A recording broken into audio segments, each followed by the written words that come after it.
If you like the story, you can support the author on Patreon. Link is in the description. Chapter 61, Hinata's Gift, the Chunin Exam. There is no such thing as an impenetrable wall, especially for a group of shinobi who make their living through intelligence. Soon, many shinobi learned of the commotion within the Hyuga clan.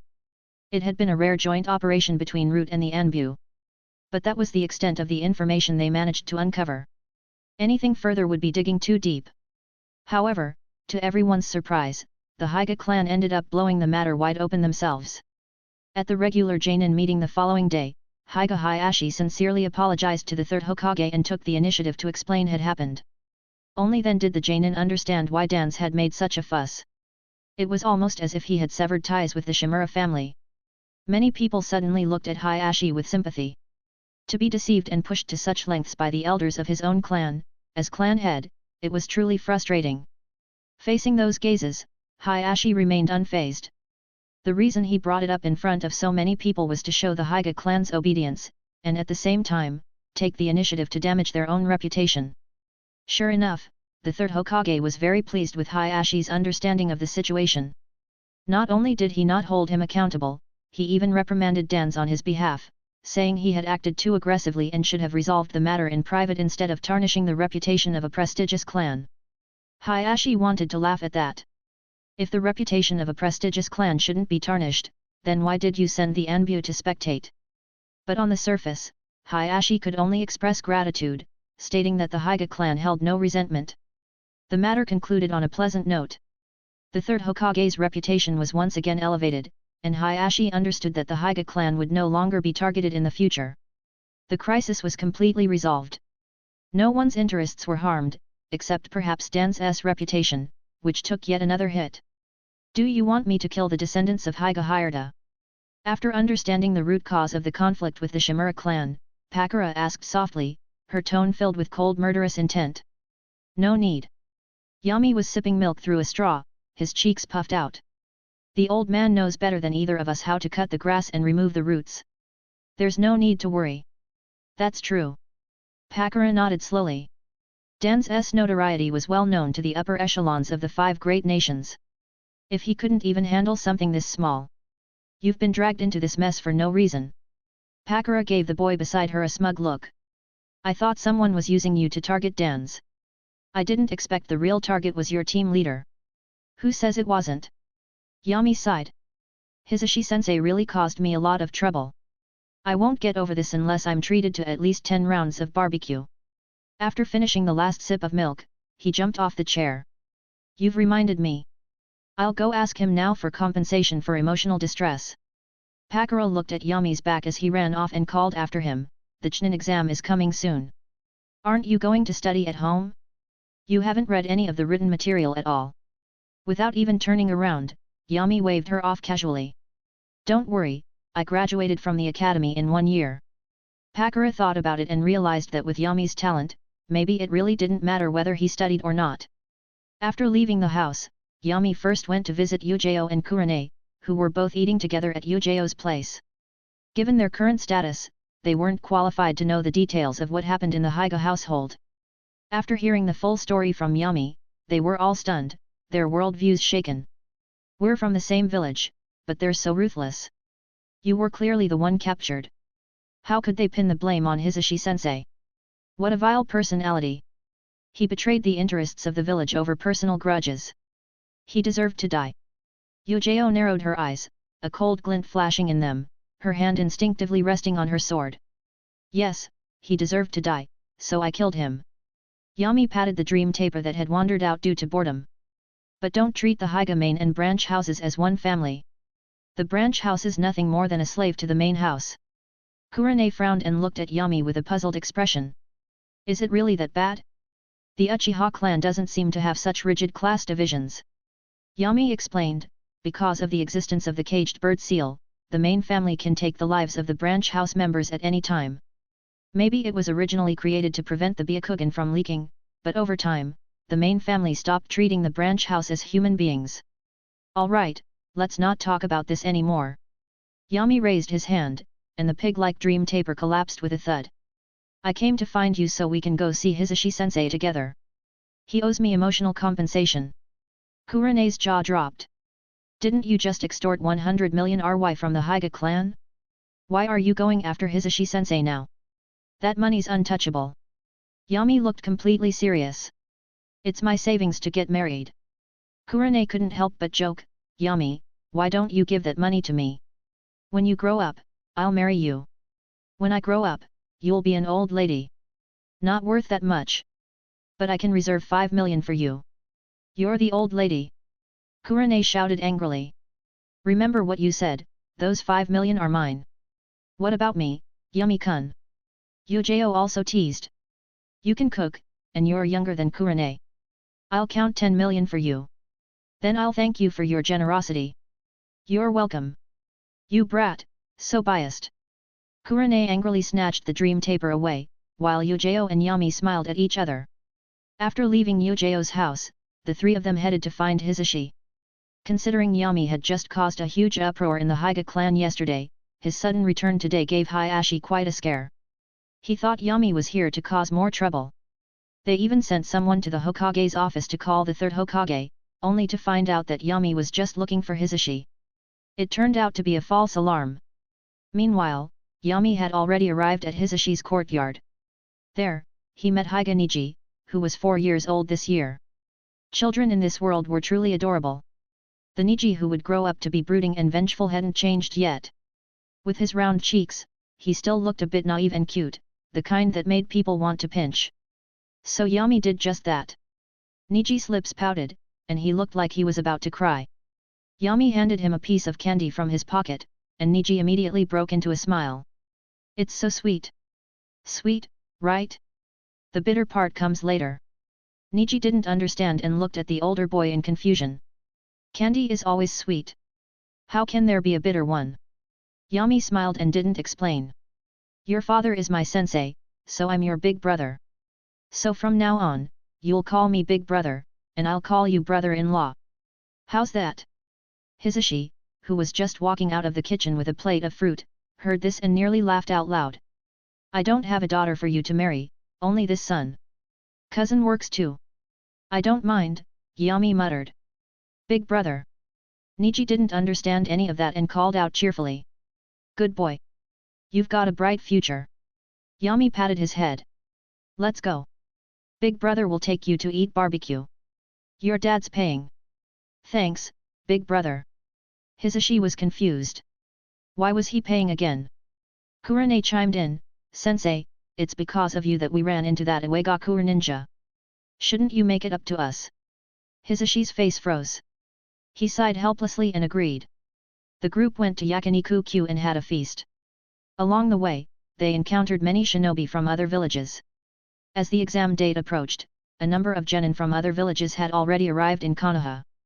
When they parted at night, Hisashi, carrying a sleeping Niji, stopped Yami and apologized sincerely. Yami, I'm sorry I dragged you into a mess because of me. The Shimura clan is never afraid of trouble. Because we are the trouble for others. Yami smiled and shook his head. Besides, didn't the Hyga clan already compensate me? Honestly, I'm pretty satisfied. Hisashi disagreed. That was the clan's compensation to you. If you ever need anything, you can come to me anytime. Alright, I'll remember that. Yami waved as he left. I'm heading home. He hadn't been humble at all. He really was satisfied with yesterday's gains. It was like the Hyga clan had some sort of buff. Yesterday, he triggered over 50 first-level bonds, and over 90% of them gave minor boosts to his physical stats. After a single round, his physical strength had increased by about 50%, and even his chakra had gone up by nearly 1 full card. It made Yami suspect he hadn't gone to the Byakugan clan yesterday but had stumbled into some hidden muscle gym. Otherwise, why were all the rewards related to physical fitness? But that wasn't even the biggest gain. His biggest prize had come right before he left the courtyard. Host has established a bond with Hyga Hinata. Reward, Special Talent, Satsuki Bloodline, Weak. Yami had been stunned when he saw the system notification, thinking he was hallucinating. But once he got home and opened the status panel, he saw the upgrade cost for the talent, 5,000 bond points. That proved his eyes hadn't been lying. It was really the Satsuki Bloodline. He was ecstatic for half the night, until He realized the reward was basically useless. At least, for now. After obtaining the Tsutsuki bloodline, Yami found that absolutely nothing had changed. No horns sprouted from his head. No balls appeared behind his back. Not even his chakra had increased enough to reach 0.1 card, the minimum display unit on the system. Maybe when he reached a higher level, its effects would gradually appear. But for now, it was no different from having nothing at all. Spending 5,000 bond points to upgrade an ability with unknown effects? Yami wasn't that rich yet. So after realizing he had gotten excited for nothing, Yami went to bed a little depressed. He had to drink 3 boxes of milk today just to recover. Over the next few days, Yami was constantly surrounded by girls. Izumi played the mascot, being cute every day to lift his mood. Yujao and Kurane stopped taking missions, teaching him about exam topics and the small traps hidden within them. Yujao also prepared 3 meals a day to ensure he had balanced nutrition. If nothing else, Yami was sure he had gained several pounds over the past few days. Even with daily training, he couldn't burn off all the calories from eating so well. The day of the exam finally arrived. Since the academy was being used as the exam site, students got the day off. Early in the morning, the group gathered at a dessert shop. It was Kurane's idea. She said eating desserts in the morning would bring good luck, and that it was best to eat dango. They were the shop's only customers that early. Pakura wore a mask and held a document in her hand. There are a total of 7 countries participating in this Chunin exam, she said. Konoha has 52 participants. Suna has 30, Iwa has 30, AIM has 15, Taki has 9, Kusa has 9, and Kawa has 9. That's 154 people total. So few. Yami, chewing on a sweet anko dango, frowned, clearly dissatisfied with the turnout. Excluding Konoha's numbers, the rest of the villages barely had over 100 people. Even if he killed them all and formed deep bonds with each of them, the rewards wouldn't be that great. It's pretty low, Kurane agreed. When only Konoha participated in our internal exams, the numbers were about the same. According to intel gathered by Root. Pakura's voice turned odd. Many genin decided to delay participating because of Uchiha attackers and your reputation as geniuses. Anyway, Konoha will host 2 exams a year from now on. It's just a 6-month delay. Yami was even more annoyed. Just say it's because of me. Why drag Itaki into this? He's not even on my level. Alright, you're the strongest, Pakura said with a laugh, coaxing him like a child. Izumi nodded seriously. Yes. Yami-kun is the best. Kurane held her forehead. You guys pamper him too much. One day he'll be completely spoiled. Yujao smiled too, though her eyes held a hint of doubt as she looked at Pakura. This woman didn't seem like a typical Root shinobi. The Root members she'd seen didn't show this level of emotion. At most, they treated Yami with respect, not this kind of indulgent affection. But she kept those doubts to herself. As long as she was sure that Pakura wouldn't harm Yami, it was fine. After breakfast, Yami headed toward the exam site, surrounded by several girls. Along the way, many people stared at the group. When they saw that only Yami was entering the exam hall, some of them began muttering to themselves. Which clan's young master is this? Has the promotion spot already been decided? Maybe he had arrived late, but Yami didn't run into the usual misdirection tactics meant to trick candidates into the wrong classroom. He arrived at classroom 3-2 without issue. Bang! The door slammed shut behind him. The room that had been full of noise instantly fell silent. From rowdy to pin drop quiet. This was a tiered lecture hall. Under the gaze of hundreds of eyes, Yami walked in. Seeing that this arrogant kid was just a child, some people couldn't hold back. Are all Konoha kids this arrogant? He came alone? Where are his teammates? Haha. The more arrogant now, the faster he'll die. I've already got my eyes on him. TCH. He's kind of good looking. Probably a heartbreaker when he grows up. Shame he won't live to enjoy it. Yami glanced at a sneering Iwa shinobi and vanished in a blur. Everyone blinked. Yami had disappeared from his spot. When he reappeared, he was already in front of the Iwa genin. One punch shattered his arm. Then he grabbed him by the neck and threw him out the window. Crash! The classroom window shattered. The Iwa shinobi screamed as he crashed to the ground. It wasn't high enough to kill a genin, but he definitely wouldn't be taking the exam. You brat! You dare fight here!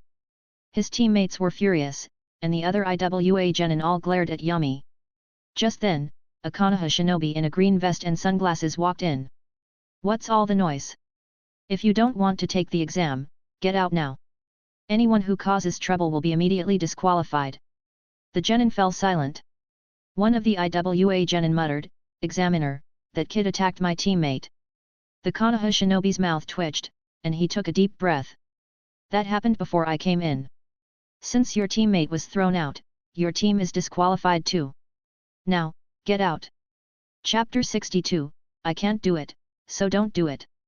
Although Konoha was the host of this exam, for the sake of superficial fairness, the proctors wouldn't be blatantly biased. No, this wasn't favoritism. This was practically aiding and abetting. But Yamashiro Aoba felt miserable. Last night, just as he was enjoying a comfortable bath before bed, several root members barged into his home. They didn't even let him change clothes and directly dragged him to see Dan's. And Dan's had only one instruction: make sure Shimura Yami advanced to the second stage of the exam. Yamashiro Aoba had heard a bit about Yami, a genius on par with the famed Uchiha prodigy. In his opinion, since Yami was a genius, clearing a simple Chunin exam should be easy. So, he agreed without hesitation. Dan's was even kind enough to have a root shinobi escort him back the same way and toss him back into the bathtub. He thought it would be an easy job, but the moment he arrived at the exam room today, Yamashiro Aoba sensed something was wrong. Things weren't what he had imagined. He had assumed Dan's was just being an overprotective grandfather, wanting a little insurance for his grandson. But now, sure enough, only someone like Dan's, who knew Yami best, could predict he would cause trouble and still give him such a task. Fortunately, with his sunglasses on, no one could see the regret and helplessness in Yamashiro Aoba's eyes. So what if I threw him out? Yamashiro Aoba's voice was cold, and a terrifying aura erupted from his body. To enhance the intimidation, he even activated his signature genjutsu, scaring the group of genin. Yamashiro Aoba was very satisfied with the result and continued calmly, the exam started the moment you stepped into this classroom. Why do you think we let you arrive early? It's to give you the opportunity to gather intel, assess your opponents, and even eliminate them. If you're not as skilled as others, then getting thrown out of the exam room is your own fault. But that's not a bad thing either. Yamashiro Aoba suddenly sneered. Being tossed out that easily just proves he wasn't qualified to pass this exam. He's lucky to have survived. His tone turned grim. Because the upcoming exams won't be as gentle as this one. People will die. You two, his teammates, are now disqualified. Leave the room immediately. What are you still doing here? All the candidates turned to look at the two remaining IWA genin. Their faces were pale, and in the end, they left the room in disgrace without saying another word. Finally, it's quiet again. Yamashiro Aoba let out a sigh of relief. Everything he'd just said was completely improvised. However, eliminating some candidates was within his authority, and he wouldn't be held accountable afterward. This phase was finally over. You there, candidate? Find a seat quickly, the exam is about to begin. Yami shrugged, scanned the room, and suddenly spotted an empty seat. He walked over, a faint grin forming on his lips. In just a short time, he had gained more than 80 bond rewards. Although they were all genin-level abilities and chakra, which didn't benefit him much, the bond points themselves were a considerable haul. Very good. A nice batch of fresh crops. Yami sat down and glanced at the exam companion separated by an empty seat, smiling. Itaki, long time no see. I heard one of your teammates died, and the third Hokage completed the team for you. I wonder who the unlucky guy is. Mind introducing him to me? Itaki's expression turned cold. Losing a trusted teammate was a deep wound, especially since that teammate had died to protect him. To hear Yami mention it so casually, and even suggest that he was a jinx, infuriated the usually calm Itaki. Yami, my teammate was a Konoha shinobi. He gave his life for the village. Your words show no respect for the fallen. I'm just stating the facts. Yami smiled faintly, ignoring Itaki's unfriendly tone and sharp gaze, and continued, I looked through some records recently. It seems that shinobi who team up with the Uchiha clan never have good luck. You know Uchiha Obito, right? Itaki paused, then nodded slowly. Of course. He's a hero of the leaf. Sure, call him a hero if you want. But at what cost? Yami slowly spread his palm and began counting on his fingers. Because he was on that team, they were targeted by Iwa Janin. The genius Kakashi almost died and lost an eye. After receiving the Sharingan, I heard he couldn't make much progress due to bloodline incompatibility. Their teammate Nohara died in the war. And their sensei, Namikaze Minato, also died in the Nine Tails Rebellion. So tell me, doesn't it seem like teaming up with the Uchiha brings misfortune? Itaki remained silent. What Yami said, had shaken him slightly. It was all true. And he had a vague sense that the enemy who had appeared back then had come specifically for the Sharingan. If his teammate hadn't sacrificed himself, he might have died as well. But Itaki was someone who aspired to great things. His heart quickly steadied again. Yami, all of that happened because of a lack of strength. I'll work hard to become stronger, protect my teammates and the village, and dispel those rumors. I hope so. Yami shrugged, offering no further comment. Their short exchange ended there, as the test papers had all been distributed. Listen carefully. The rules for this written test are different from anything you've experienced before, Yamashiro Aoba announced. First, each correct answer earns 1 point. Each wrong answer deducts 1 point. Scores are calculated based on a 3-person team, except for special circumstances. Second, if you're caught cheating, you lose 2 points.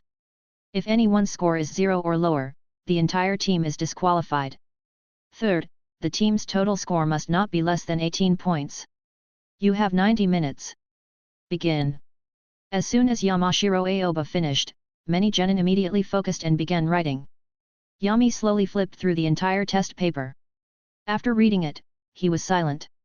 Great. There were only 10 questions. No multiple choice or true/false, just long-form essay questions. Aside from 2 poison-related ones, knowledge he had learned while training would root the rest. What the hell is this? Damn system. Why can't it give him a talent that boosts memory and academic knowledge? Otherwise, how was he supposed to brute force his way through? Looking across at Itaki, who was already scribbling furiously and had finished 2 questions, Yami's mood worsened. Forget it. Yami sighed, his face falling. In that case, he'd just pull everyone down to the same level.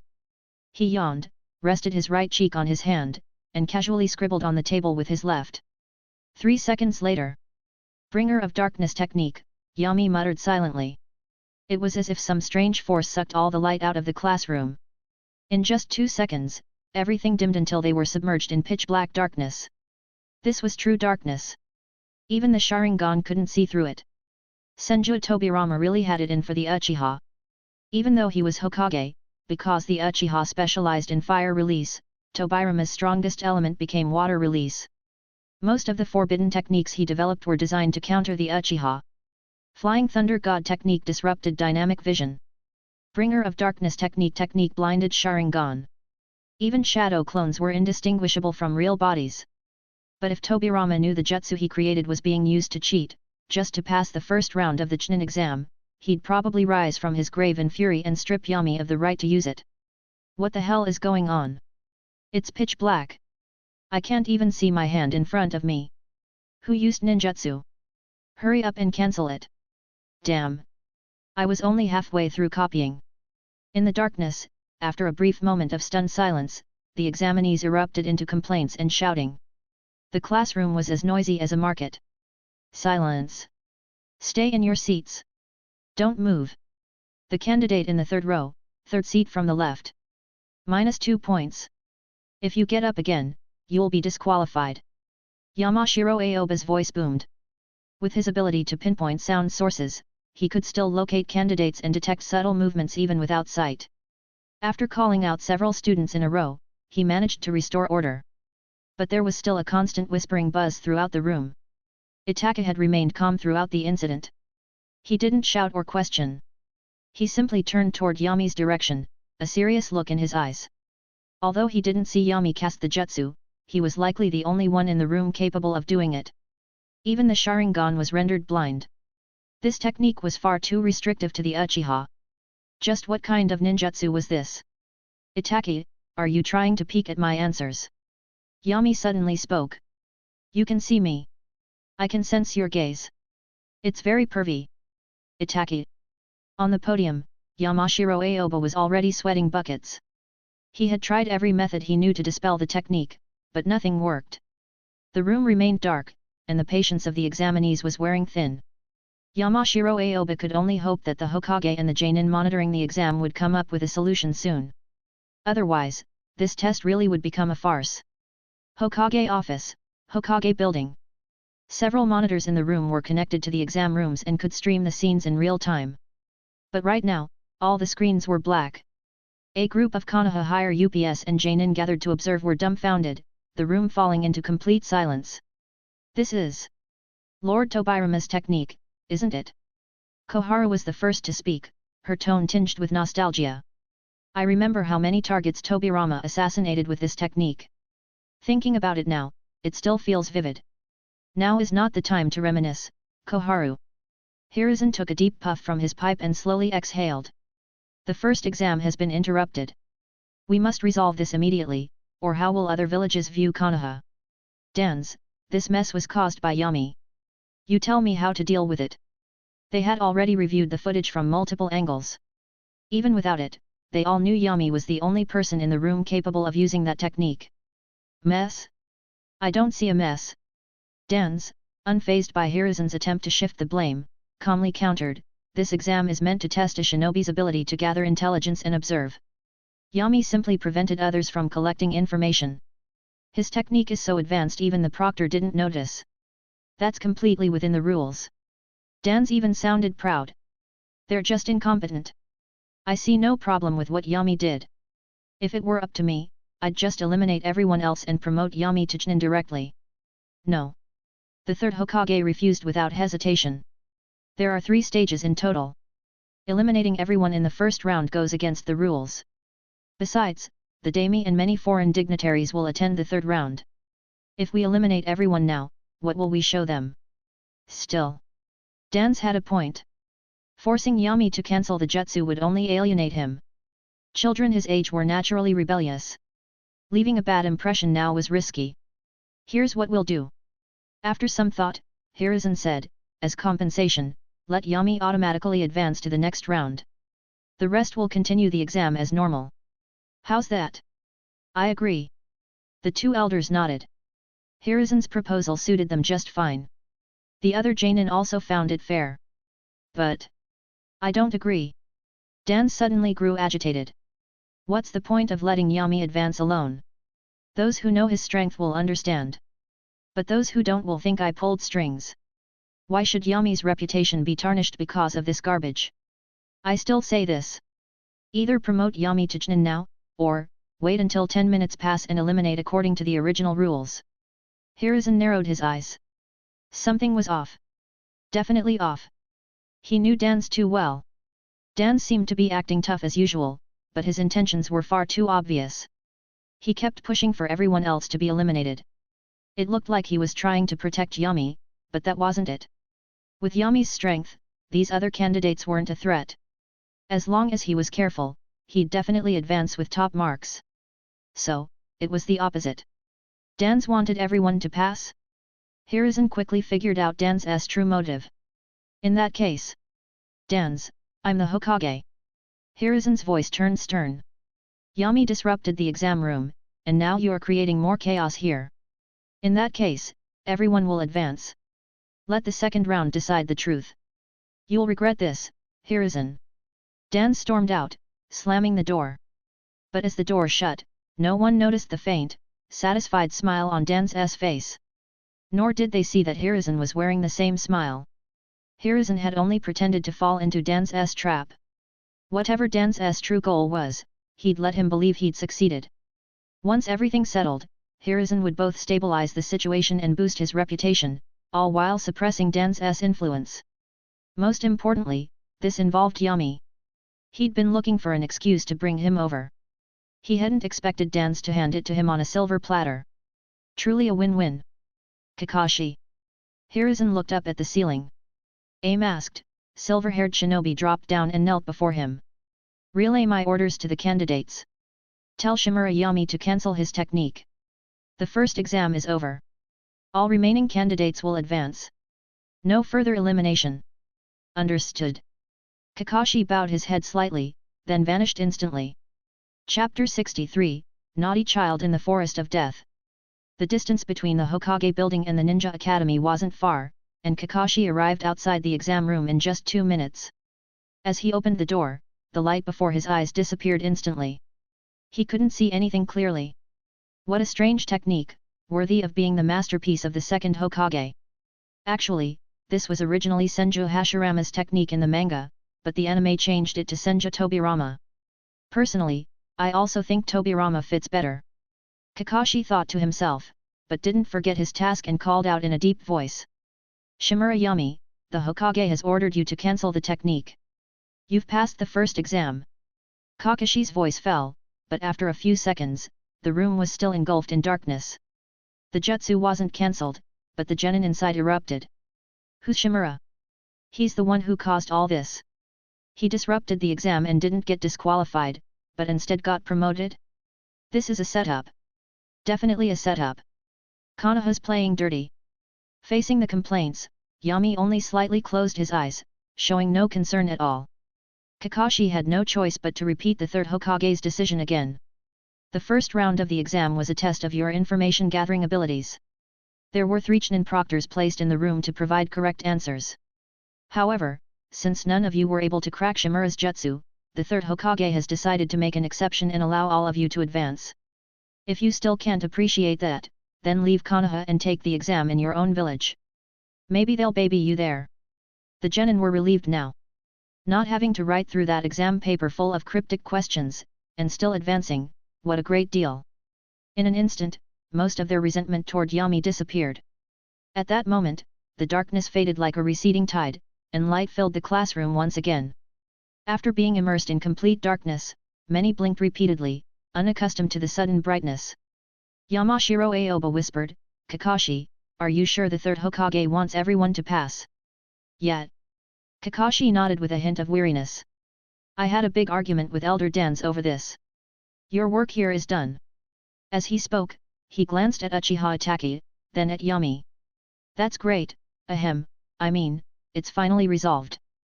Yamashiro Aoba held back his laughter with great effort and clapped the table to grab everyone's attention. "Since you've all passed the exam, stop loitering around. Next, head to Konoha's 44th training ground. The second round begins in 1 hour." The genin in the classroom left in high spirits, one after another. Yami slowly wrote his name on the untouched test paper, then got up and left his seat. As he passed the podium, he stopped in front of Kakashi and looked at him curiously. "You're Hotaki Kakashi?" "That's me." Kakashi was also observing Yami. As someone who'd been around the third Hokage for a long time, he knew exactly how much Hiruzen valued Yami. He also knew that Yami had just killed 2 IWA Genin. At this age, he wouldn't be Yami's match. When Kakashi became a Genin at 12, he was blinded in his left eye by an IWA Genin named Oishi during his first battle. He only survived thanks to a teammate who had awakened the 2 Tomo Sharingan. Yami seemed to notice something and shifted his gaze to Kakashi's forehead protector-covered eye. "That Sharingan, your teammates?" Kakashi was stunned for a moment but nodded silently. "Take it off," Yami suddenly said. Kakashi's eye widened in surprise. "You're not of Uchiha blood. That eye is just a burden to you. You haven't felt your chakra flow freely in a long time, have you? If you keep going like this, you'll become hollow." Kakashi found it surreal that an 8-year-old was talking to him about becoming hollow in the future, but he still shook his head and replied. "That eye is the last keepsake of my best friend. I see the world through it, so you don't need to worry." "All right then." Yami sighed like a little adult. "Don't blame me if I kill you in the future." "You want to kill me? Why?" Kakashi wasn't angry, just curious. "Because you stopped my old man from assassinating the Hokage." Yami spoke like it was perfectly natural.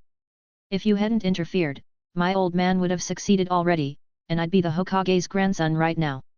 Shouldn't that spot be mine?" Host and Kakashi form a heartbreaking bond. Reward, Lightning Attribute Chakra, Ultimate. Kakashi felt this kid was just spoiled. Assassinating the Hokage was a capital crime. The fact that the third Hokage didn't pursue it was mercy enough. And yet Yami resented him for not cooperating. Kakashi instantly lost interest in the conversation and disappeared from the classroom in a flash. Years later, every time Kakashi remembered this first meeting with Yami, he would want to slap his past self. If only he'd known the kid was such a little devil, maybe he should have coaxed him a bit. Otherwise, why suffer so much? Training Ground 44, also known as the Forest of Death. It was the largest of Konoha's 50 training grounds, spanning 50 kilometers in radius. Just as its nickname implied, it was filled with deadly dangers. Ferocious beasts, treacherous terrain, poisonous insects, and toxic miasma. These made it the perfect site for outdoor survival assessments. Most of the second round's Chunin exams were conducted here. Because the first round had ended so quickly, the candidates arrived before 10 o'clock. The gate was still closed, and the proctors hadn't shown up yet. While waiting, many eyes turned toward Yami. The more observant candidates had used their time on the way here to gather information about Yami. At the very least, they learned who he was, the youngest candidate in this year's exam, and the only one taking it solo.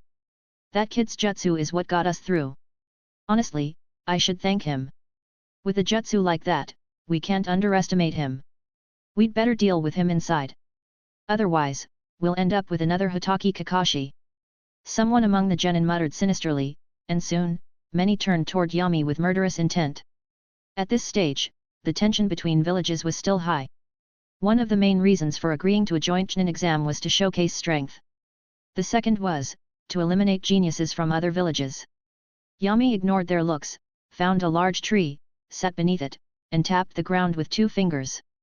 He really is a kid, a rain shinobi sneered under his breath. Still playing in the dirt. Yami glanced up, poked the ground again, and silently memorized the man's chakra signature. Haha, don't underestimate him, his teammate warned, nodding toward a team nearby. Those Konoha brats are never simple. There's an Uchiha over there too. We need to watch them. I know. Thanks to the Uchiha name, Itaka drew more attention, and Yami was comparatively ignored. At that moment, the proctor for the second round arrived on scene. It was the same person who had contributed a space talent fragment to Yami. Behind him were several Konoha shinobi in green vests. Without saying a word, they began distributing forms to each participant. Yami looked up at the woman with the twin bun hairstyle grinning at him and frowned. No Kurane or Yujao to help you today, little guy. You scared? She slapped Yami's shoulder carelessly, laughing before he could respond. They're the ones who should be scared, Yami replied flatly, snatching the form from Mitarashi Anko and signing it without even looking. Then he looked at Anko again, frown deepening. He suspected the meatball shop owner hadn't completed the mission he assigned. After half a year, why hadn't Anko gotten fat at all? Something wasn't right. She had gained weight, in the right places. She used to be behind Kurane, but now she had surpassed both Kurane and Yujao in health. Damn, did she benefit from misfortune? Anko noticed his frown and thought he was just trying to act tough. She smirked. Scared? Just call me Oni-san, and if you scream loud enough, I might rush over to save you while on patrol. Very responsible of you. Yami deadpanned. Looks like you're well suited to be a proctor. Even 1,000 years from now, you'll still be one. Thanks. Anko replied instinctively, completely missing the sarcasm that she'd never be promoted. As expected of the female Naruto, completely clueless. Keep working hard.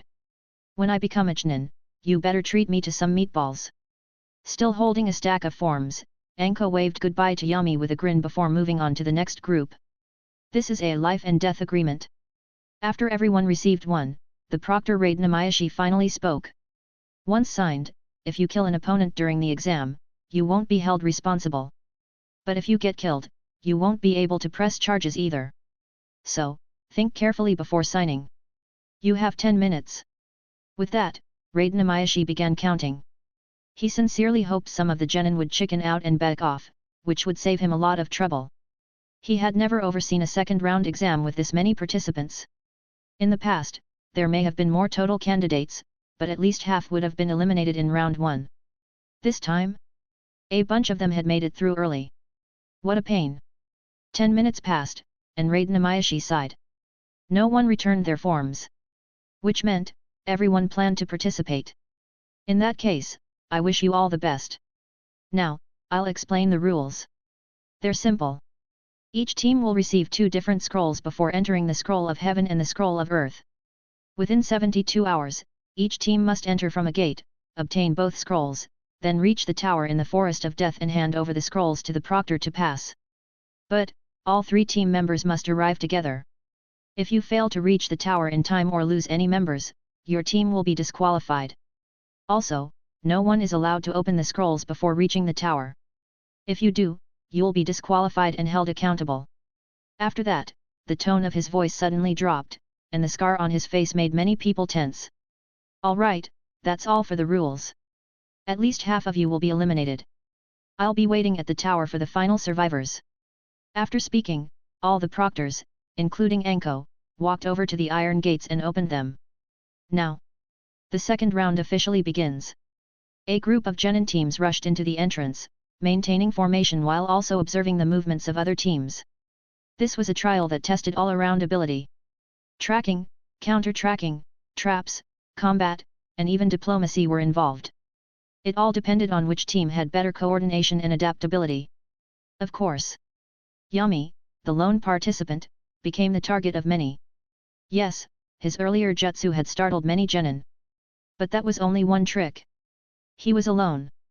No matter how strong he was, how strong could he be? He looked no more than 10 years old. 3 against 1. The advantage was clear.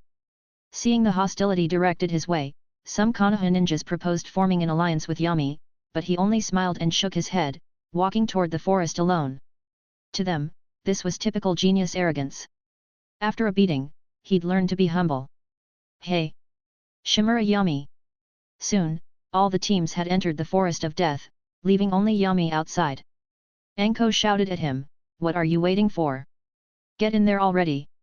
Are you scared or something?" Anko was puzzled. She didn't know Yami's true strength, but based on what she'd heard from Kurane, he was stronger than her. He shouldn't be afraid of these genin. Do the rules say we have to enter immediately after the exam starts? Yami asked. Raid Namayashi was stunned, thought for a moment, and shook his head. Not exactly, but the sooner you go in, the easier it is to gain the upper hand, set traps, ambush enemies. I don't need the upper hand. Yami shook his head, then walked in the opposite direction under everyone's stunned gazes. I haven't eaten lunch yet. Gotta stay in there for 3 days. I need to buy some food and stock up in my storage scroll. With that, he disappeared after a few quick jumps. Pfft! Anko couldn't help but laugh. What an interesting kid. Meanwhile, inside the Forest of Death, several teams lying in ambush near the entrance were dumbfounded. They were planning to jump Yami as soon as he entered and grab a scroll, but he went to eat. Some other teams also wanted to go back and restock supplies, but the Chunin gatekeeper immediately stopped them with a stern warning. What do you think you're doing? Once you've entered the exam grounds, no one can leave unless you pass or are eliminated. Are you forfeiting? The frustrated genin had no choice but to grit their teeth and dive deeper into the forest. Before long, they ran into other teams and fierce battles erupted. Chapter 64, Kakashi's Dark History, Bonus. Raid Namayashi had seen many geniuses and he himself had once been one. Otherwise, the 4th Hokage, Namikaze Minato, wouldn't have chosen him as a bodyguard and taught him the Flying Thunder God technique. But Yami was the first he'd seen with such a personality. Even Kakashi back then wasn't this arrogant. For a moment, Raid even questioned whether he was right to allow Yami to leave for supplies. So he called over a Chunin and instructed him to report to the Hokage's office. Hokage building. The same old people sat in silence. After receiving the report, Mitokado Homura and Hiruzen fell quiet again. Is he really Dan's grandson? Homura rubbed his throbbing temples. How could an old dog like Dan's, who's always so inflexible, have such a wild grandson? Hiruzen suddenly thought of Yami's mother Shimurasaki. The Senju clan seemed to carry some unreliable traits. The first Hokage, for example. Hiruzen still remembered his childhood days with him vividly. Outside of battle, his personality was completely unpredictable. Then there was his teacher, Senju Tobirama, sarcastic and sharp-tongued. And Tobirama's grandniece Tsunade, well, that explained everything. Hiruzen sighed. Since it's not written in the rules, it's allowed. Yami hasn't violated anything. But there mustn't be such loopholes in the next Chunin exam. Yes, we'll revise the rules immediately. The Chunin who came to report bowed his head. You're dismissed. Hiruzen waved him off. Tell Reincarnating to increase the number of personnel patrolling the Forest of Death. Report any unusual activity to me immediately. Dan's painstaking plan to push all genin through the first round would soon be revealed in the Forest of Death. If they waited until the one-on-one elimination round at the tower, it might be too late. He had to monitor the situation in real time. Elsewhere, Yami went straight to Ichiraku Ramen. Uncle Toki, I'll take 10 bowls of barbecued pork ramen, 10 bowls of seafood ramen, and 10 bowls of deluxe double-ingredient ramen, all with bowls included. How much is that? Oh, Yami-kun. Why are you ordering so much ramen at once and with bowls? Toki was stunned by the order. Nearby, a silver-haired man's eyelid twitched as he slowly turned his head, the signature dead fish eyes landing on Yami. Aren't you supposed to be taking the exam? Kakashi asked. Gotta eat first. I'll starve in 3 days otherwise. Yami sat down next to Kakashi and explained to Toki, don't worry, boss. I'll be eating these for the next 3 days. Nothing wrong with that. So Yami is already taking the Chunin exam at that age, hey. Toki smiled. Kakashi wasn't as smart as you back then. After his exam, he sat right here and ate 5 bowls in a row. He was so full he had to be helped home by a classmate, a very gentle girl. Alright then, I'll prep your order as quickly as I can. Thanks, boss. Yami turned to Kakashi with a smirk. He didn't expect to learn such an embarrassing story. But with the mask, he couldn't tell if Kakashi was blushing. Rin. Kakashi was reminded of the past by Toki's words. After a moment of silence, he put down some money and stood up to leave. Kid, good luck with the exam. Half an hour later, Toki had finished the order, each bowl packed with extra meat, almost more meat than noodles. This one's on the house. Toki chuckled. You need to eat well if you want to pass the exam. Yami nodded, paid the bill, and pulled out 3 storage scrolls to seal the ramen. Thanks, uncle.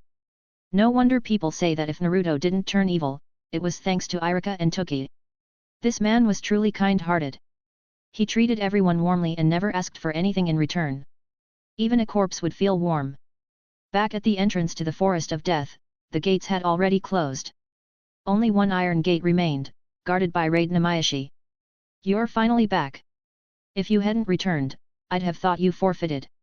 Half an hour isn't that bad, Yami replied, waving as he passed. Without stopping, he rushed into the Forest of Death.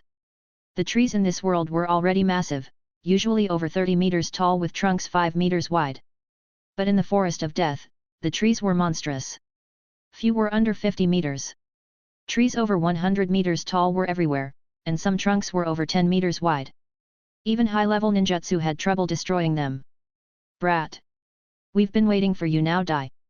Yami had barely stepped inside when he was ambushed.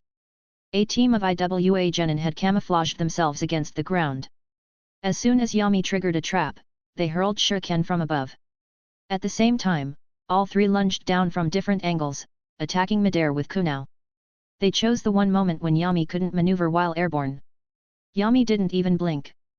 The Kusanagi sword was already out and swept in a quick arc. Vacuum sword. Blades of sword wind shot out in all directions. The shuriken were deflected midair. The sword wind blasted the IWA genin out of the air, slamming them into the ground and forming a deep crater. Their eyes widened, their skin split, and they fell silent dead. Host formed a life and death bond with. Reward, Standard Genin Chakra +2, Earth Attribute Chakra, Normal, Bond Points +150. Yami smiled without even slowing his pace. As expected, a man needs opportunity to gain wealth, just like a horse needs night grass to grow fat. Sending everyone to the second round had been worth it. Now, it was harvest time. Landing, Yami touched the ground with 2 fingers, closed his eyes, and focused on the surrounding chakra reactions. What a coincidence! He'd already run into the range shinobi team that had mocked him earlier, and a familiar chakra signature was approaching. That was. Yami narrowed his eyes and vanished from the spot. 2 kilometers away. Itaka's team had encountered the rain shinobi. Though Rain was just behind the 5 great nations in strength, their shinobi weren't weak, especially those under Hanzo's leadership, The team they encountered was definitely qualified for Chunin. They had likely waited until this exam to try again. But against the genius Itake, they were still not enough. Even with 2 burdens on his team. After a short battle, Itake had them bound tightly in chakra threads. Damn it! Curse the Uchiha clan! Those eyes are cheating! The rain shinobi ground their teeth in fury. No matter what they tried, Itake's Sharingan saw through it all. Itake, unfazed by their anger, began forming hand seals. Having witnessed the cruelty of the shinobi world, he no longer held mercy for foreign ninjas. Then, die with the fate of those without Sharingan. Fire style, dragon fire technique. Flames traveled down the thread toward the 3 rain genin. Just as they were about to be engulfed, another voice echoed from above. Wind style, web net. Wind disrupted the flames, dissipating the fire midair. Yami appeared before the rain shinobi. Itake's expression immediately tensed. He stepped back cautiously, putting distance between them. Shimura, what are you doing? He didn't understand. Yami had always held strong hostility toward him, ever since the academy. Yami grinned. Can't you tell? I'm stealing your kill. Itake's teammates voiced their complaints. Wait, aren't you stealing your own team's scroll? These were opponents Itake subdued. That's too unreasonable. You misunderstood, Yami replied, shaking his head. I said I'm stealing the kill, not the scroll. As he spoke, the Kusanagi sword flashed across all 3 throats. Blood sprayed as heads dropped to the ground. All done. Yami smiled brightly. I get the kills. You keep the scroll. See you around. The current attack didn't interest him, so Yami didn't bother fighting and vanished in a flash. Itake's teammates stared at the disappearing figure in shock. Wait, he blocked Itake's jutsu just to kill them? He didn't even want the scroll. Kill. Itake's pupils contracted. A flash of lightning seemed to pass through his mind. He finally understood why Yami had caused such a ruckus in the first round. It was to get everyone into the second round and then kill them. Was this Yami's own idea, or part of some hidden Konoha directive? Itake suddenly felt like he'd glimpsed a truth not meant for outsiders. He quickly stepped forward, took the scroll from the headless bodies, and saw it was marked Earth. He exhaled in relief. Their team already had the Heaven Scroll. He turned to his teammates. We have both scrolls. Let's head to the tower. The other 2 had no objections. They were just tools for Itake to pass the exam. With Itake moving faster than before, the other 2 had to grit their teeth to keep up. He remained distracted along the way. It wasn't that he feared Yami would target them. He was thinking. If Yami killed too many foreign shinobi, would the fragile peace collapse into war again? Yami didn't know Itake had entered another round of internal conflict. He was too busy tracking down foreign shinobi. In this forest spanning thousands of square kilometers, finding dozens of teams wasn't as easy as it sounded. But that also meant fewer chances of someone stealing his kills. Even teams who lost their scrolls wouldn't withdraw. They'd simply hunt others and try to recover by stealing both scrolls. And so, 2.5 hours passed. Yami had already killed 9 IWA shinobi, 6 Suna shinobi, and 3 more rain shinobi. Some teams had started realizing there was a terrifying presence in this exam. A monster that only killed without taking scrolls. Even the proctors patrolling the Forest of Death had witnessed Yami's brutality.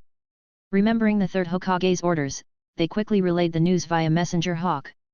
When Raid Namayashi received the report, his expression changed. He immediately rushed to the Hokage building. Chapter 65, Some people are forming a team to die? Hiruzen quietly smoked his pipe, the room thick with smoke as he reviewed the incoming reports. Treating the shinobi from other villages as prey. I see. With his understanding of Dan's, he instantly grasped the intent behind it. This was nothing more than a move to establish authority. To announce to the other villages that Konoha had a new genius, and he was none other than the grandson of Shimura Danzō. Not only would this make Yami famous, it would also help establish a reputation that would follow him for years. To be honest, Hiruzen wasn't actually against establishing authority. He wasn't as concerned about war as Uchiha Itachi. Genin were just cannon fodder. Even if all of them died, it wouldn't be enough to start another great ninja war. Replacing them with Genin would be a different matter entirely. What truly displeased him was that Dan's had too many schemes. He kept everything hidden and had exposed Yami to danger. This was a promising seedling, but after all, he was only 8 years old. Once he became a target of other villages, there was a real risk of premature death. Is this really your grandson? How cruel! Sigh, you really should be under my command. That way, you'll be safer. Dan's gone too far. After a long silence, Hiruzen spoke and gave the matter a clear verdict. Agreed.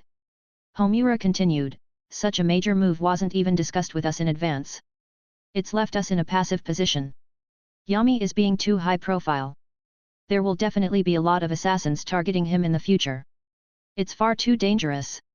He's still a child. Koharu frowned. He was doing fine, but now he's being manipulated by Dan's. Hiruzen, you should take Yami under your wing and raise him safely. Among Konoha's F4, Homura and Koharu had always leaned closer to Dan's, balancing against Hiruzen to keep any one faction from gaining total control. But this time was different. Dan's had gone too far, even using his own grandson. Neither Homura nor Koharu had any exceptional descendants of their own. They had long hoped Yami might help elevate their family names one day. Naturally, they wouldn't let Dan's control him without limits. If Hiruzen took Yami in, at least the connection wouldn't be severed. But if he stayed under Dan's, who knew what might happen? Hiruzen smiled knowingly. Their reactions had been exactly as he expected. In that case, after the exam, let's have a talk with Dan's. Meanwhile, the proctors nodded in unison, as if completely detached from the high-level political maneuvering. Hiruzen looked at them and said with a chuckle, "Don't interfere with Shimura Yami's behavior for now. He won't target his own comrades. When there aren't many foreign genin left, bring him to the tower and announce he's passed." This time, he was the biggest winner. Using Dan's hand, he'd established authority, and when the time came, he could take Yami under his own command with perfect justification. Hiruzen couldn't help but laugh. Forest of Death. Yami was tallying up his spoils. In just 2.5 hours, his bond point income had already surpassed 1,000, bringing a wide smile to his face. As for the other stats, not worth mentioning. These cannon fodder were all low talent, no special traits, and pitiful amounts of chakra. Looking at his panel, his bond point balance had reached 2,200. After a short pause, Yami decided to spend it. Saving points doesn't spawn rewards. Right now, increasing combat power would help him harvest even more. He opened the Senju Bloodline section and clicked Upgrade. 2,000 bond points disappeared instantly, replaced by a pleasant, full-body sensation as if every cell was being massaged.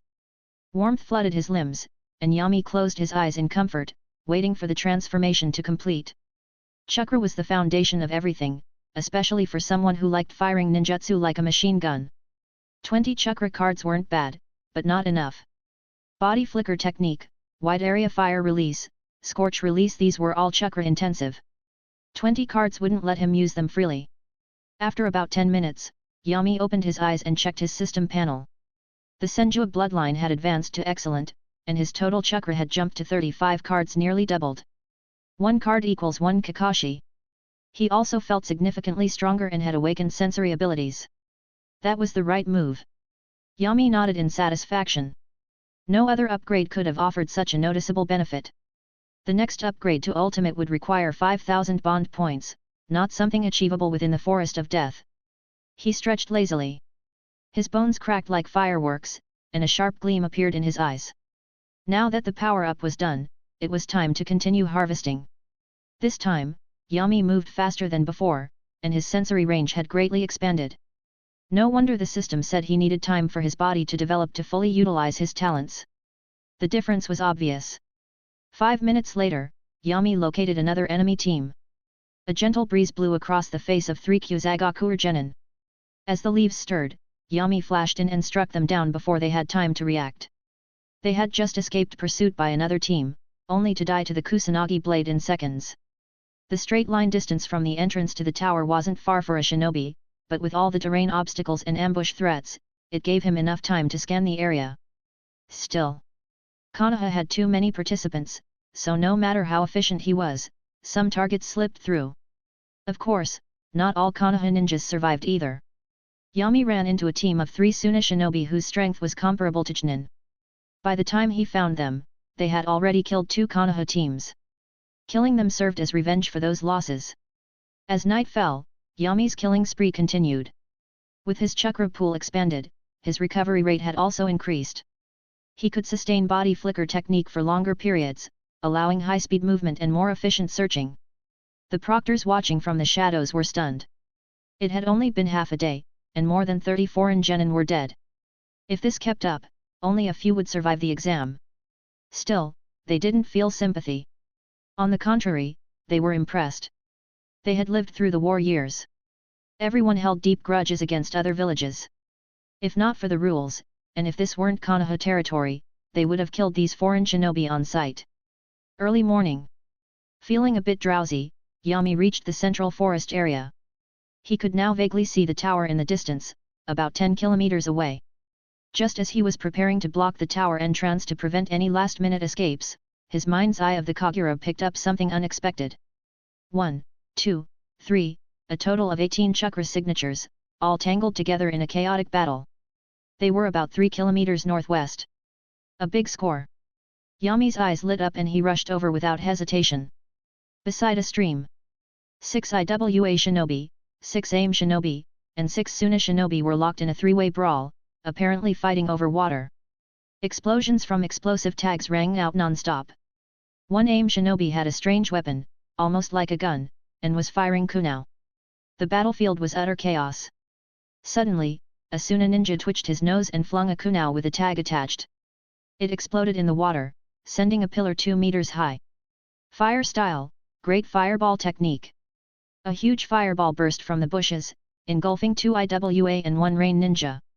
But when the flames faded, there were no bodies, only broken logs. Substitution technique. At that moment, all 18 genin leapt from their hiding spots and surrounded Yami. Hey! Yami blinked at the genin surrounding him and frowned. Surprised? A Suna genin sneered. We finally lured you here, Shimura Yami. Thanks for making our acting worth it. You were looking for me. Yami tilted his head. Why? You're hunting ninjas from other villages, aren't you? A rain ninja in a gas mask spoke. So why can't we hunt you? I think you've got the wrong guy, Yami said, blinking innocently. I just came to watch the show. A Suna ninja sniffed loudly, a pleased expression on his face. Don't bother. You reek of blood, Suna blood, and some I can't even place. You really are Konoha's genius. You killed so many teams, you forced 3 villages to form an alliance. Yami looked disgusted. Are you a stray Inyazuka that ran off to Suna? Why's your nose so sharp? Enough talking. Go. The Suna ninja waved and triggered a preset trap. A wave of shuriken and kunai flew at Yami from above, while the others unleashed ninjutsu. Wind style, gale palm. Earth style, earth spear. Water style, thousand rains. Attacks came from every direction. The genin wore triumphant smirks. If they killed a genius like Yami, even if they failed the exam, they'd still be promoted for merit. But when the sky full of kunai hit Yami, their smiles froze. The terrified Yami they had seen, turned into a puddle of mud. No. It's a substitution. Where's the real one? Nosu. Use your nose. Quiet. I'm trying. East. West. Wait, why does it smell like blood everywhere? Because you're under a genjutsu. Yami's voice echoed from every direction. 4 of him appeared at the 4 corners of the battlefield and slapped the ground. Earth style, earth burial formation. The ground trembled and surged upward, forming a massive mound and trapping all 18 inside. Yami's muffled voice rang out. A bunch of idiots. I watched you pretend to fight for 10 minutes. No one even got scratched. What, waiting for Uzumaki Naruto to get fooled 8 years from now? None of them knew who Naruto was, but judging from Yami's tone, it wasn't a compliment. Their faces flushed with embarrassment. Most embarrassed of all was Nosu. He was the one who'd united the teams and devised the plan. He had felt so clever. Now, he looked like a clown. I'm done. I want to go back to the land of wind. Stop standing around. Nosu shouted. Break the wall and run for your lives. He tied every explosive tag he had onto a kunai and hurled it at the earth dome. Boom. The explosion left a crater, but the wall quickly regenerated. Give up. Yami's voice returned as his shadow clone opened a gap in the dome. Yami reached in. Scorch release, extremely steaming murder. What? Asuna Ninja's eyes bulged. That's impossible. That was the technique of Suna's hero, Pakura of the Scorch release. She had been killed by Kirigakure. Why could Yami use it? Boom. A roaring fireball answered him. 4 swirling fireballs merged into one massive sun-like sphere in the confined space. Too close to the Sunday. And mortals burn. The 18 genin had no way to dodge. Their blood and moisture evaporated in seconds. One by one, they turned into dried husks. The heat wave expanded. Yami retreated instantly. After running 50 meters, a deafening explosion erupted behind him. The entire earthen dome blasted into the sky. The shockwave echoed for kilometers. Nearby genin teams heard it and turned toward the explosion. Seeing startled birds scatter into the air, Yami smirked. What a thoughtful bunch. Even in death, they lit up fireworks to help me attract more targets. I'm touched. His body dissolved into leaves and vanished. Time to see who was lucky enough to rush over and die next. At the same time, Raid Namayashi noticed the blast and hurried toward the scene with 2 special genin in identical uniforms. Chapter 66, Space Talent Obtained. Genma. Iwashi. Hurry up. Raid Namayashi's voice was filled with urgency, and each leap he made was longer than the last. Behind him, Shiranui Genma, holding a senbon in his mouth, asked with confusion. Raid, it was just a normal explosion. Why are you so nervous? I have a hunch that the explosion is related to Shimura Yami. Raid Namayashi said in a low voice, whether he's in danger or he's caused danger to others, we need to go check the situation. The third Hokage gave very flexible mission standards. There was no restriction on the number of foreign shinobi they could take down, and their movements were left to his discretion. But Yami's speed was too fast. Even the information sent by the examiners inside the testing zone was delayed. By the time they received intel, Yami had probably already taken out 2 more teams. 2 hours ago, the latest report indicated that Yami had already eliminated 42 foreign shinobi, nearly half of all participants. It was time to make him stop. If he kept going and displeased the third Hokage, it wouldn't be the brat who suffered the consequences, it would be him. As for the explosion earlier, Raid was more worried that Yami had been ambushed, which left him conflicted and repeatedly urging his teammates to keep up. Fortunately, all 3 of them were special genin, and after running at full speed for 15 minutes, they arrived at the scene. Raid's expression changed. The air reeked of blood, scorched earth from fire release jutsu was scattered across the ground, and several charred ninja corpses were strewn about. They weren't even whole. At the edge of the battlefield, Yami was sitting on a large rock, casually enjoying a bowl of deluxe Ichiraku ramen. Gulp. Iwashi swallowed hard. Clink. Genma's senbon, which he usually kept firmly in his mouth, fell to the ground. The scene was far too surreal. Just the dried-up corpses lying around made them lose their appetite. But Yami was not only eating contentedly, he was also the one responsible for all this.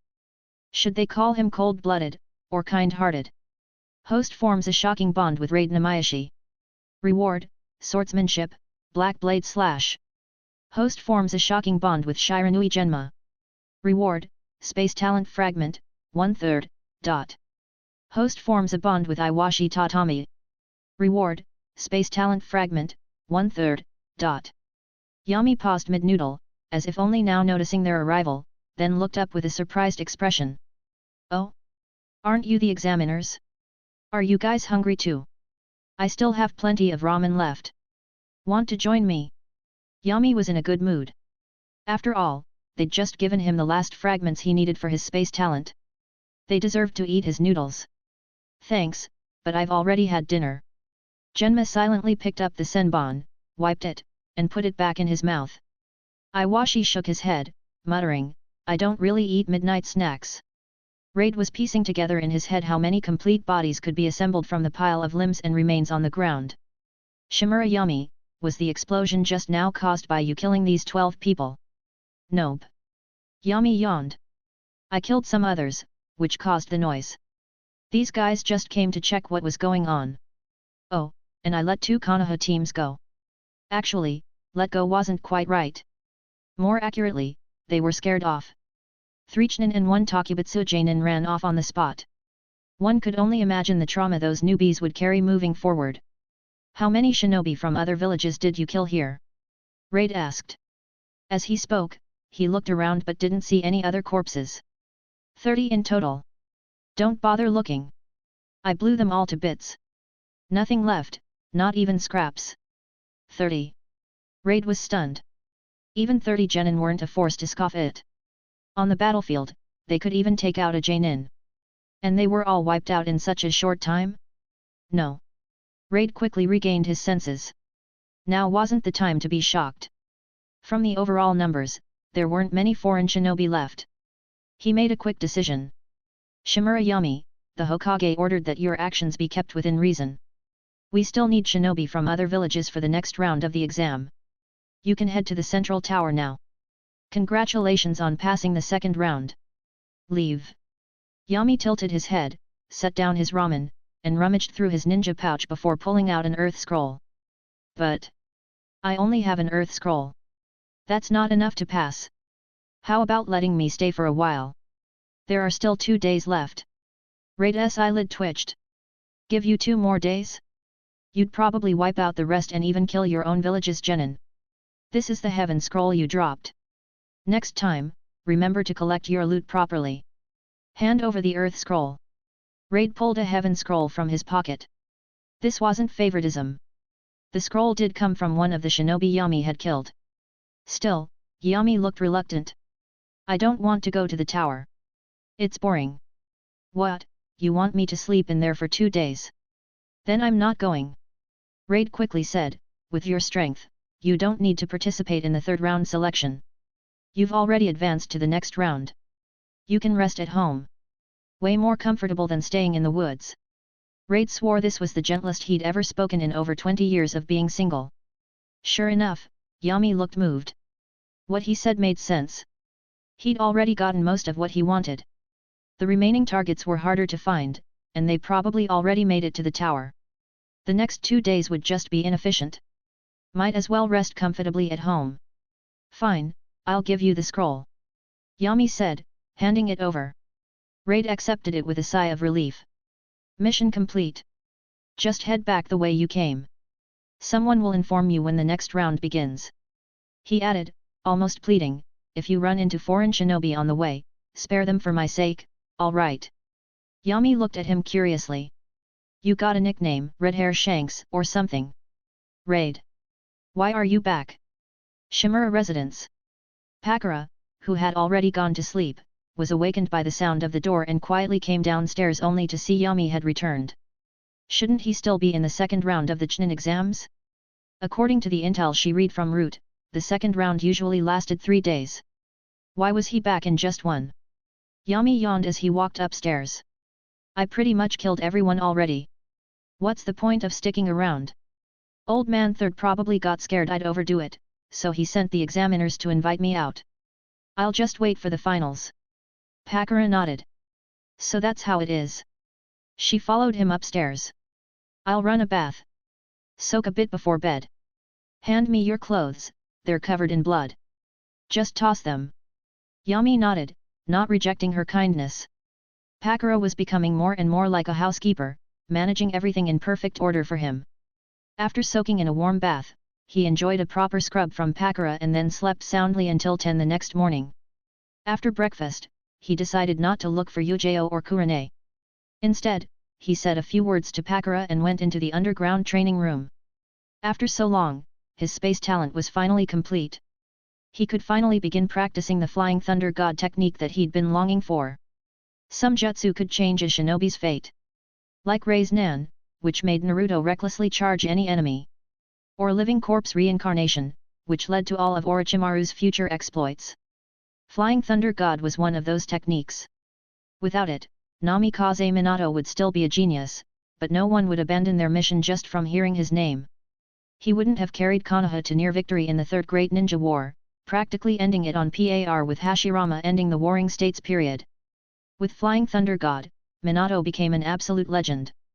For Yami, while not as exaggerated, it would still elevate him to another level. With Scorch Release alone, his attack power was already at cage level. Once he mastered Flying Thunder God, he would be a true cage-level powerhouse. Even some super cage couldn't do anything to him. If he wanted to run, no one could catch him. No wonder he was so obsessed with it, even copying the full scroll of Flying Thunder God long ago. And to be safe, he used the bond points he just earned to upgrade his space talent by 1 level. Originally, upgrading the space talent required 3000 bond points. But due to a random bonus, the cost was reduced by 1 level. The system was surprisingly generous in this regard. Once the bond point system activated, every ability earned would reduce the upgrade cost. Proficiency gained through training worked similarly, it acted as a progress bar.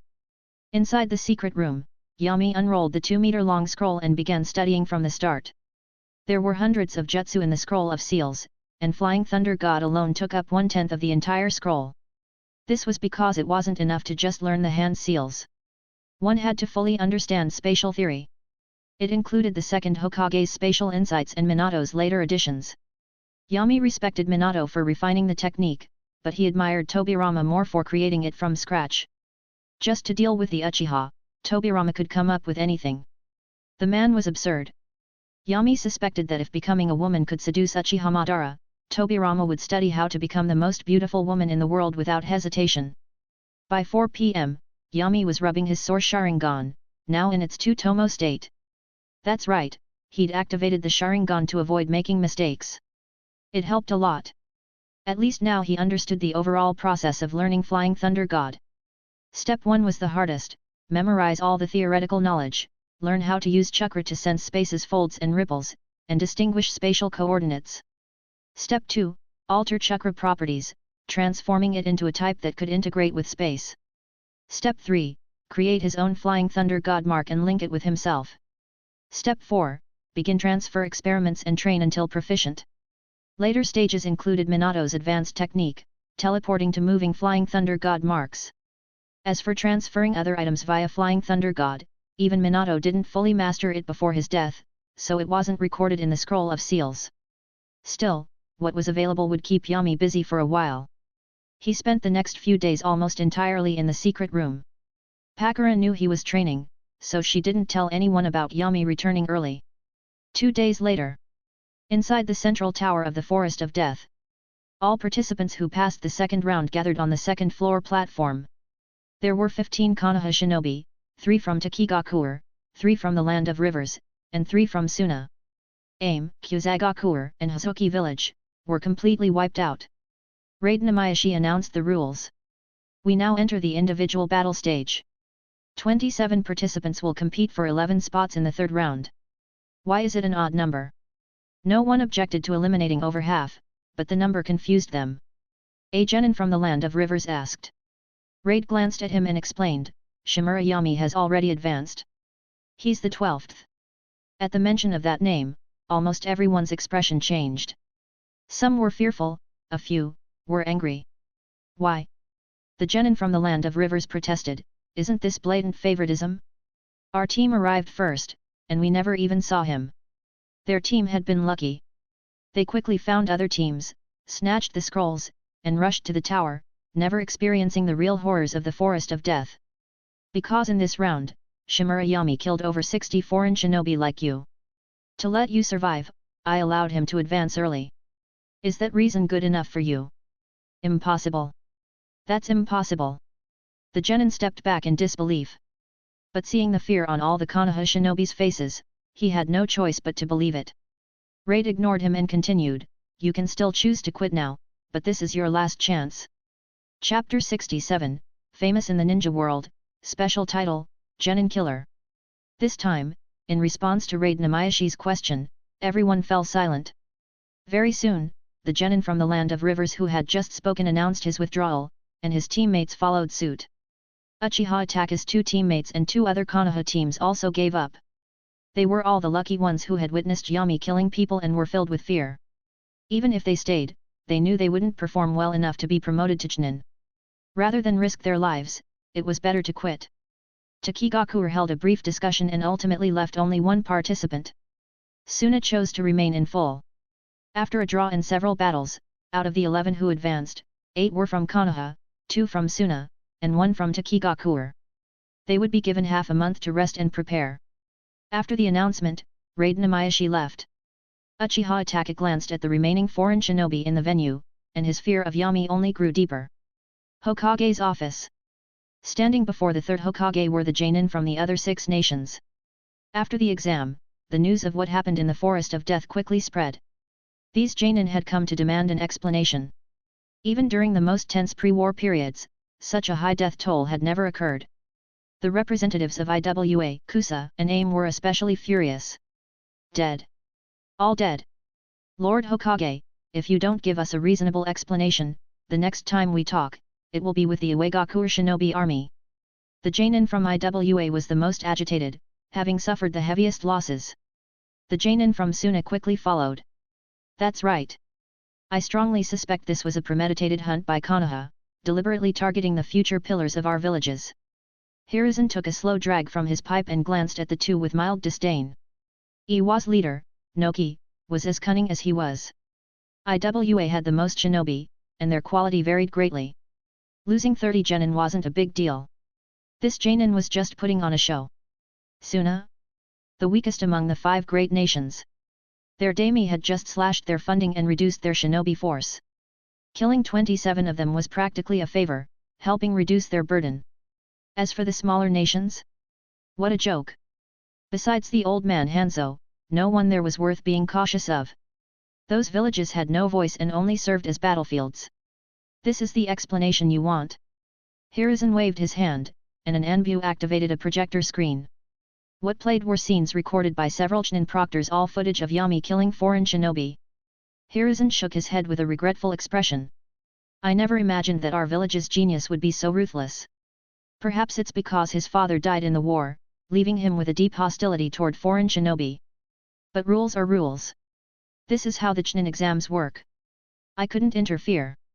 Instead, I had him advance early to preserve a few promising talents. The Genin present watched the screen in silence. Until Scorch release! Asuna shinobi exclaimed. That's right. Scorch release! Hiruzen smiled faintly. He is a genius, after all. Naturally, he's a bit different. In fact, even he had been surprised when he first received the report. It had taken him a while to calm down. When the last clip froze on screen, Hiruzen looked at them and asked, any further questions? Konoha has no intention of targeting anyone. If there's blame to assign, then it lies with the elders who failed to guide this child properly. I'll be sure to train him well moving forward. Konoha truly lives up to its name. The IWA Genin took a deep breath. This time, IWA was defeated. I'm too ashamed to stay. Lord Hokage, please forgive my rudeness, I'll take my leave.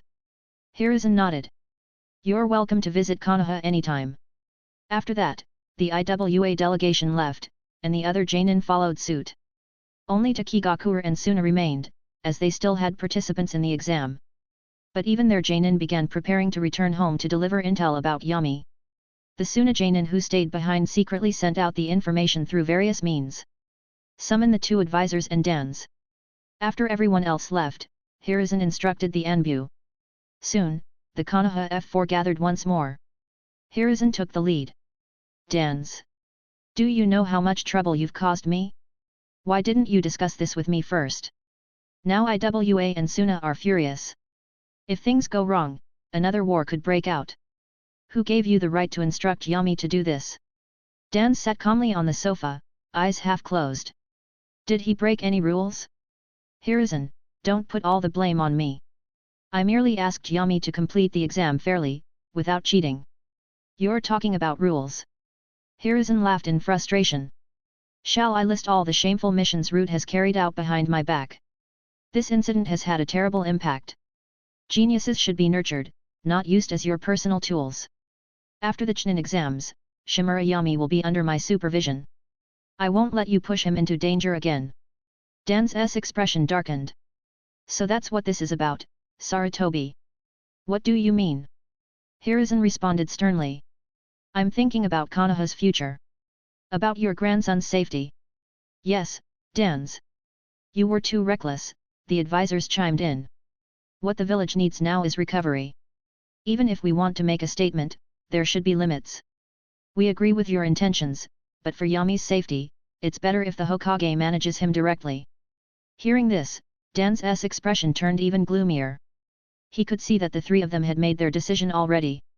Summoning him today was just a formality. They wanted to take Yami away. Old monkey, that's my grandson.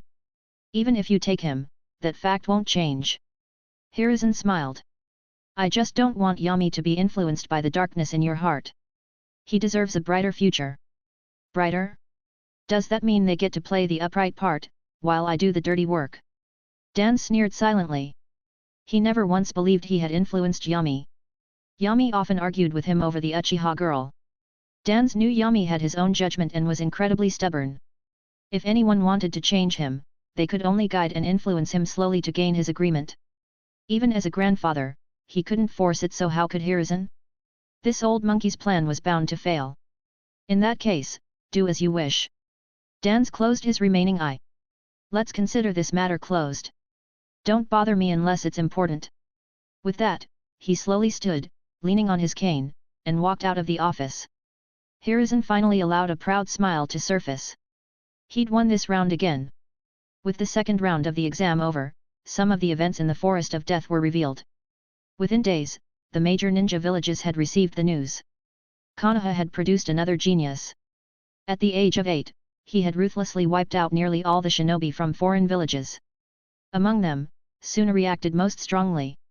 Scorch release touched a nerve in the heart of 4th Kazekage Raza. Upon receiving the report, he tore the document to shreds and immediately summoned all the elders. Konoha has a Scorch release user, already this cruel at age 8.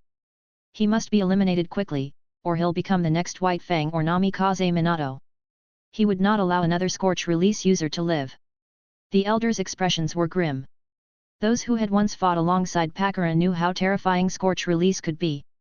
Yami awakening it felt like a slap to their faces. They all supported Raza's plan and began arranging for an assassination. Land of Earth. Noki flew into a rage when he received word of the total annihilation, and then calmed down. That damn Sarutobi Hiruzen. This was definitely planned. Should we retaliate? The burly Kitsuka scratched his head. Retaliate? Noki floated up and smacked his son. Think strategically. They were just 30 genin. If they die, they die. You want to lose more elites over cannon fodder? Kitsuka was baffled. Then what should we do? Wait. Wait for the others to move. Noki said calmly, we're not the only ones who don't want a genius rising in Konoha. Watch. Suna will make a move. Kiri despises Scorch release since it counters their water release. They'll probably stir soon too. This is Dan's grandson. Even if we're not afraid of him, it's not wise to provoke someone like that. Shimura Yami. Kitsuki repeated the name, then recalled something. Father, I remember the stealth unit led by Ishigaki was taken out by a team that included Shimura Yami. The Jainin leader was Hyga Hisashi from the Hyga branch family. It's working hours. Call me Tsuchikage-sama. After the scolding, Noki began to ponder. In that case, let's fan the flames. Say Shimura killed 2 Jainin solo. That'll make the other villages more afraid, and they'll send stronger shinobi. It'll raise the odds of success. The sly Noki immediately set Kuratsuka to work spreading the exaggerated intel. Kumo. Though they hadn't sent any participants, their spies in Konoha still forwarded the intel, and not much later than other villages. Thanks to Dan's deliberate leaks, many people now knew the name of Shimura's genius. Even spies disguised as civilians had accurate intel. Many in the ninja world viewed Reikage as a brainless brute, but that was a misconception. Whether it was the 3rd or 4th Reikage, their recklessness was only a front. Every outburst was calculated to bring benefit to the village. If they were truly impulsive, they wouldn't have retreated when the AB combo met Namikaze Minato. They backed off because there was nothing to gain from fighting. Now, reading the report, 4th Reikage frowned. Dode, when are the envoys heading to Konoha for negotiations? In 2 months, after the Chunin exams are over, replied a middle-aged shinobi. Then have them kill this kid too. After saying that, Reikage stopped paying attention. To him, this was a minor matter. Konoha. In an alley not far from the Hokage residence. A mysterious masked man in a black cloak slowly emerged from the ground. A strange black and white creature with pitcher plant-like growths on its head surfaced from a wall nearby. The white half chuckled. As expected of Konoha. Another genius. This one's even more terrifying than Kakashi was back then. Being stronger than trash isn't much of an accomplishment. The masked man sneered at the mention of Kakashi. Shimura Danzō's grandson had the best starting point and lucked into mastering Scorch Release. That's all. Against my Mangeki Sharingan, he's nothing. The only one worth noting is Uchiha Itachi. His eyes flashed crimson as he spoke. Don't underestimate any shinobi, especially one from Konoha, said the black half of the creature. This kid doesn't seem to get along with Itachi either. That's your chosen piece, right? Should we remove him first? No need. The masked man shook his head. On the contrary, let them fight. Uchiha Itachi is no match for him yet, which is perfect. Let him experience defeat. Only resentment and hatred can awaken the Mangeki Sharingan. A genin killer doesn't deserve my attention. Host has been recognized in the ninja world as the genin killer. A bond has been established with the genin role. Special title unlocked, genin killer. Effect, when fighting genin, the host's ninjutsu power increases by 2%. Yummy. What a lame title. What a lame effect. Wait. Yami suddenly thought of something. Weren't those two future parasites always stuck as genin? Then this title might still be useful. Even when they grow up, he could still suppress them without this title. Soon, Yami tossed the thought aside and resumed studying Tobirama's spatial theory. Spatial theory was a cerebral subject. The buffs from Izumi and the genin title had no effect on it. Thankfully, after upgrading his space talent, it still helped. After reading for so many days, he finally started to grasp the basics. Chapter 68, Itachi, your brother loves you so much.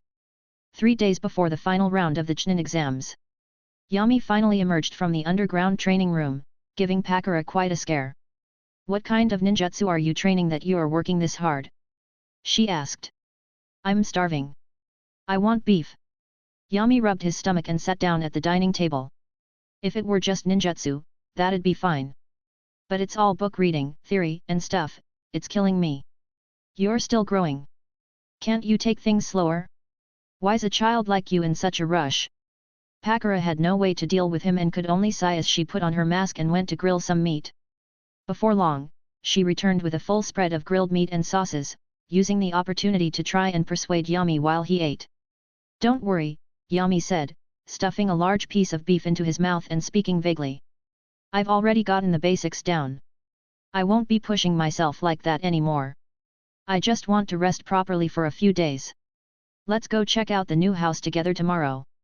Pakura smiled and nodded gently. The next day, Yami took Pakura to the new house he had purchased.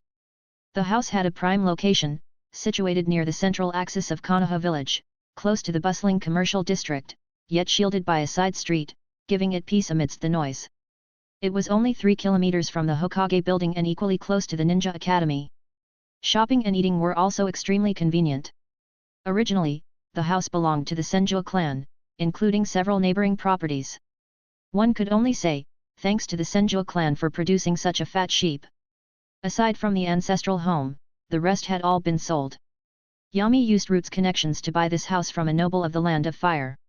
It covered an area of 3,000 square meters, and he also took over the 2 adjacent courtyards, renting one of them to Izumi. Izumi's mother, Uchiha Kiyomi, finally agreed to her daughter's request to move out of the Uchiha compound. All parents want what's best for their children. As the clan's dissatisfaction with the village grew and more people leaned toward the radicals, Kiyomi realized that staying would only end with one of 2 outcomes: either Izumi would be assimilated into the radicals, or she would be ostracized further. Neither result was acceptable. So moving out was better. Besides, they never really benefited from the clan anyway, so there was nothing to be sentimental about. However, one troubling issue remained: once the other clan members found out, they might create trouble or even try to stop it. That would be left to Yami to handle. He planned to talk to Itachi during the Chunin exams. If Itachi agreed, he could ease up on him in their match. In the blink of an eye, it was the day of the Chunin exam finals. The exam was held in a massive stadium on the outskirts of the village. Early in the morning, a sea of people flooded into the arena. To civilians, it was a rare opportunity to witness actual ninja combat. Even Konoha villagers usually only saw shinobi darting around but rarely got to watch them train, since those areas weren't open to the public. So not only locals came, but also tourists and nobles from the Land of Fire and even beyond. That was Konoha's original intent in hosting the joint Chunin exams. It wasn't just a competition, it was also business. Soon, the massive circular stadium was packed. On the top floor, the daimyo of the Land of Fire and several smaller countries had arrived and were chatting cheerfully. Below, the VIP seating area also began to fill. Uchiha Shisui sat there with a cute boy just over 3 years old. The little one twisted in his seat, stretching his neck to look around. When he didn't spot the person he was looking for, his mouth puckered. "Nii-san. I want Nii-san." "Suzuki," Shisui said patiently, trying to calm the restless child. "Itaki is getting ready for his match. Once he's done, he'll come be with you. Then, can Nii-san practice shuriken with me?" Suzuki asked with wide, hopeful eyes. Before Shisui could respond, a voice cut in. "Probably not." Yami had appeared behind them at some point. Suzuki turned to look at the smiling Yami and said angrily, "Who are you? Why won't you let Nii-san practice shuriken with me?" "My name is Shimura Yami," he introduced himself. "I'm your brother's classmate. We were in the same class." He raised 2 fingers. "When I graduated, I beat him twice in a row." "Impossible!" Little Suzuki instinctively shouted back, but Yami just smiled. "Why don't you ask Shisui-senpai and see?" Suzuki turned to Shisui, eyes full of hope. Shisui smiled bitterly and nodded helplessly. "Suzuki, Yami is a very talented ninja. Itaka still needs to work hard to catch up to him." Little Sasuke's world collapsed. To him, Nii-san was the best. He never imagined Nii-san could lose. His face fell, nose crinkled, and he was on the verge of tears. "Don't cry just yet. Do you know why Itaka won't be able to practice shuriken with you?" Yami interrupted the moment. Sure enough, Sasuke's attention shifted. "Why?" "Because I'll probably injure him pretty badly in a little while. So he won't be able to train with you. You'll see for yourself." "Wah!" Suzuki finally burst into tears. Host has established a hatred bond with Uchiha Suzuki. Reward, one-time appearance enhancement, gradually effective over the next 30 days. Yami. With this face, I still need to be more handsome? Damn. Suzuki really is a certified pretty boy, what rotten luck. Yami. Shisui chuckled helplessly. Why are you here bullying kids instead of waiting in the contestant area for the match? The matchups are already drawn. It's boring there. Yami casually pulled out a lollipop and popped it into Sasuke's mouth. The crying immediately died down. He continued, everyone there was trembling when they saw me. What am I supposed to do? Watch them all shake? Shisui couldn't argue with that. It was normal for those genin to be nervous. Even he had gone silent for a while after hearing of Yami's exploits. By the way, why did you bring this brat with you? Where are his parents? Looking at Suzuki, whose nose was twitching and who had forgotten to suck the lollipop, Yami felt relieved. Usually, everyone called him a brat. Now it was finally his turn to call someone else a brat. Shisui explained, a lot of foreign dignitaries came today, so clan head Fugaku is out patrolling with the security division. What a responsible clan leader. Yami nodded. At the top of the stadium, Hiruzen's voice echoed, announcing the matchups and rules. There were 12 finalists. First, 6 would be selected through one-on-one matches. The 2 who finished their battles the fastest would advance directly to the semifinals. The remaining 4 would fight again for the last 2 semifinal spots. Then came the semifinals and the final match. Winning wasn't the only path to promotion. Any standout performance could still earn a promotion to Chunin. When the first round matchups appeared on the giant screen, sighs filled the crowd. Many had hoped to see the battle between Uchiha Itachi and the now infamous genin killer, Shimura Yami. Unfortunately, the two weren't matched up. Itachi's opponent was a Konoha genin. Yami's opponent was from Suna. Yami's match was the last of the first round. After Itachi smoothly defeated his opponent, Yami stepped onto the stage, greeted by cheers even louder than Itachi's. Hidden in a corridor, Danz showed a proud smile. So it was just hype, huh? Who couldn't do that? Didn't Hiruzen use the same tactic to promote his 3 students?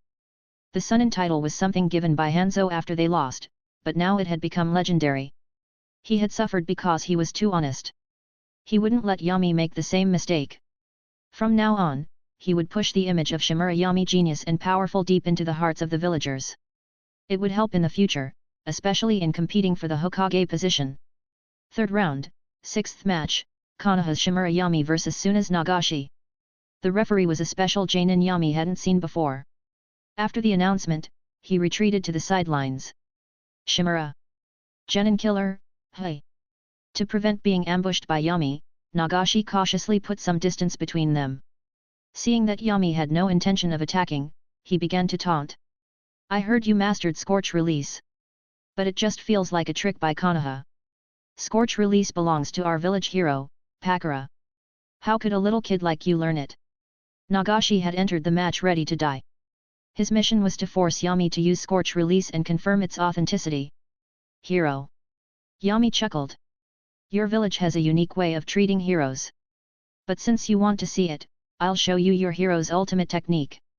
He said something Nagashi couldn't quite grasp. Then Yami raised his hands. 3 fiery orange-red spheres spun rapidly above his head. Once they had stored enough kinetic energy, they launched like arrows toward Nagashi. Scorch Release. Nagashi's face twisted in horror as he felt the moisture in his body evaporating. He tried to form hand seals, but before he could finish even half, the fireball was already upon him. Too fast.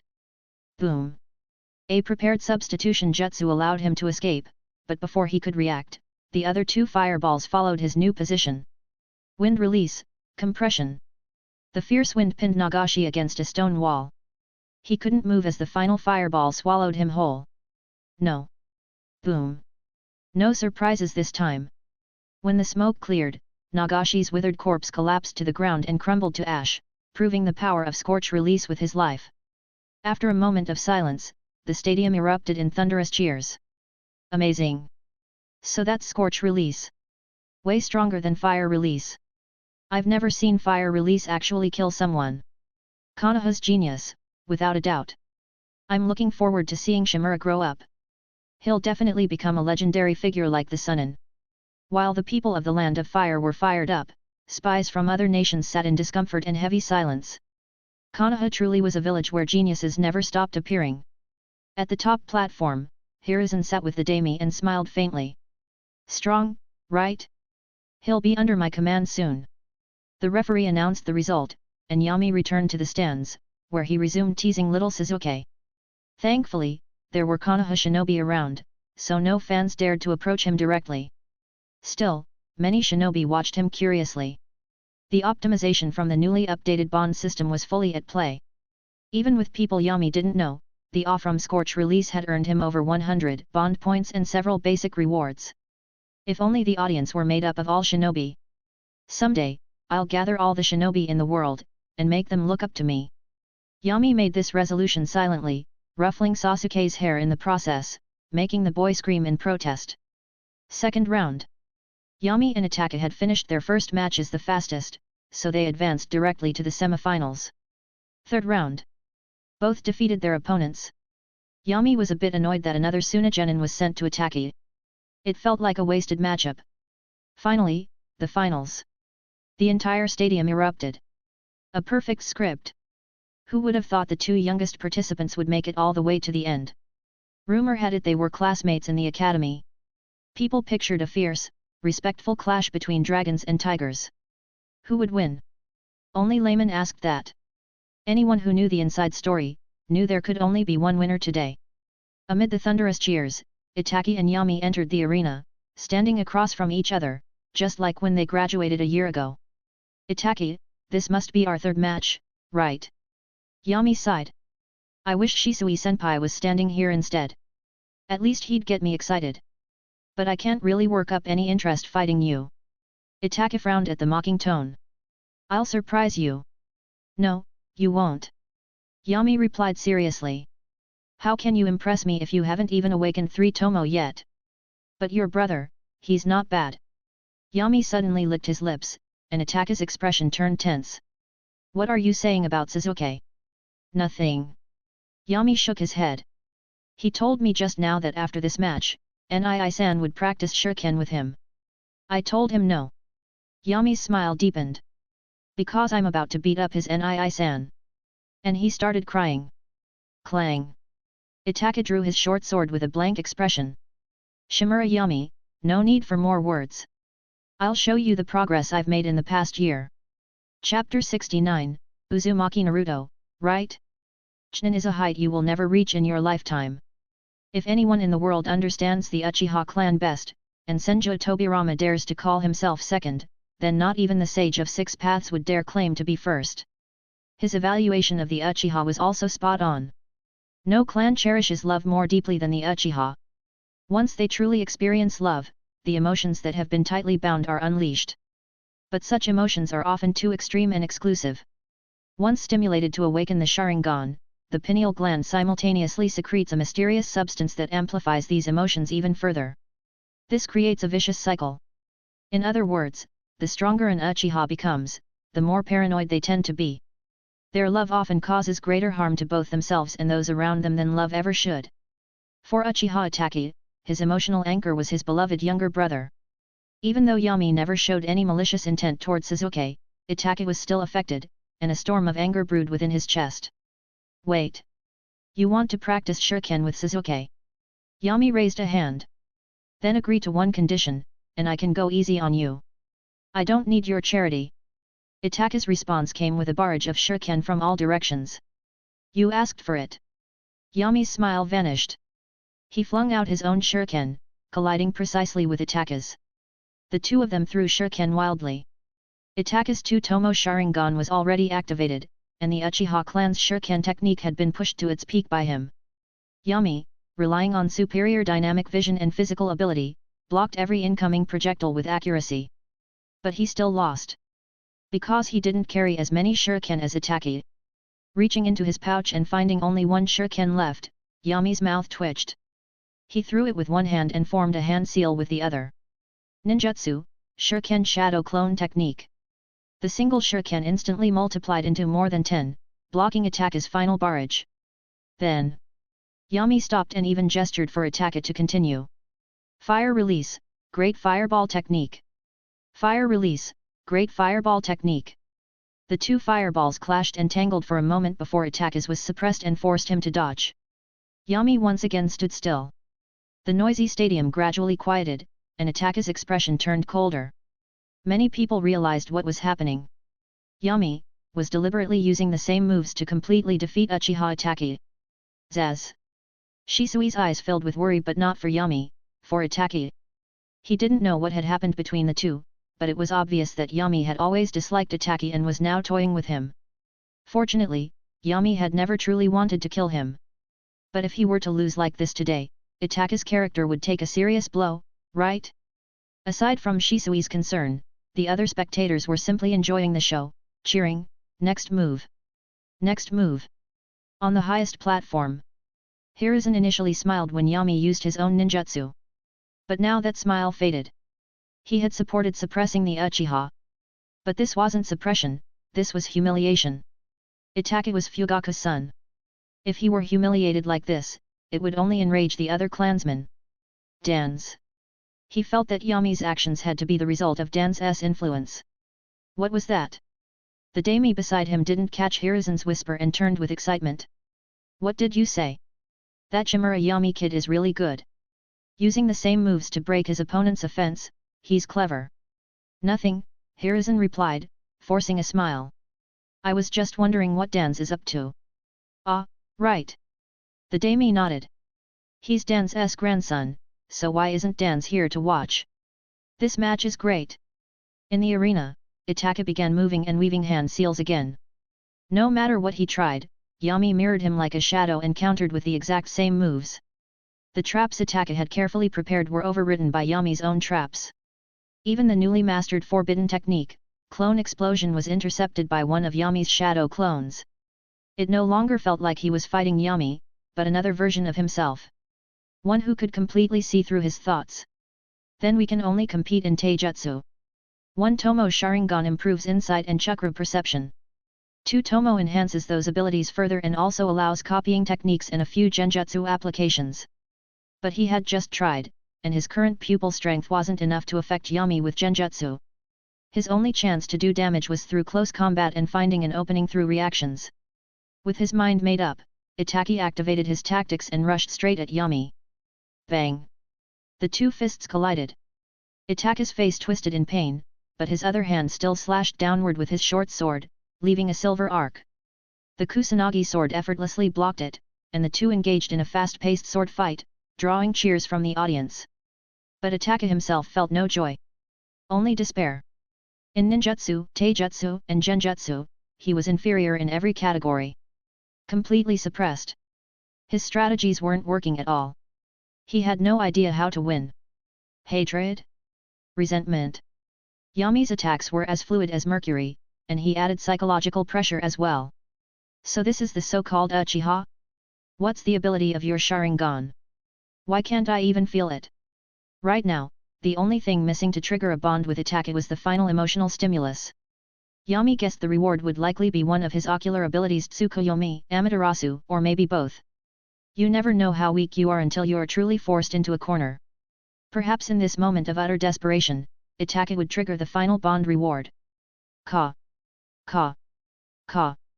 Suddenly, Itaki's body turned into a murder of crows, but Yami remained calm.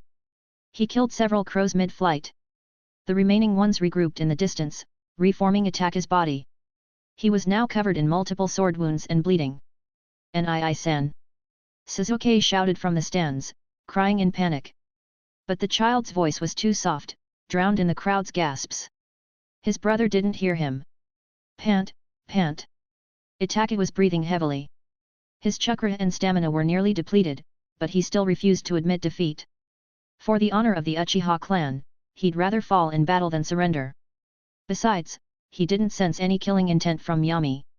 This was all mockery. A glint of madness flashed through his red Sharingan. Itaki once again charged forward. Bang! Yami easily dodged the weak lunge and struck Itaki's arm, knocking the sword from his hand before sending him flying with a kick. Itaki hit the ground and passed out. The special Jainin proctor counted to 10 and announced the final winner. The winner Shimura Yami. The crowd erupted in one last wave of thunderous applause. Only Yami shook his head in disappointment. The emotions weren't enough. Itaki only seemed desperate and suicidal, but in reality, he had already accepted the outcome. Killing a fellow Konoha shinobi in this setting was impossible. Knowing that, he chose to fight honorably and fall with dignity. With that mindset, he was never going to experience the emotional extremes required to trigger anything deeper. So Yami ended it cleanly. After the exam, the Chunin promotion results wouldn't be announced immediately. That would come in 3 days. Yami wanted to find Suzuki and see if he could obtain the second stage bond reward, but Shisui had already taken him to visit Itaki in the hospital. Helpless, Yami brought Kurane and Yujao home to celebrate instead. The next morning. Yami, time to get up. Pack what you need, we're ready to go. Pakura's excited voice woke Yami. On my way. Yami yawned and changed into casual clothes. Today was moving day. Pakura was more excited than him, the actual property owner. She had spent the night thinking about what to bring. After another morning of preparation, everything was packed, and a few members of the Shimura family helped move it all in one go. However, Pakura insisted on arranging everything herself so it'd be easier to use. At that time, Kurane and Yujao also arrived to help. They each picked a bedroom for themselves. Their reasoning was that if they stayed too late in the future, they could just sleep there. With a shopping list in hand, Yami was sent out. Get lost, brat! I won't sell to you. In the shopping district, a thin boy was shoved out of a grocery store and fell to the ground. The people nearby were indifferent, even avoiding him like he was infected with a disease. The boy's blue eyes welled up with tears. The whisker-like marks on his cheeks twitched. Why? Why did the people in the village hate him so much? What had he done wrong? Why did they all call him a demon fox? He was just a normal child. Hey, there's actually someone in Konoha more arrogant than me. A surprised voice sounded above him. He looked up to see a slightly older boy standing there. Shimura Yami. The grocery store owner who had just pushed the boy recognized him immediately. He had no choice. Thanks to Dan's promotion and Hiruzan's tacit approval, Yami was now the hottest genius in the village. You refused to sell to this kid and threw him out? Yami asked, pointing at the boy on the ground. He's the demon fox. He brings disaster. The owner shouted. I can sell to whoever I want. Impressive. You've got guts to try that excuse on me. Yami nodded, pocketed the shopping list. Fire release, great fireball technique. Boom. A blazing flame surged over the stunned store owner and roared into the shop, instantly igniting it. My store.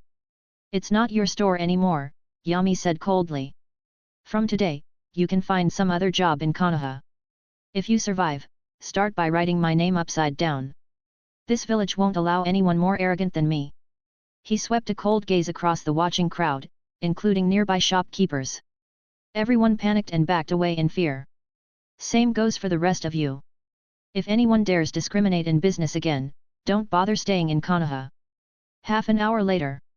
Leaving the shopping district, Yami brought the boy to a dam within the village. They sat together on the embankment.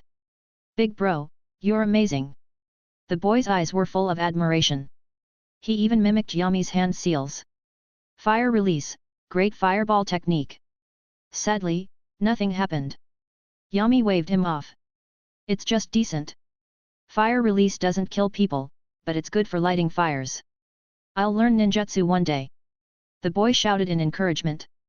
By the way, big bro, what's your name? You didn't hear them just now. Yami looked at him in surprise. This kid's been a clueless fool since birth? Hee hee. The boy scratched his head, embarrassed. He had been so amazed by the fireball, he didn't catch it. My name is Shimura Yami, Yami said slowly. What about you?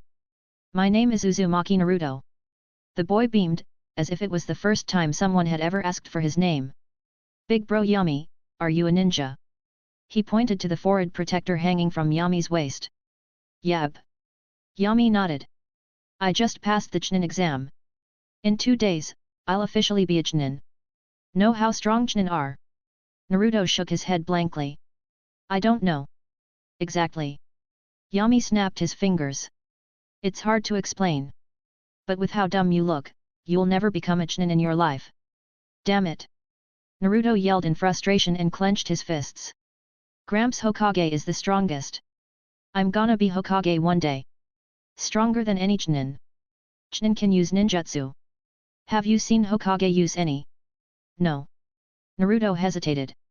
He had only heard stories from Gramps Hokage but had never seen him fight. But Gramps Hokage definitely knows ninjutsu.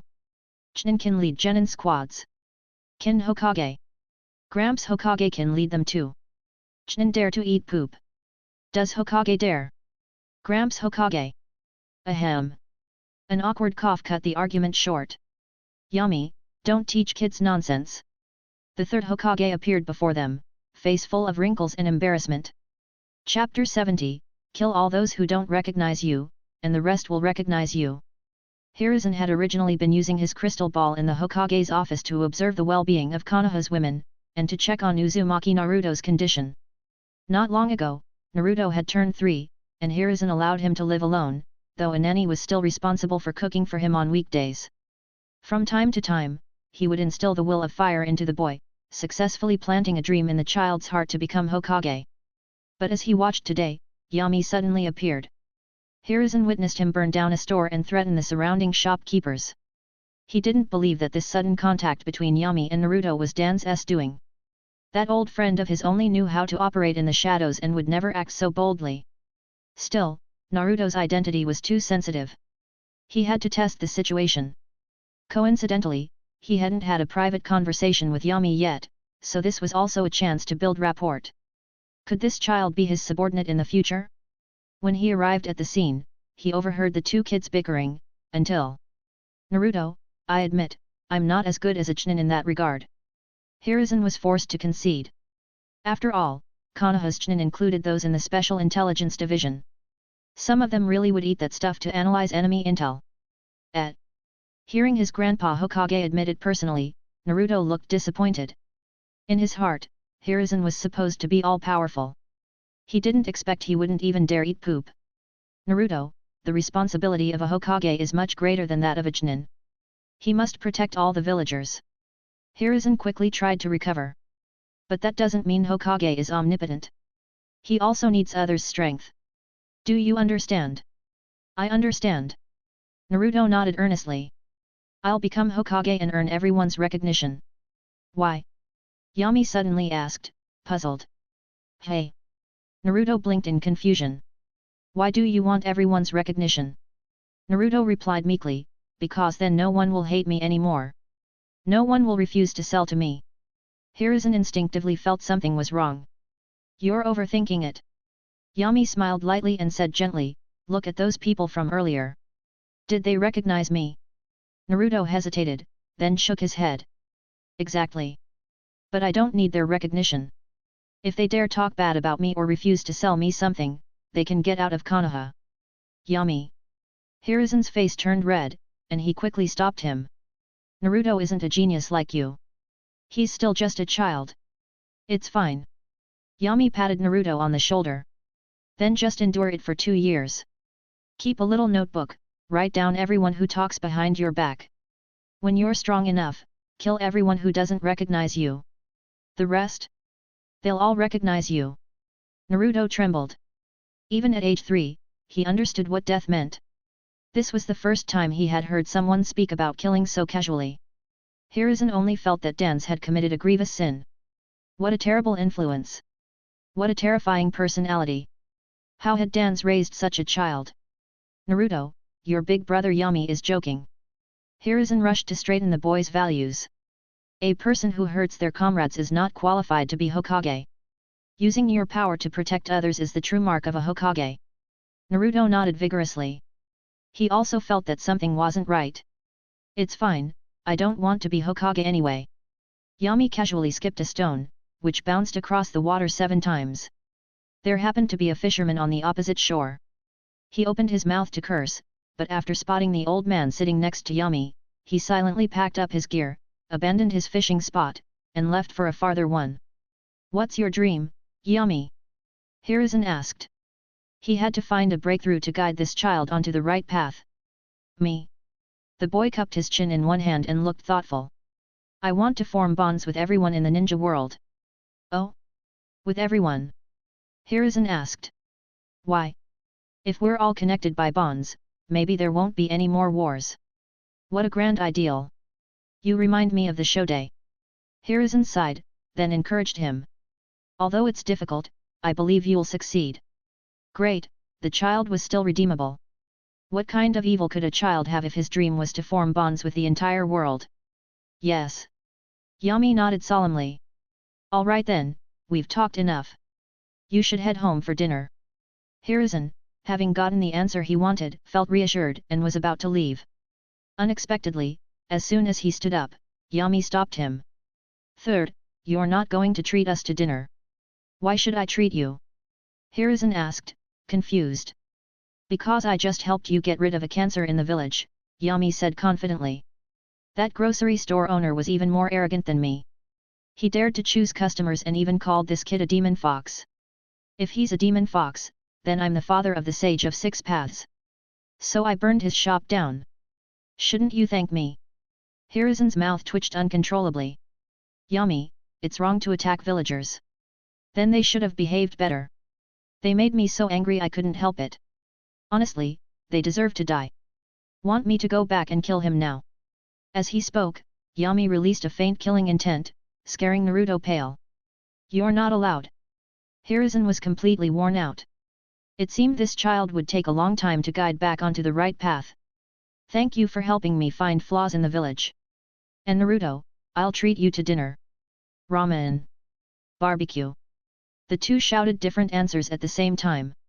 Naruto was quickly pinned down by Yami. You're freeloading. Don't be picky. Old man's treating me. Oh, okay. Naruto, who had never eaten barbecue before, nodded pitifully. At Yakiniku, Hiruzen was thoroughly fleeced. As for Yami, perhaps due to his developing Senju bloodline or the Tsutsuki genes inherited from Hinata, his appetite had exploded. He used to eat 10 plates of special beef, now he could down 20. Naruto turned out to be a glutton too. Though he came reluctantly, he managed to finish 3 plates. When it came time to pay, the third Hokage directly charged it to the Hokage's office. Nice. Official business expense. After leaving the shop, Naruto held Hiruzen's hand in one hand and waved at Yami with the other. Big bro Yami, remember my address. Come play sometime. Yami waved back and left without saying anything. Hiruzen looked down and said, Naruto, the first step to becoming Hokage is walking home by yourself.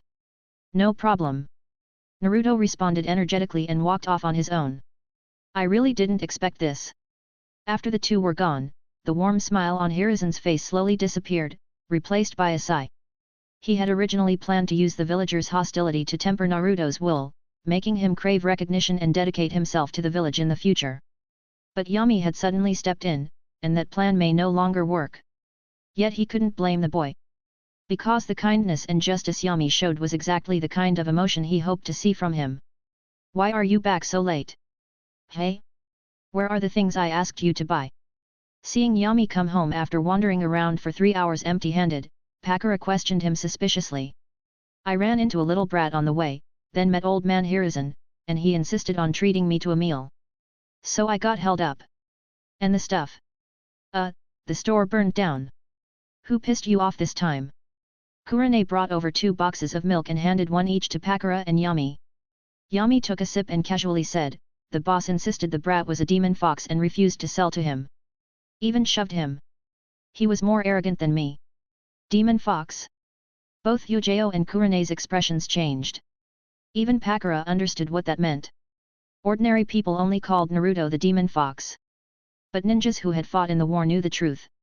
All right. Yami finished his milk in one go and yawned. Got up too early this morning. I'm going to nap. Pakura nodded gently. All right.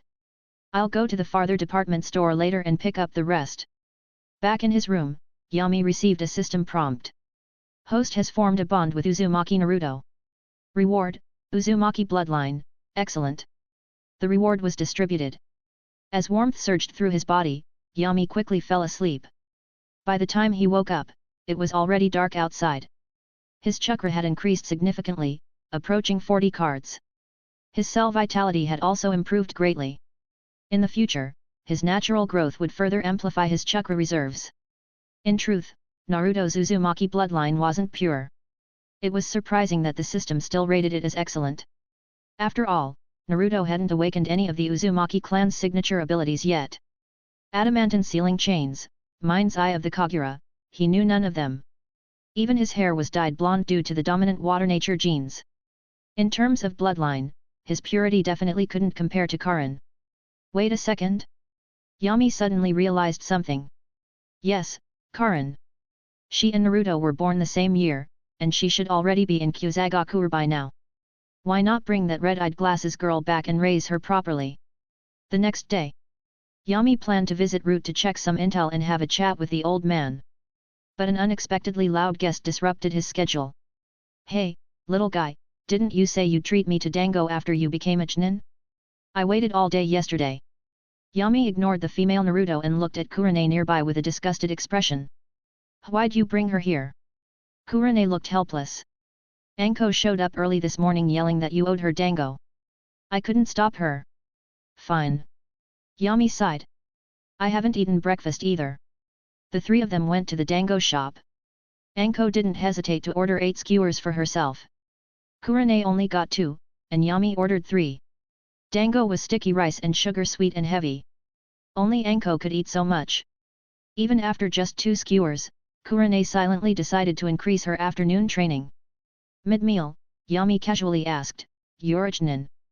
Can't even afford dango? What's with all those skewers? Not worried about a stomachache?" Anko stuffed 3 dango into her mouth like a squirrel. "I'm lucky. I get discounts or freebies almost every day. Never had a stomach problem." Yami relaxed a little. Looks like the plan was progressing well. She hadn't gained weight yet. Maybe she just wasn't at the right age. He'd wait. But what he didn't notice was the sly glint in Anko's eyes as she sipped water. Trying to fatten up this lady? Even if I have to train 3 extra hours a day, you'll never succeed. After leaving the dango shop, Yami parted with the girls and headed to Route to find Dan's. Old man, that Uzumaki Naruto kid is the Nine-Tails Jinchuriki, right? Yes. Dan's paused as he lifted his teacup. You met him? You the one who spread the rumor that he's the demon fox? Yami asked directly. Dan's nodded, then shook his head. That was the consensus of Konoha's higher UPS. If you want to control the power of a tailed beast, the host must have a strong will. Otherwise, they'll become the beast's puppet. So a Jinchuriki's life is doomed to be full of hardship. Not just Konoha. All villages viewed their Jinchuriki the same way. When not in use, they were feared and shunned. But when war came, they were expected to fight as ultimate weapons. You feel sorry for him? Dan saw through his grandson. I suppose so. Yami nodded lightly and took a sip of tea. He's just a kid, younger than me. I just despise the shamelessness of you old guys, and the villagers' ignorance. Dan's was being scolded by his own grandson, but he wasn't angry. He remained calm. When you grow up, you'll be just like us. You can't stop it. Even if you end public discrimination, it'll just go underground. Just like Hitaki Sakumo. Dan's narrowed his lone eye. Fools will always point fingers at those working in the shadows, never understanding what they've sacrificed for this village. Whether he was talking about Sakumo, or himself, was unclear. In any case, Dan's quickly caught himself and returned to his usual calm state. Let's talk about your future. He set his teacup down. Hiruzen used the Chunin exam to pressure me, and joined forces with the other 2 advisors to take you away. But I'm not worried they'll sway you. Just remember, what you see of Hiruzen is only surface level. If he ever persuades you to do something impulsive, think twice. That's his trick. Hiruzen always convinces others to do things that shouldn't see the light, then takes all the blame himself. Chapter 71, Massacre of Kusagakuer Village, Kairin's Request. Congratulations, Yami. From today on, you are a Chunin. Hiruzen handed Yami the green Chunin vest that symbolized the identity of a Chunin. The size had been specially chosen to be small. Congratulations to the host for promotion and salary increase, deepening the bond with Konoha village, and enhancing the special effect leaning against a big tree. Leaning against a big tree, Chunin within the land of fire, training speed increases by 40%, and chakra recovery speed increases by 40%. The effect improves with job title level. Seeing Yami staring at the Chunin vest with visible distaste, Hiruzen kindly added, it doesn't matter. It's just a symbol of status. You don't have to wear it if you don't want to. Just wear it according to your preferences. All right. Yami nodded slowly and accepted the vest. I'll go show it off to that little brat Uzumaki Naruto in a bit. This is something he'll never get in his life. Hiruzen's smile froze, and he coughed awkwardly. You're already 8 years old, don't compare yourself to a 3-year-old child. Let's talk about your team's mission assignments first. Changing the subject, Hiruzen's expression grew serious. I know that because of Dan's, you've been exposed to a lot of darkness at root. Your personality has grown extreme, but the world is still beautiful. Not everything has to be resolved through killing. That's why I went out of my way to argue with Dan's and asked for you to be reassigned. I just don't want you to fall further into the shadows. Hiruzen showed a kindly smile. In fact, it would be best if a child your age could stay at the Ninja Academy. The curriculum has recently been revised, and it's quite interesting. Yami's mouth twitched slightly. With Izumi around, he already knew about the curriculum changes. How should he put it? The third Hokage is the strongest Hokage had become a core part of the new history textbooks. The academic curriculum had been lightened, reducing a lot of battlefield knowledge and adding more historical content. Most of it introduced the great deeds of the old man in front of him. So old man, what's your actual plan for me? It's actually pretty simple. Hiruzen set down his pipe with a smile. Your teacher Hisashi has returned to the Hyuga clan and is no longer your Jonin instructor. From now on, you'll be the new captain of your team. That's it. Yami was surprised. You're not putting me in the Anbu. Konoha isn't in such a dire situation that we need to send a child like you to the Anbu. Hiruzen shook his head. I just don't want you to fall into darkness, but that doesn't mean I want to control your whole life. Having arranged the fates of far too many people in his time, Hiruzen understood one thing very well. Ordinary words and lectures only lay the groundwork in a ninja's subconscious. They don't genuinely make someone loyal to the village or inspire them to give their all. What matters most are real, personal bonds. Uzuki Ujao and Ui Kurane both had good personalities. Spending time with them would gradually influence Yami through their presence. Clever. Very clever. Yami also understood Hiruzen's intent. If he were just an ordinary talented child, it might have worked. Unfortunately, he understood Hiruzen's nature far too well and he knew exactly what he wanted. When can I be promoted to Jainin? Yami asked seriously. Hiruzen frowned. You just became a Jainin. Why are you already thinking about Jainin? Once I become a Jainin, people will have to call me Yami-sama instead of just Yami, he answered as if it were obvious. That depends on your performance. Hiruzen's frown eased again, and he smiled gently, painting a hopeful picture. If you build up enough merit, 1 or 2 years would be enough. You'd be promoted to Jainin even younger than Kakashi. Realizing there was nothing concrete in Hiruzen's answer, Yami lost interest in staying any longer. Give me a month off. I didn't get to rest properly because of the exam prep. This time, Hiruzen didn't beat around the bush and approved right away. However, before Yami left, he still advised him to stay away from Root. After leaving the Hokage building, Yami carried his Chunin vest to Naruto's house to show it off, making the little rascal scream and nearly cry with envy. But deep down, Naruto was happy. Yami was the first person to visit him on his own, aside from the third Hokage. Before leaving, Yami gave him 2 books. A dictionary, and how to look up a dictionary. I'll test you next time I visit. A ninja can't be illiterate. When I was your age, I already knew more than you. If your results don't satisfy me, I won't come again. At first, Naruto was confused, but the moment he heard Yami say he wouldn't return, he immediately hugged the 2 books tightly and shouted, "Don't look down on me. I'll definitely learn lots of words." Yami smiled and ruffled his hair again. "All right, if you learn enough, I'll treat you to Ichiraku ramen. It's a deal." Naruto's eyes lit up. Yami left. He visited Naruto not just to receive a bond reward, but because he genuinely wanted to. Even if Naruto's future was manipulated, even if he did countless things wrong. He ignored Sasuke's pain, pleaded for his return, forgave the enemy who killed his parents, and even destroyed the promising unification of the ninja world. But still, it was this guy, and a few other passionate idiots, who accompanied Yami through his youth. 2 days later, after helping Izumi move, Yami quietly left Konoha and headed toward the land of grass. There were countless small countries between the major nations in the shinobi world. Some weren't even as large as Konoha village. Some didn't have their own shinobi forces and had to hire others to complete missions.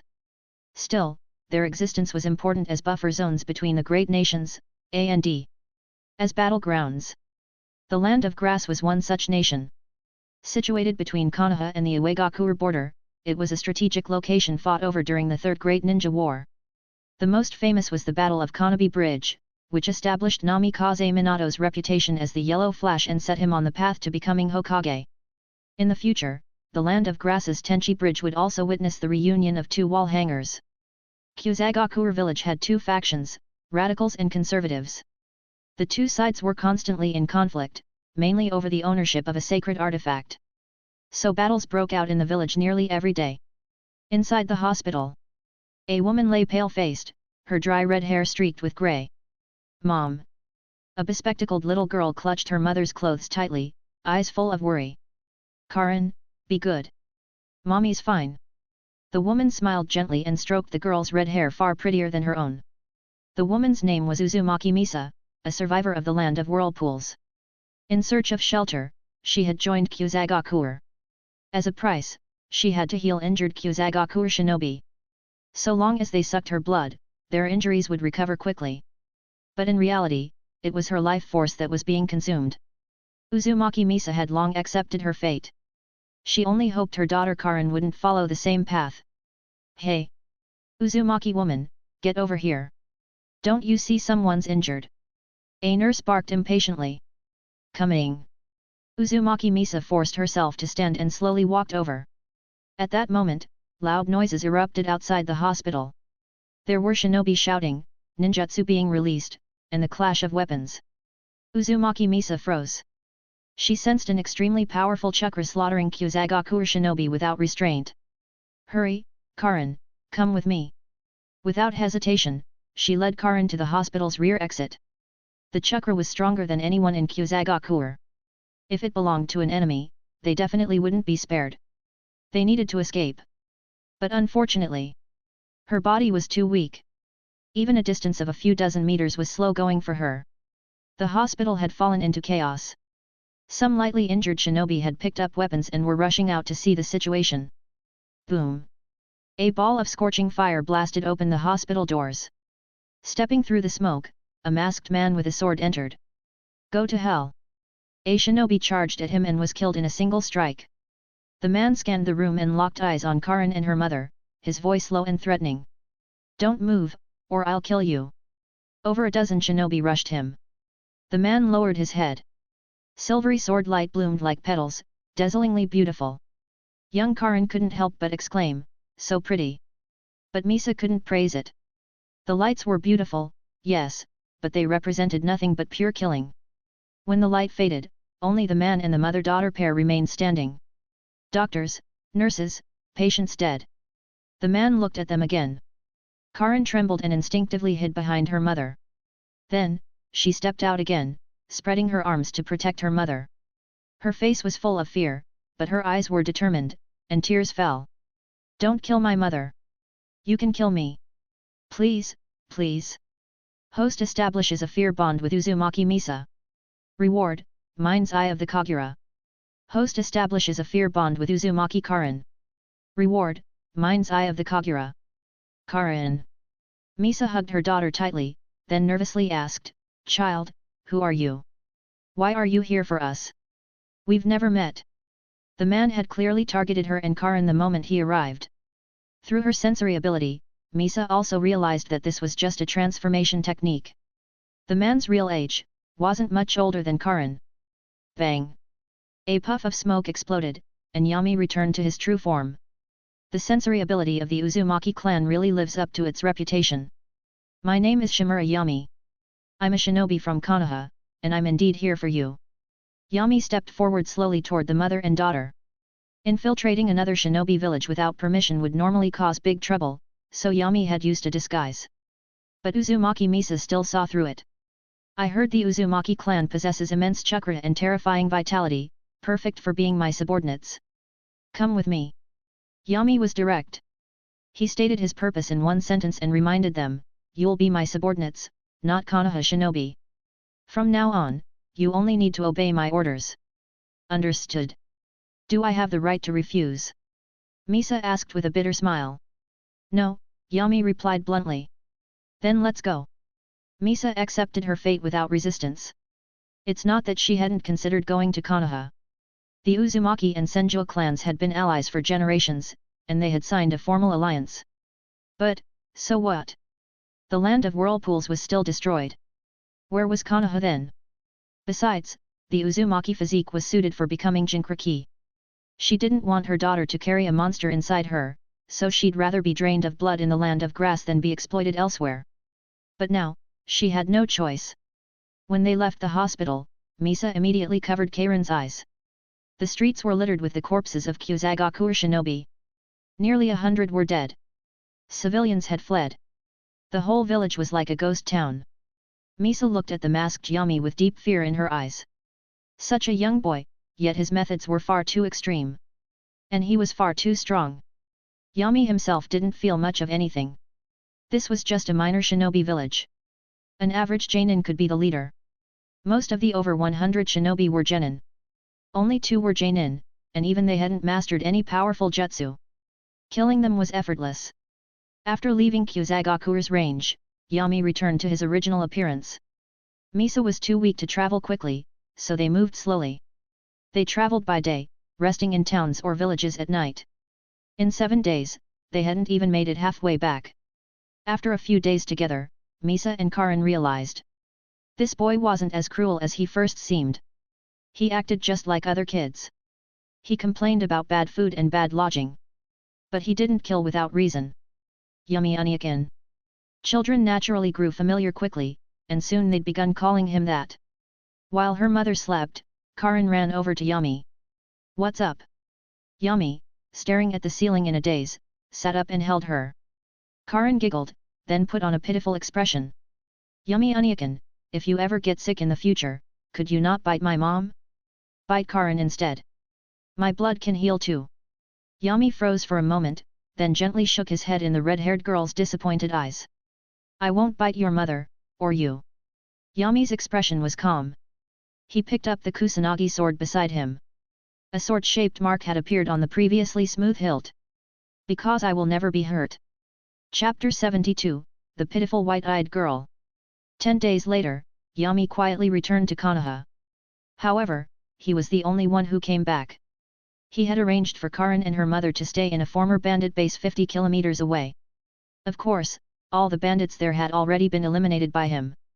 He did this mainly to leave a traceable path for the mother and daughter. Upon returning to the village, Yami took on a bandit elimination mission and headed out again. This time, he brought Karin and her mother along. He brought them directly to the Hokage's office.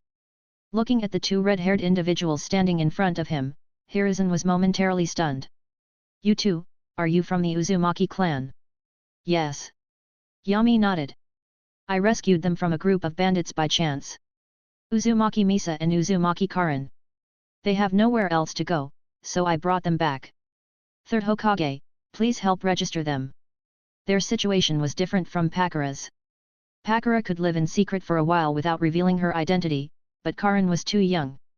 Especially with her conspicuous red hair, only Hiruzen could arrange an official registration. That's why Yami had gone to such lengths to put on this little show. Hearing this, Hiruzen fell into deep thought. Yami gently patted Karin's head, and she very cooperatively began to tear up. Old man, he said with well-timed irritation, what are you hesitating for? You scared the child to tears. A Hokage scaring a 3-year-old. Shameful.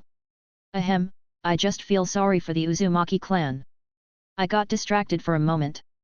Hiruzen coughed awkwardly. Alright, since you've brought them here, they can stay in the village from now on. Thank you, Hokage. Uzumaki Misa bowed deeply. No need to thank me. Hiruzen gave a familiar, kindly smile. Just treat Konoha as your home. The Uzumaki clan still held great value. With proper training and mastery of powerful sealing techniques, they could serve as a strong suppressive force against tailed beasts just like Kushina and even Uzumaki Mito in the past. This could also help prevent Naruto from losing control in the future. Do you need me to arrange accommodations? With that thought in mind, Hiruzen's tone grew even warmer. No need, Yami said immediately. Aunt Misa's cooking suits my taste. I've hired her as my housekeeper. Uzumaki Misa nodded repeatedly. This was the story they had agreed on beforehand. She could already tell that Yami had no interest in this Hokage.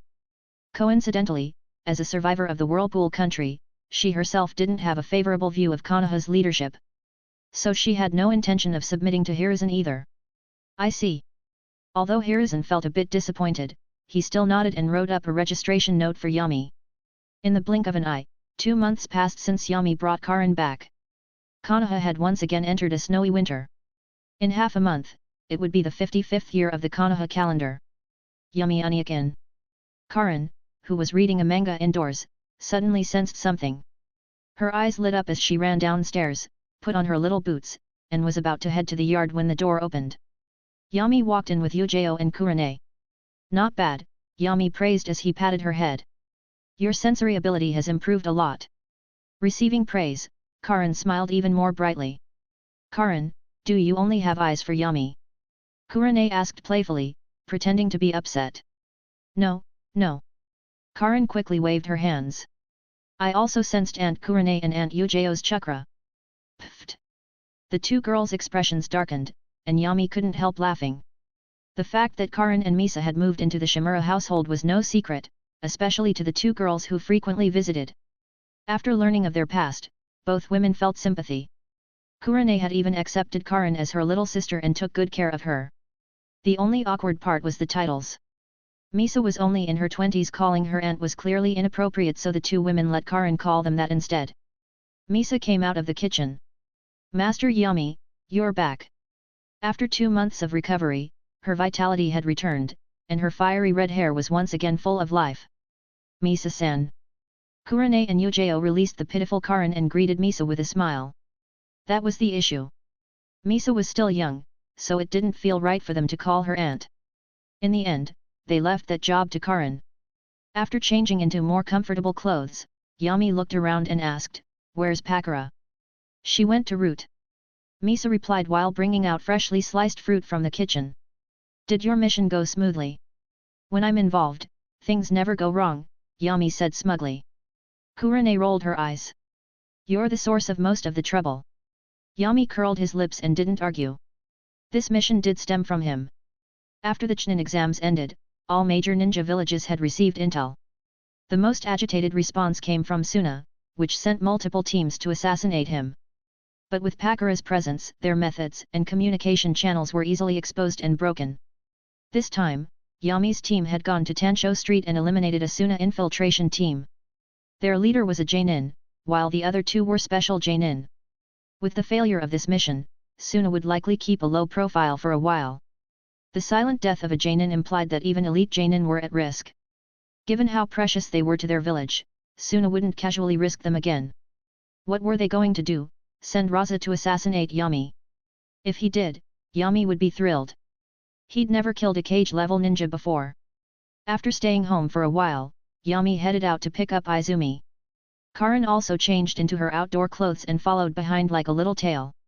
"In 2 years, you'll be able to go to the academy." "I don't want to. I want to stay with Yami Uniakan." "No, going to school will teach you useful things. It'll help you better support me in the future. Then I'll go. I want to graduate early, just like Yami Uniakan." "Nope. Kids should enjoy their childhood. I regret graduating so early. Now I'm a wage slave. It's all Ataka's fault. What's the point of being such a genius? Uchiha Ataka is so annoying. When I grow up, I'll kill him." "Good, keep that energy." Just as Yami was guiding Karin further down a crooked path, they heard mocking laughter and faint crying. "Your eyes are gross. You're a monster. Who doesn't have pupils? White-eyed freak. White-eyed freak."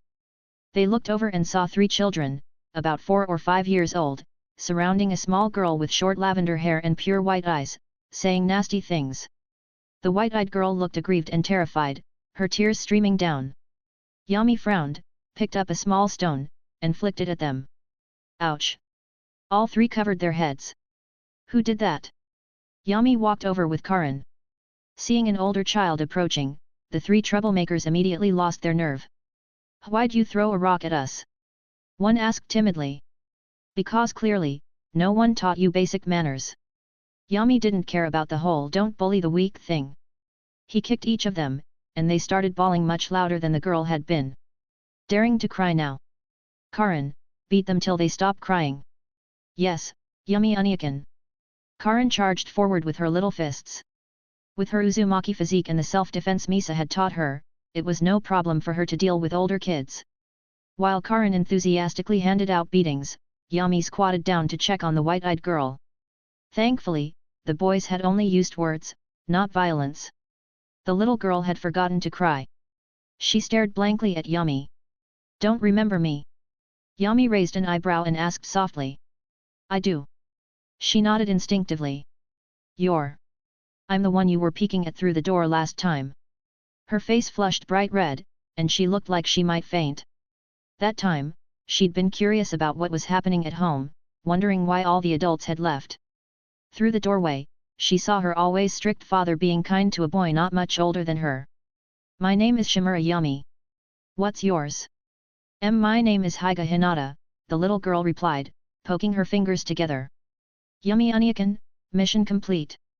Karin ran back excitedly as the 3 kids fled while clutching their faces. "Well done." After praising Karin, Yami turned back to Hinata. "As the Higa clan's main family daughter, shouldn't you be able to beat up a few civilians?" Hinata shook her head weakly. "My father says I mustn't hurt others without cause." "What does without cause mean, exactly?" Yami pinched her cheek, making her blush again. "Go find some random person and call him a white-eyed freak in front of your father. Count how many times he uses 8 trigrams. Remember, if someone ever says something like that to you again, beat them up. If you can't win, call the adults." "Got it." I got it." Hinata nodded cautiously. "Good girl." Yami nodded, lifting her chin gently. "Your eyes are beautiful. Those kids were just blind." "Yami." Hinata was on the verge of fainting again. Karin, standing nearby, looked curiously at Hinata's white pupils. A hint of envy flashed through her eyes. Those were the eyes Yami had praised. She wanted a pair too. Lady Hinata! Lady Hinata! Two voices rang out in the distance. Two Hyga clan ninja quickly arrived via the rooftops.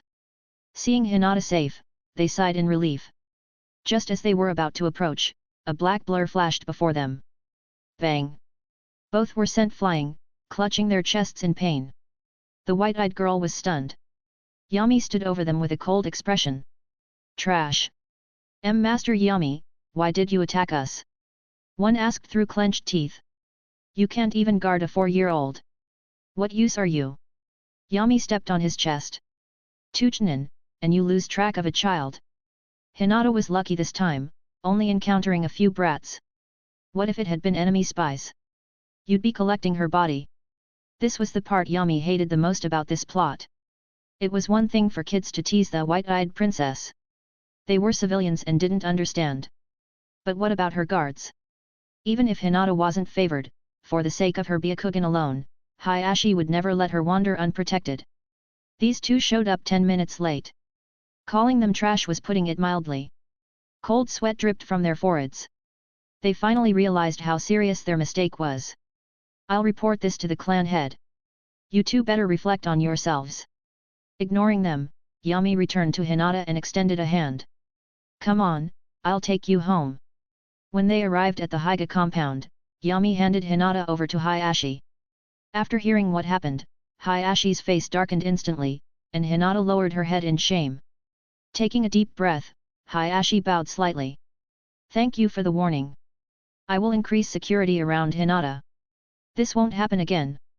A father bowing to an outsider. Hayashi found it strange, but the anger in his heart only grew stronger. He never expected his branch house guards to be so negligent, just because he hadn't been kind to Hinata lately. If it's not too much trouble, would you stay for dinner? No need. People are waiting for me at home. Yami declined and left with Karin for the Ninja Academy. After they left, Hayashi's expression darkened further. Hinata, go rest in your room. Yes, father. She ran off like she'd been granted amnesty. Soon, the new year arrived. Even Shinobi got a few days off during the new year. On New Year's Day, Yami spent the day with Pakura, Karin, and Misa, his teammates, Izumi, and Izumi's mother. They all had hot pot together. At night, he returned to the Shimura ancestral home to spend time with Dans. Watching Yami grow day by day, Dans felt comforted. No matter how dark the shinobi world became, there would always be people worth protecting.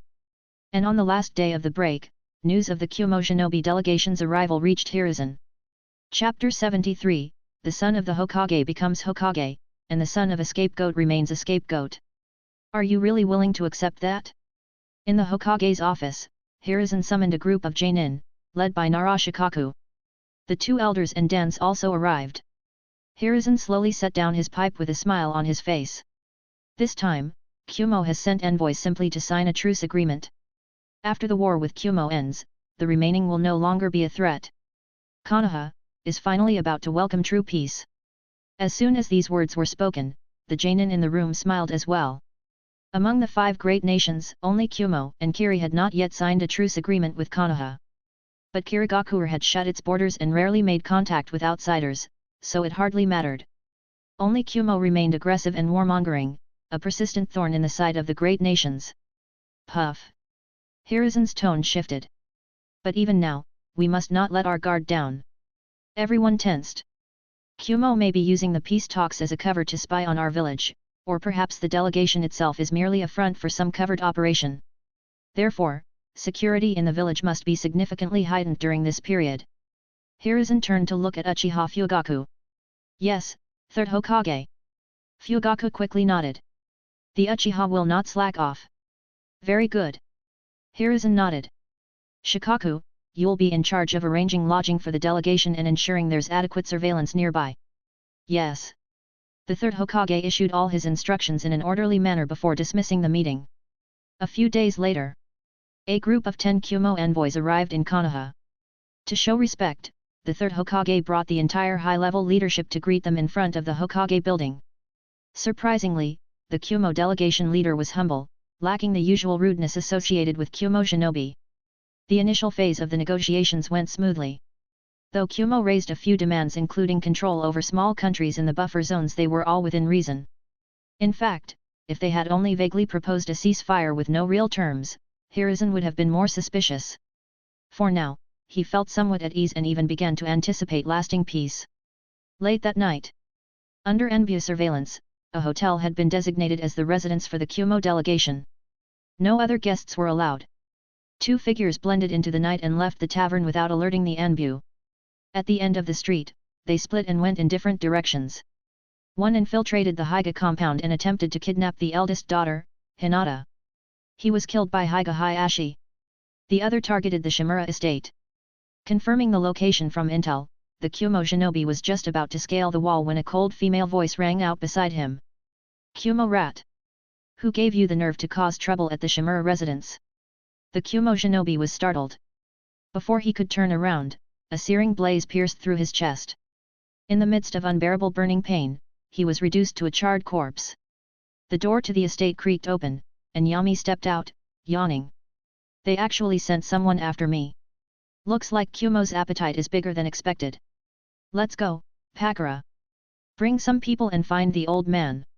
I want to see if he'll hand me over." The third Hokage was awakened by Anbu. He was a light sleeper and only took a moment to fully awaken after the knock. When he opened the door, he saw Yami and Hyga Hayashi standing outside chatting casually, and he was momentarily confused. Thud. A charred corpse was thrown at his feet. "Old man, this is one of Kumo's messengers. The one in the Hyga clan head's hand is their leader." "What?" Hiruzen snapped fully to attention. 10 minutes later. Hiruzen stared at the two corpses in front of him with a headache. "Hayashi, Yami is still young and impulsive. How could you, sigh, this one is the leader of the Kumo delegation." Hayashi clenched his fists. "Hokage, I didn't kill him. That man was already suffering from a terminal illness. I merely severed a few of his tendons. He could not withstand the internal injuries and died en route." Hiruzen's expression darkened. Terminal illness? That meant, he came here intending to die. Soon, Anbu summoned the two elders and Dans as well. A minor issue could be downplayed, but this wasn't small. It would determine Konoha's stance toward Kumo going forward. This was a serious matter. Dans had already heard the situation from Anbu on the way. The moment he arrived, he said coldly, "Hiruzen, we'll make Kumo pay the price." Hiruzen frowned. "They were attacking Yami. I summoned you to discuss how to respond to Kumo's move not to start a war." Dan sneered. Still clinging to that naive dream? Even a fool can see Kumo didn't come for peace. They were trying to provoke a war. Kumo chose war, not us. Konoha can no longer afford the suffering another war would bring, Hiruzen said seriously. That is the worst case scenario. We must do everything possible to prevent it. This is the duty a Hokage bears for the village. Dans was about to retort, but Homura stepped forward to mediate. All right, Hiruzen, Dans, this is not the time to argue. We need to stand together. He looked at Hiruzen. We should wait and see how the Kumo delegation reacts tomorrow before making any moves. You're right. Hiruzen sighed. Send the bodies to the intelligence division. See if there's any evidence that can help our side. The next day, Konoha's top brass were all gathered in the Hokage building, waiting. Sure enough, before long, the Kumo envoy stormed in, full of anger. Hokage Dono, we came to Konoha with sincere intentions for peace, but you murdered our leader. Is this how you treat Kumo? Are you rejecting negotiations? I should be the one asking that. Hiruzen held a cigarette stub in his mouth and stared coldly at the Kumo envoy. Why did your men sneak into the Hyga compound and the Shimura estate last night?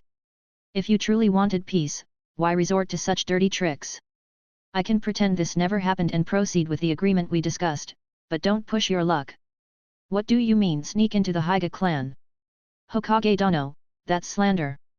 The Kumo envoy replied shamelessly, hand over the murderer who killed our messenger, or Lord Raikage will come take him himself with an army. After that, he turned and walked out of the office arrogantly, completely ignoring Hiruzen's livid expression. Whoosh! As the door opened, and just as the arrogant smile remained on the envoy's face, a flash of sword light cut across his neck. The Kumo envoy grabbed at his throat, but couldn't stop the blood pouring out. He collapsed backward, lifeless. Hiruzen was stunned by the sudden turn of events. He stood frozen for a long moment before looking in disbelief at the boy who had just walked in. Yami! What are you doing? That was a Kumo envoy. I killed one yesterday, what difference does another make? Yami replied, unfazed by Hiruzen's anger. What now, old man? Are you really going to hand me and the Hyuga clan head over? The third Hokage stayed silent, a flicker of hesitation appearing on his face, which Dan's caught immediately. Old monkey, you're actually considering it. Have you lost your mind? This is clearly a trap by Kumo. If they can carve out a piece of Konoha with a stunt like this, there will be envoys showing up every other day. Are you planning to offer up all our shinobi as apologies? Frankly speaking, Dan's had always been a hardliner in Konoha, both internally and externally. Otherwise, how do you think he lost his right eye? He always thought Hiruzen had grown soft, but this was beyond soft. He had no spine left.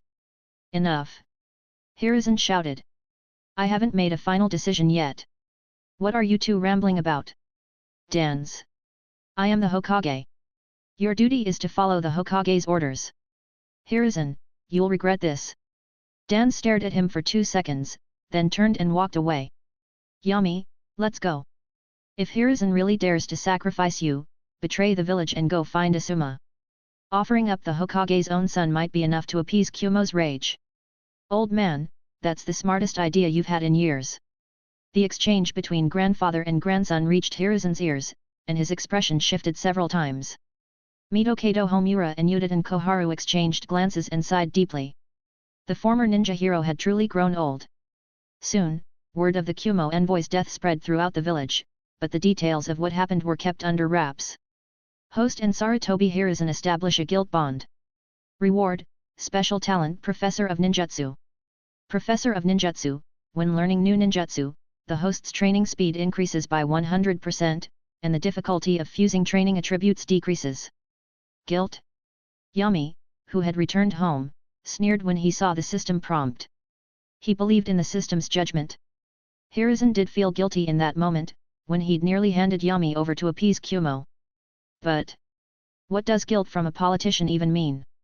Wasn't Hiruzen best at saying things like, it's all for Konoha? You're a hero, child, while wearing a face full of regret? But Yami wasn't like the Hyuga. The Hyuga were a 1,000-year noble clan. For a clan like that, the preservation of the bloodline came first. The head of the main family could be sacrificed. The branch family, even more so. But what about him? He was the Shimura clan's legacy. If Hiruzen truly dared to hand him over, it wouldn't be Dan's who became a traitor. He would see Hiruzen as the traitor and never stop fighting. The damage to Konoha then would be far worse than any war. I'm going to see Hisashi-sensei. Looking at the girls around him, who were all visibly concerned, Yami smiled.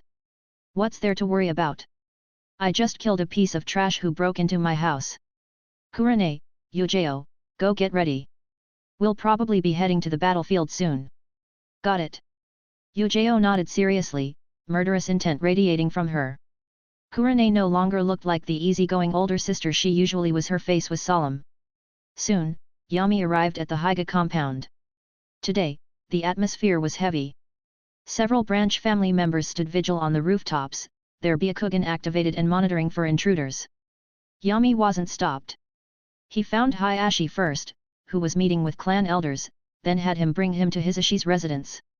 Yami gestured for Hayashi to wait outside while he entered alone. Hisashi, sitting at his desk writing on a scroll, thought it was Niji returning from his family training. He hurriedly hid the paper. When he turned around and saw it was Yami, he was surprised. Yami? Why are you here? Hisashi-sensei, don't hide it. Yami didn't answer. He walked behind him and glanced at the scroll. A suicide note. Both brothers inside and outside were stunned. Hisashi forced a calm smile. What are you saying, Yami? I'm not sick. Why would I need a suicide note? The main family elders have already contacted you and asked you to replace Hayashi, haven't they? Yami laid bare Hisashi's deepest secret. Hayashi nearly burst in from outside but held back. He needed to hear this. You knew. Hisashi couldn't pretend any longer and gave a bitter smile. What else can I do? My brother and I look almost identical. After death, the caged bird seal will disappear. Kumo won't notice in time. By the time they return, it'll be too late. But this isn't the elders' doing. I volunteered. Hisashi looked at his reflection in the mirror, then removed his forehead protector to reveal the blue caged bird seal. I'm dying to protect my brother, not the main family. This is my choice. The only time I've had a choice. You're lying to yourself. Yami dismissed his reasoning. Those elders won't see it that way. They'll use your death as a model of loyalty and obedience, then use it to brainwash every branch family member. Even Niji will think you died for the main family and give up resisting fate. The son of a Hokage becomes a Hokage. The Hokage's apprentice becomes a Hokage. The son of a scapegoat remains a scapegoat. Hisashi-sensei, are you really okay with that? Do you want Niji to follow your path and become just another disposable sacrifice? Hisashi was stunned into silence. Seeing that the time was right, Yami called out to the door. Clan head Hayashi, you can come in now. Even as the head of the family, are you really going to accept the future the third Hokage planned for you? Bang! The door was thrown open. Hayashi entered with determination. Hisashi. No one in the Hyuga clan will take responsibility for this. Unless it's on the battlefield. Chapter 74, War Begins. Battlefield Scavenger. The Kumo envoy had not come to Konoha for peace, but to seize the Scorch Release bloodline and the Byakugan. The two Kumo messengers who died had deliberately provoked a conflict, choosing to die to force Konoha into a corner with only two options. Hand over Shimura Yami and Hyuga Hayashi, or go to war with Kumo. With the strong push of the Hyuga clan en route, the details of the incident quickly spread throughout Konoha, causing an uproar. Kumo is despicable. What a dirty scheme to provoke a war. Aren't they supposed to be brutes? When did they learn to use their brains? Last time I went to the Land of Lightning on business, I got scammed and almost lost my pants. They're actually after our Kekii Genkai? Then let's fight. Fight? War means death, and it'll ruin trade. These good days won't last. Exactly. If handing over two people could stop a war, it would be their sacrifice for the village. Sacrifice? Then why don't you sacrifice your wife and daughter? I'll thank you. Why are you being so vulgar? I'm just making a rational analysis. Rational, my ass. You coward. In general, public opinion in the village leaned toward disgust and condemnation of Kumo, but there were also many cowards who hoped to sacrifice others in exchange for their own peace. But the real focus wasn't the civilians. It was the shinobi. Yami had spread this news on purpose to gauge their reaction. It hadn't been long since the end of the last Great War. Most shinobi still had fire in their blood and weren't afraid of sacrifice. Angered by Kumo's plot, many shinobi petitioned to be sent to the front lines to resist the attack. Most importantly, the shinobi clan's attitude toward Sarutobi Hiruzen began to shift. This was the head of the Hyuga clan. And just because Kumo threatened war, he was willing to sacrifice him? The Hyuga weren't the Uchiha. Practically the entire village supported Hiruzen's leadership. Even so, he couldn't be considered a trusted ally?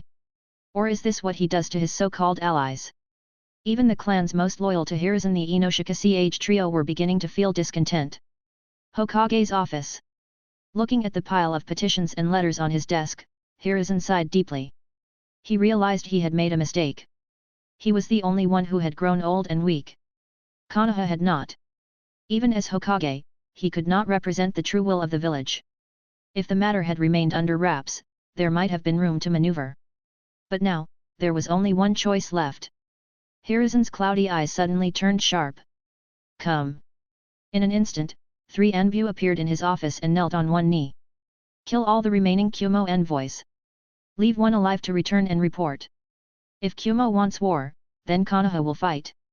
At this point, showing weakness would only destroy his reputation. Better to take the initiative and win the hearts of the people.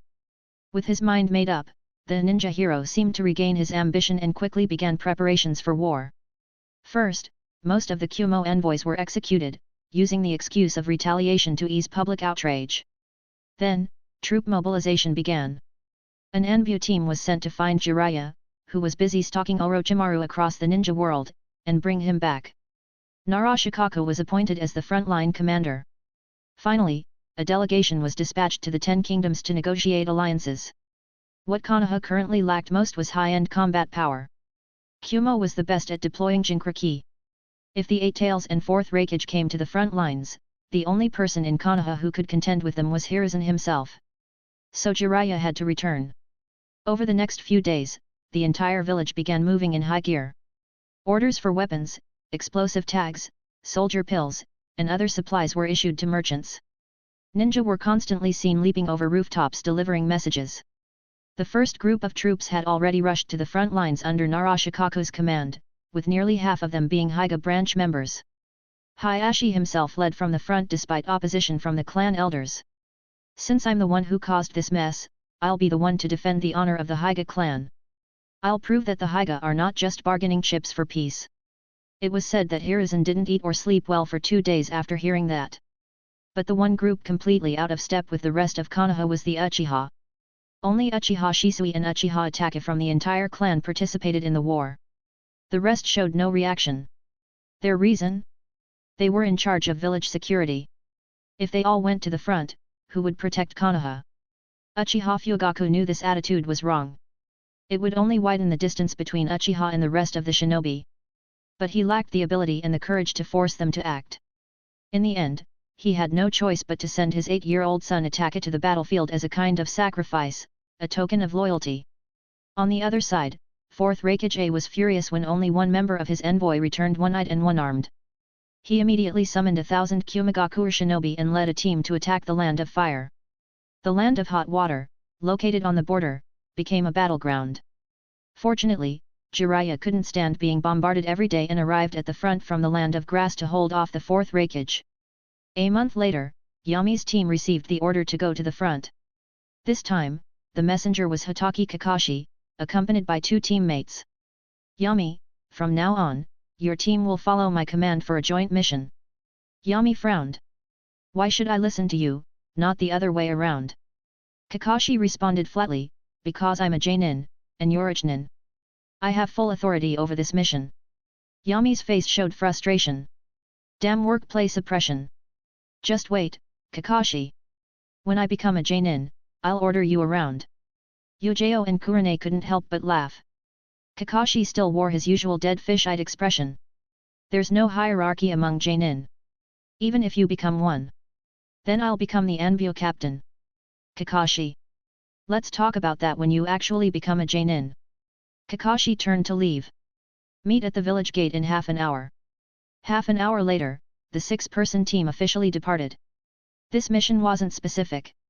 They were forming a 6-man elite squad to sweep the battlefield edges, locate isolated Kumo squads, and eliminate them. The battlefront had extended across dozens of kilometers. Large-scale battles were rare. Most encounters were small skirmishes. The team moved quickly and entered the Land of Hot Water 3 days later. Still dozens of kilometers from the front lines, Kakashi stopped and began conserving strength while assigning tasks. Our mission is simple. If we encounter a small Kumo squad of 6 or fewer, engage. If more than 6, record their position and avoid contact. Yami raised a brow. Can't we raise the threshold a bit? If your combat ability exceeds expectations, sure, Kakashi replied, but for now, follow this standard. The team slowed down as they entered the edge of the battlefield. Originally, Kakashi's 2 Anbyo teammates included a sensory-type ninja. But when he saw that Yami had mastered the Spirit Wave Illusion Touch Super Sensory Tracking Ultimate Detection Shadow style developed by his own teacher Minato, he decisively handed reconnaissance over to Yami. As Minato's student, Kakashi knew exactly how overpowered that technique was. In this kind of mountainous terrain, it was even more effective than the Byakugan. The Land of Hot Water was mountainous, with endless peaks. It was named for its abundant hot springs.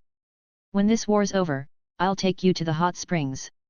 After scanning a 10-mile radius for chakra, Yami smiled at Yujao and Kurane. Ahem. Kid, we're on a mission. Don't talk nonsense. Before the 2 girls could answer, one of Kakashi's Anbyo coughed and interrupted. Recognizing the voice, Yujao turned back in surprise. Hey 8 Gecko. Hey? Yami blinked and looked toward the masked Anbyo. There had been no communication on the road, so he hadn't realized one of the Anbyo following Kakashi was Hey 8 Gecko. Yujao, Don't let that brat lead you astray. Hayate spoke harshly. He and Yujao had been classmates for years, but the whole trip, she had eyes only for this kid and completely ignored him. Hayate. Yujao frowned. Show some respect to my captain. So what if he's young? He doesn't need a second swing to kill you. Cough, cough. Hayate was so angry he started coughing again. Even Kakashi and the other teammates subtly moved away from him. Yujao quickly pulled Yami aside. Be careful, Yami. Hayate has had a lung condition since childhood. It's said to be a side effect of the Gecko clan's bloodline. Yami nodded and looked at Kakashi with disdain. You brought a tuberculosis patient on a mission? Planning to infect us all? Kakashi looked a bit awkward. His strength is still decent. He is also suited for sneak attacks. Yami curled his lip. The mission's done. Let's separate quickly. If I get sick, you're paying 10 times the medical bill. He then took Yujao and Kurane to the next hill. Just as they reached the base, they noticed something off. There were burn marks and the scent of gunpowder from explosive tags. The lingering smell meant the enemy had only just left. Moving forward a bit, Yami spotted traces of 6 enemies, likely a Kumo patrol unit. Kakashi started to assign a plan but paused. This could be a good chance to assess Yami and his teammates' strength. So he just said, attack. Let's see who gets the most kills. When the 6 Kumo ninja saw enemies emerge from behind the slope, they weren't surprised. This was the battlefield. Anything could happen. They were always alert. 3 of them immediately began weaving signs. The other 3 threw ninja tools to disrupt the charge. Lightning release, lightning wave. Several laser-like beams shot toward Yami's group. Kakashi had already activated his Sharingan, preparing to counter using the same jutsu as a signature copy ninja move, but Yami was faster. One hand holding his sword, the other forming hand signs. Wind release, suppression. With his advanced wind nature transformation skills, even this wide-range suppression technique showed terrifying power. The lightning beams were scattered, and the explosive tags and kunai were blown away. This kid's wind release is too strong. Go in for close combat. The Kumo team leader quickly analyzed that Yami was a ninjutsu type and likely weak in close quarters. He charged in with 2 teammates for melee combat. He didn't even glance at the kusanagi in Yami's hand. Close combat? Even better. Yami activated body flicker. A Kumo ninja saw a blur and then eternal darkness. His teammate attacked in retaliation but saw Yami suddenly appear as the fallen comrade. Realizing it was a genjutsu, he still hesitated momentarily. That was all it took. Yami's kusanagi cut his head clean off, and his other hand completed a seal. Wind release, vacuum sphere. A stone-sized air bullet pierced through another Kumo ninja's skull. Kakashi, still locked in a fight, twitched. He hadn't even finished with his first opponent, and Yami had already taken out 3. You're fighting me, and you dare get distracted. Die. The Kumo ninja lunged at Kakashi's chest with a kunai. But there was no scream, only numbness. ZZT. The Kakashi in front of him turned into lightning and wrapped around his body. Puff. The real Kakashi stabbed him through the back. The final 2 Kumo ninja didn't last either. One was torn apart by Yami's wind release, the other was pierced by Kakashi's Reikari. After the battle, Kakashi was gasping for breath. Your body's too weak, Kakashi, Yami said. Take out that eye and hand it to me. No thanks, Kakashi panted. Collect their forehead protectors. You'll need them to tally your contributions. We should get out of this area quickly. Yujao and the others buried the bodies, grabbed the protectors, and found a cave to hide in and recover their chakra. Yami shook his head with a sigh. It's a shame White Fang is gone. There's no one left in Konoha who can spar with me in swordsmanship. Kakashi, resting nearby, gave him a long stare. Chapter 75, Flying Thunder God? Bonus. Hearing this name that hadn't been mentioned for a long time, Kakashi's emotions became indescribably complicated. In today's Konoha, fewer and fewer people remember the name Konoha's White Fang. After a moment of silence, Kakashi slowly said, Your style is different from his. He used a short sword, combining it with lightning release at maximum speed for swift, close-range strikes. But you use a dominant type of swordsmanship. Powerful sword aura, ultimate wind-natured chakra. Whether it's long-range or close combat, your potential far surpasses his. The only difference is, you haven't reached your limit yet. As Kakashi spoke, Yujao and Heiate Gecko also listened intently. Don't be fooled by Kakashi's current image as a jutsu specialist. Back before they graduated, it was well known Kakashi had become a Jonin through his outstanding kenjutsu. Then why don't you use a sword anymore? Yami asked, clearly lacking tact. Because my sword broke. Kakashi lowered his head. A flash of sadness passed through his eyes. I was too weak at the time. I couldn't even protect my comrades. So the White Fang's blade broke. Yami sighed. What a waste. Kakashi. It's not your family heirloom that broke. Why do you sound more heartbroken than me? Alright, restore your chakra as soon as possible. Kakashi, slightly speechless, changed the subject and stuffed a soldier pill into his mouth. We move out in half an hour. The battlefield is dangerous. Try not to stay in one place too long. Everyone nodded in silence and rested. Only Heiate Gecko, behind his cat mask, looked at Yami with complicated emotions. Just now, when Yujao said Yami could kill him with just one sword, he had scoffed. But now, he understood. Yujao wasn't exaggerating at all. In fact, even the strength Yujao had just displayed was stronger than his. She hadn't used Dance of the Crescent Moon, but a completely new sword technique. Heiate sighed in his heart. He knew his old classmate had already left him far behind, and the small hope he held onto had completely vanished. Soon, the half-hour break was over. Everyone's chakra was nearly recovered, and they continued clearing the battlefield. Although Kumo wasn't brainless when it came to strategy, their fighting style was indeed very reckless. Perception-type shinobi in Kumo were extremely rare. They usually charged straight into battle the moment they encountered an enemy. No ambushes or sneak attacks, just full frontal assault. Otherwise, how could a full 8,000 Kumo ninjas have been taken by surprise by the enemy, even losing the third Raikage and his troops? They had to let the cage stay behind to cover the retreat. So, perception-type ninjas had become Kumo's eternal pain. This was also why they were so desperate to seize the Hyuga Byakugan. This time, Yami used perception ninjutsu to strike decisively. His bond with Misa and her daughter Karin had already reached the second stage. From Karin, he was rewarded with the adamantine sealing chains, and Misa had an excellent level Uzumaki physique. In fact, Yami could have awakened the true mind's eye of the Kagura long ago, but he used Namikaze Minato's technique as a cover. Moving in deeper from the battlefield's edge, the six-man team took out one Kumo squad after another. Kakashi had fully acknowledged Yami's strength. As long as the number of enemies didn't exceed double theirs, or there weren't more than 3 Jonin, they could engage.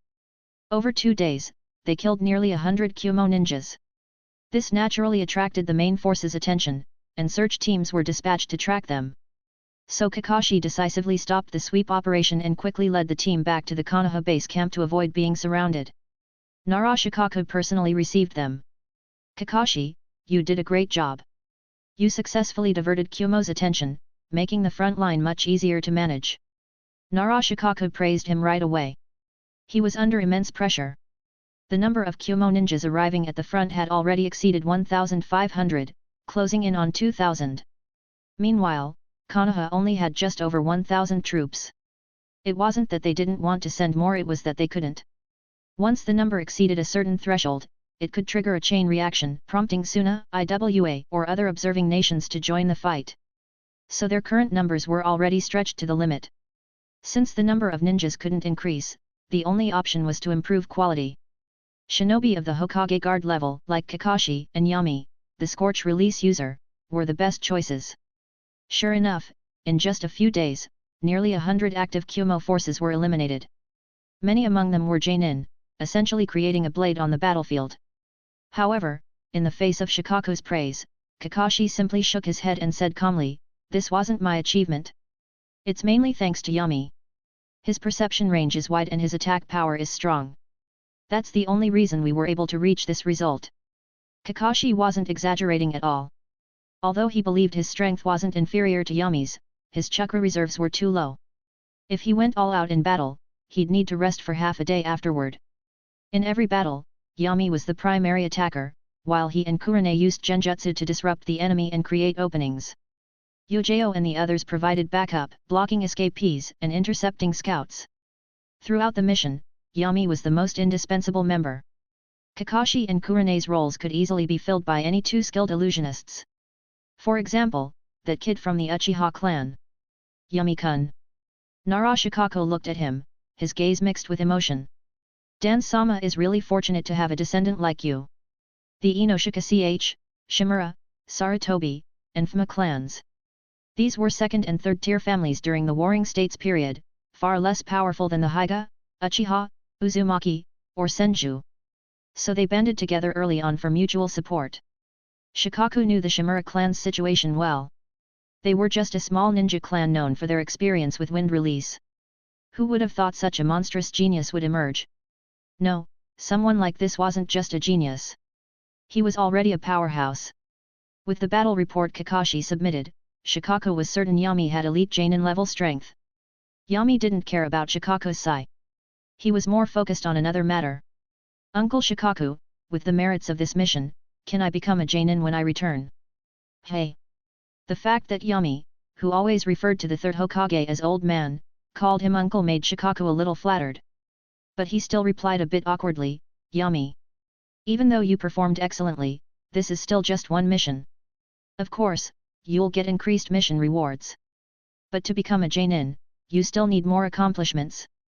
You're still young. No need to rush. TCH. Yami clicked his tongue in annoyance. Then just tell me what I need to do to become a Jonin. No, I want to be Anbu captain. Kakashi's eye twitched. Well. Shikaku couldn't give a clear answer. If you can help us win this war decisively and perform exceptionally, I believe many Jonin will speak on your behalf. At that point, you'll have a good chance of being promoted to Jonin, maybe even becoming an Anbu captain.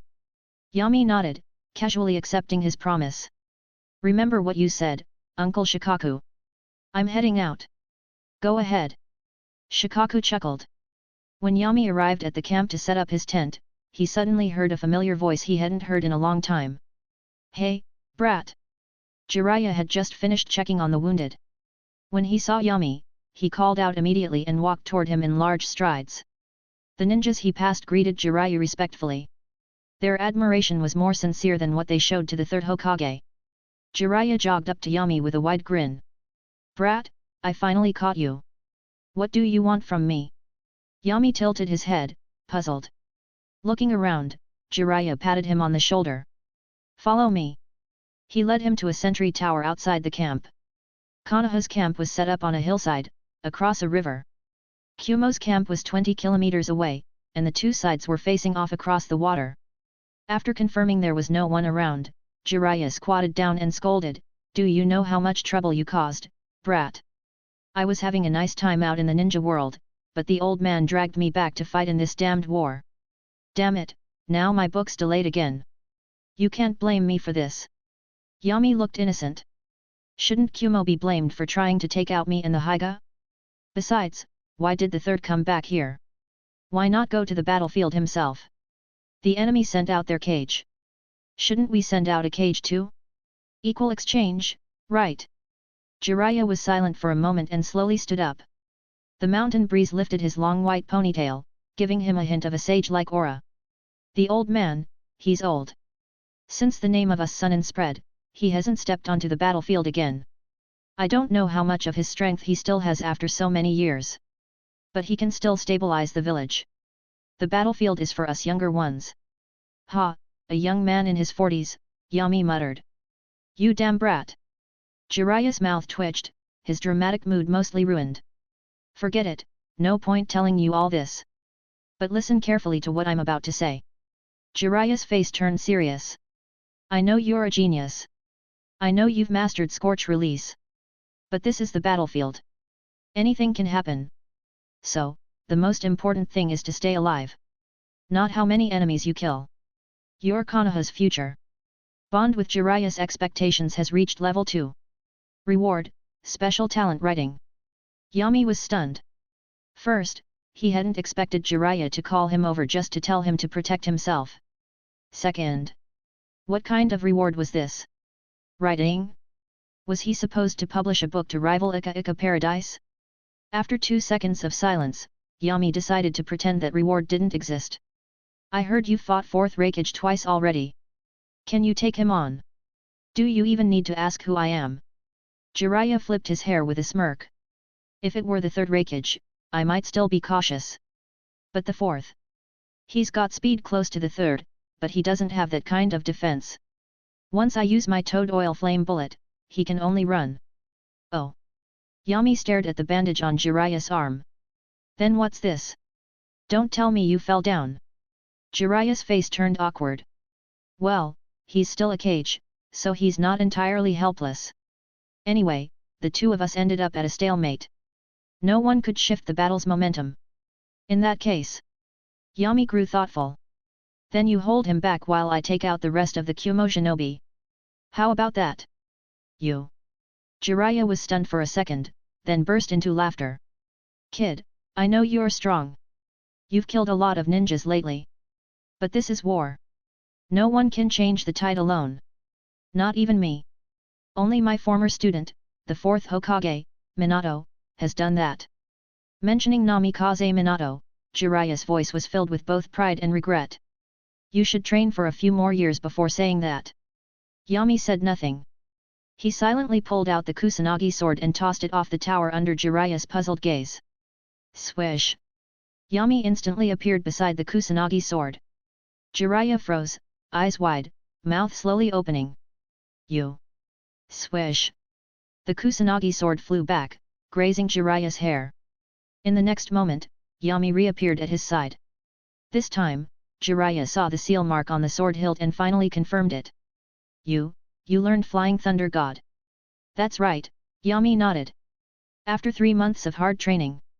I'm not stronger than the fourth Hokage, but I can keep up with him during the war period.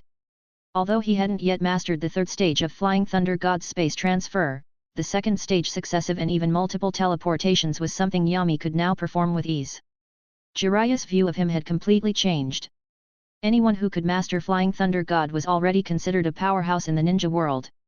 Not to mention Yami also had a powerful scorch release and swordsmanship, giving him both overwhelming offense and high mobility. This was a full-fledged cage-level shinobi, no question. Realizing this, Jiraiya could no longer stay calm. He saw a glimmer of hope to end this war and grabbed Yami's shoulder. Let's go. Chapter 76, The world is eager to hear the story of young people becoming famous. What? Flying Thunder God? Jiraiya-sama, are you joking? Inside headquarters, Narashikaku stood up in shock after hearing Jiraiya's words. The others in the tent were equally stunned. Akim Ichichise, Yamanaka Inoichi and Higa Hayashi all looked at Yami in disbelief. Those who had once been teammates with the fourth Hokage, Namikaze Minato, understood what the Flying Thunder God truly represented. Invincible. Kid, it's up to you now. Jiraiya didn't say much more and stepped aside, giving Yami space to demonstrate. This time, Yami didn't use the Kusanagi sword to show off, but instead took out a dozen specially crafted kunao. Unlike Minato's signature tri-pronged kunao, Yami's Flying Thunder God kunao were longer and slimmer, like small pocket swords, with the Flying Thunder God formula inscribed directly onto the handle. Using Jiraiya's favorite technique, the Shuriken Shadow Clone technique, the Flying Thunder God kunao scattered randomly across the large tent. Yami began to move. He flashed between different positions rapidly. His speed was so fast that even Jiraiya and the others could barely keep up with their eyes, let alone react physically. Then he threw another kunao, first teleporting to a fixed location, then executing the second stage of Flying Thunder God by teleporting again mid-air, grabbing the kunao and completing the technique. Now, everyone finally confirmed not only had Yami learned Flying Thunder God, he could use it skillfully. He was practically the second coming of the Yellow Flash. The only difference was, Yami wore a black combat uniform, and his short black hair gave off a visual effect like a dark flash streaking across the space. Shikaku paced back and forth in excitement. Konoha finally had another true speedster. Now that Yami has mastered Flying Thunder God, and Jiraiya-sama can match the fourth Reikage, then we've already won this battle. The only question is how to win it beautifully. He looked at Yami again. This time, Shikaku's eyes were softer than when he looked at his own son, Shikamaru. Yami, you don't have to worry about anything next. I'll design a battle strategy specifically for you. What you need to do now is go back and rest. Make sure you're in peak condition. Go to my tent, Hayashi quickly said. The Hyga clan has prepared it thoroughly. It's no different from a real bedroom. I'll have someone bring in fresh bedding. Yami didn't refuse. What he hated most in the field was the living conditions. If only he had mastered wood release, he could have made a house himself. Inside headquarters, Jiraiya and Shikaku stayed up late studying the battle strategy. Both had experience fighting alongside speedsters and knew how to maximize their strengths. On the battlefield, every friendly force became support, helping to isolate enemy formations so the speedster could strike. Otherwise, if enemy units were too close together, they could respond even to the Flying Thunder God with defensive formations. Yami's fighting style was different from Minato's. Minato didn't like killing with a sword and preferred using Kunao and Rei's Nan to attack. To ensure Yami's safety, Shikaku still designated Chunin and special Genin level enemies as his primary targets, making sure Yami could crush them with overwhelming force. In the most luxurious tent in the camp, Yujao and Kurane both felt uneasy after hearing Yami's decision. Yami, this is too risky. Yujao frowned. Flying Thunder God is powerful, but this is a battlefield with thousands of shinobi. Every mark you leave could be guarded. The enemy could even use them to set traps. It might work once or twice, but if you teleport continuously, your body won't hold up. During this period, they'd all learned about Yami's Flying Thunder God training and had studied the technique in detail. Space transfer was one thing, but entering combat right after teleportation was something else entirely. Teleportation wasn't just like taking a step. The entire body had to endure space compression. After arriving at a teleportation point, one needed time to adapt and eliminate the dizziness caused by sudden spatial shifts. The duration of this adaptation varied from person to person, depending on spatial talent and adaptability. However, repeated teleportation increased the dizziness, prolonging the delay. And that meant more danger. Facing Yujao's concern, Yami took out two specially marked kunao and handed them over. I've thought about everything you just said. I know my body best. If I feel something's off, I'll retreat and wait until the side effects wear off before continuing. That's why your positions are top priority. You must stay absolutely safe so I can return with peace of mind. Seeing that they were still worried, Yami smiled. Speedsters might always show up late, but when it comes to survival, no one's better at staying alive. You don't need to worry about me. All right. Kurane sighed. Just don't be stubborn. Take more breaks and don't fight continuously. No problem. Yami stretched. Let's rest early. I haven't had a good sleep lately. It must be thanks to the Hyga clan's resources. Going to war feels like going on a field trip. This tent is bigger than my bedroom. Yujao, want to be my body pillow tonight? Sure. Yujao smiled dotingly. What's so good about that? Kurane was annoyed. You're tired? Yujao's been tired too. Yujao, go back and get a good rest. I'll keep this brat company tonight. Yujao opened her mouth to argue she wasn't tired and that Yami slept well, just liked holding something while sleeping. It didn't affect her at all. But since Kurane insisted, she didn't refuse. She could only nod. Yami blinked. Kurane wasn't a bad choice either. Thanks to her sword training, Yujao had well-developed muscles despite her appearance. Kurane was softer. Either way, he didn't lose out. In the next few days, Konoha didn't launch any attacks, instead fully pulling back their front line. On one hand, they were waiting for Kumo to lose patience and start a fight. That way, Konoha could respond more effectively. On the other hand, Shikaku was training other shinobi and assigning tactical roles to work with Yami. When Kakashi learned that Yami had mastered the Flying Thunder God technique, his reaction was just like before. Jiraiya had been shocked. Kakashi was stunned for a long time. As the student of the fourth Hokage, Namikaze Minato, he had once been asked to learn the technique but ultimately failed. He never expected that someone from Dan's faction would learn it one day. Kakashi didn't even know what kind of expression to make. Bond with Kakashi's complex emotion reaches level 2. Reward, wind, lightning, water, fire, earth nature transformation, mastery. Yami, sleeping soundly in Kurane's arms, suddenly woke up with a dazed expression. Kakashi, is he really that balanced? All 5 chakra natures at mastery level, even their weights? He really lives up to the title of 50 to 50 man. Yami, what's wrong? Kurane looked at the boy who had suddenly sat up, puzzled. Nothing, just thirsty. Yujao, who had been examining the flying thunder god Kunao, immediately handed him a bamboo tube with a straw. Yami took a big sip and lay back down, enjoying the softness under his head. In the blink of an eye, several days passed. Shikaku's judgment was spot on. Kumo's strategic patience was lacking. They had suffered the greatest losses, so they were bound to make the first move. There was another reason. IWA. Right now, the deepest grudge in the ninja world was between Kumo and IWA, especially since the fourth Reikage's father had died at the hands of Noki. If given a chance, Kumo would definitely take revenge. Noki also understood this, so he wouldn't miss a chance to weaken Kumo. Recently, Iwa's activity had increased, like a blade hanging over the fourth Reikage's head. Every day they waited, his anxiety grew. Fortunately, their perfect Jinkraki, Killer Bee, hadn't been deployed yet. Kumo still had backup plans. But they couldn't afford to wait any longer.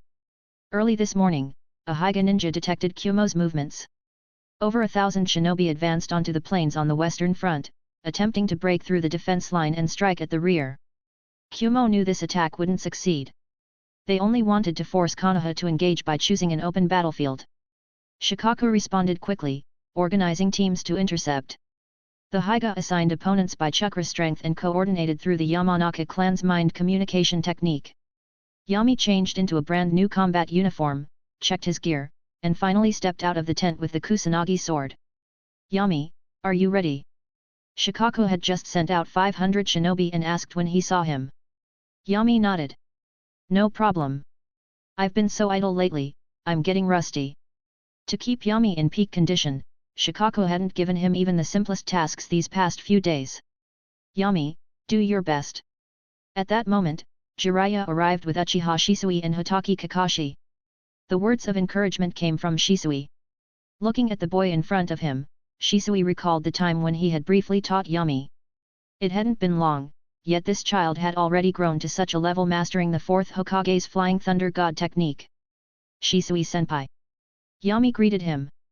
I haven't seen you the last few days. I thought you went back to the village. There's a strong sensor ninja in Kumo. I've been interfering with him, Shisui scratched his head awkwardly. Or maybe I'm too weak. I couldn't control him from a distance with genjutsu. If I could have. Haha. Kid, don't put yourself down. Jiraiya laughed, cutting off Shisui's self-criticism. You've done well. We'll need your strength in the upcoming battle too. Yes, Jiraiya-sama. Shisui was immediately encouraged and answered seriously. Yami, besides the fourth Reikage, Kumo has a few other individuals who could pose a threat to you. Shikaku explained, one is Dode, the Reikage's right-hand man. His lava release isn't particularly lethal, but it's excellent for defense and crowd control. Another is Darui, who uses storm release.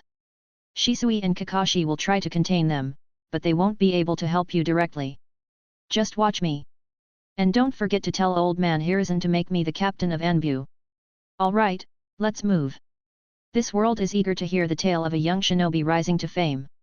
Yami, whether your name spreads or not depends on this battle. Jiraiya waved his hand, leading the small team that would determine the outcome of the war as they followed behind the main force. On the wide plain, a streak of blue lightning charged ahead, followed by a massive Kumo army numbering in the thousands. This was the style of Kage from other villages charging at the front. In every battle, as long as he was on the field, the fourth Reikage was always the first to lead the charge. Jiraiya bit his finger, quickly formed a hand seal, and slapped the ground. Summoning technique. Thick smoke billowed, and a giant toad appeared at his feet. Bunta, it's time to go again. What a pain. Toad Bunta was grumpy but already preparing a technique. Fire release, toad oil flame bullet. One person spat fire, the other sprayed oil. A sea of fire erupted, forcibly splitting the battlefield. This was Yami's first time seeing Jiraiya's fire release. With the toad's oil, it was overwhelmingly strong. Even the air felt like it was burning. After spewing flames, Bunta leapt high and smashed down into the crowd of Kumo shinobi. A large number tried to flee, but many were still crushed. Jiraiya. Your opponent is me. The fourth Reikage roared, lightning flashing across his body as he charged toward Jiraiya. The thick lightning was almost tangible, his terrifying aura filling the battlefield. Jiraiya showed no weakness. His hair extended like needles, slowing the Raikage's movement. Cage-level combat erupted on both sides. Other shinobi began engaging too. According to the preset battle plan, the battlefield was widely spread, with combat occurring every few hundred meters. Overall, Konoha was at a disadvantage. The numbers gap was simply too large. Yami knew it was his time to shine. A long scroll unfurled in the wind, stretching dozens of meters. The sealing array activated, firing out a large number of specially marked kunai, scattering across the battlefield. As the scroll hit the ground, Yami's figure vanished. In his place, a black river of light streaked across the battlefield. Chapter 77, Crazy Killing. The Land of Hot Springs. The Hot Springs Mountains. This mountain range was named for its hundreds of hot springs and was a famous resort in the ninja world. But at this moment, the vast plains at the foot of the mountains had completely turned into a battlefield between Kumo and Konoha. Thousands of shinobi were locked in intense combat here. The explosions of detonating tags rang out countless times per second, and the clashing of kunai and shuriken formed a blood-soaked symphony. When thousands of special kunai rained down from the sky, it stirred a wave of confusion. Some unsuspecting Kumo shinobi were struck, but that was the extent of the damage. The throwing distance had been too far, making the attacks ineffective beyond surface wounds. Upon seeing this, the Kumo shinobi continued to mock while fighting. As expected of wealthy Konoha, just throwing away kunai like that. The Konoha shinobi said nothing, but sneered inwardly. Be proud now. Once you understand what this means, it'll be far too late. Swish! A black light flickered, and Yami appeared beside a special kunai like a ghost. The Kumo shinobi he faced even thought he was seeing things. It wasn't until his body was sliced open that he snapped out of it, but it was already too late. His vision went black as he collapsed. Yami didn't stop. He instantly teleported to the next coordinate. From the vantage point of a high-ground observer, a black arc of light seemed to dance across the battlefield like a snake. Wherever it passed, someone would fall. Every casualty was a Kumo shinobi. This is Flying Thunder God. A Kumo sensor ninja finally pieced it together. Shocked, he fired a signal flare into the sky, which exploded with a loud bang. The fourth Raikage, who was locked in an intense battle with Jiraiya, heard the signal and, seeing the red flare overhead, his expression shifted. This was an emergency signal, a request for immediate reinforcements. How could over 1,000 Kumo shinobi be pushed back by only 500 from Konoha? Weren't they supposed to have the upper hand?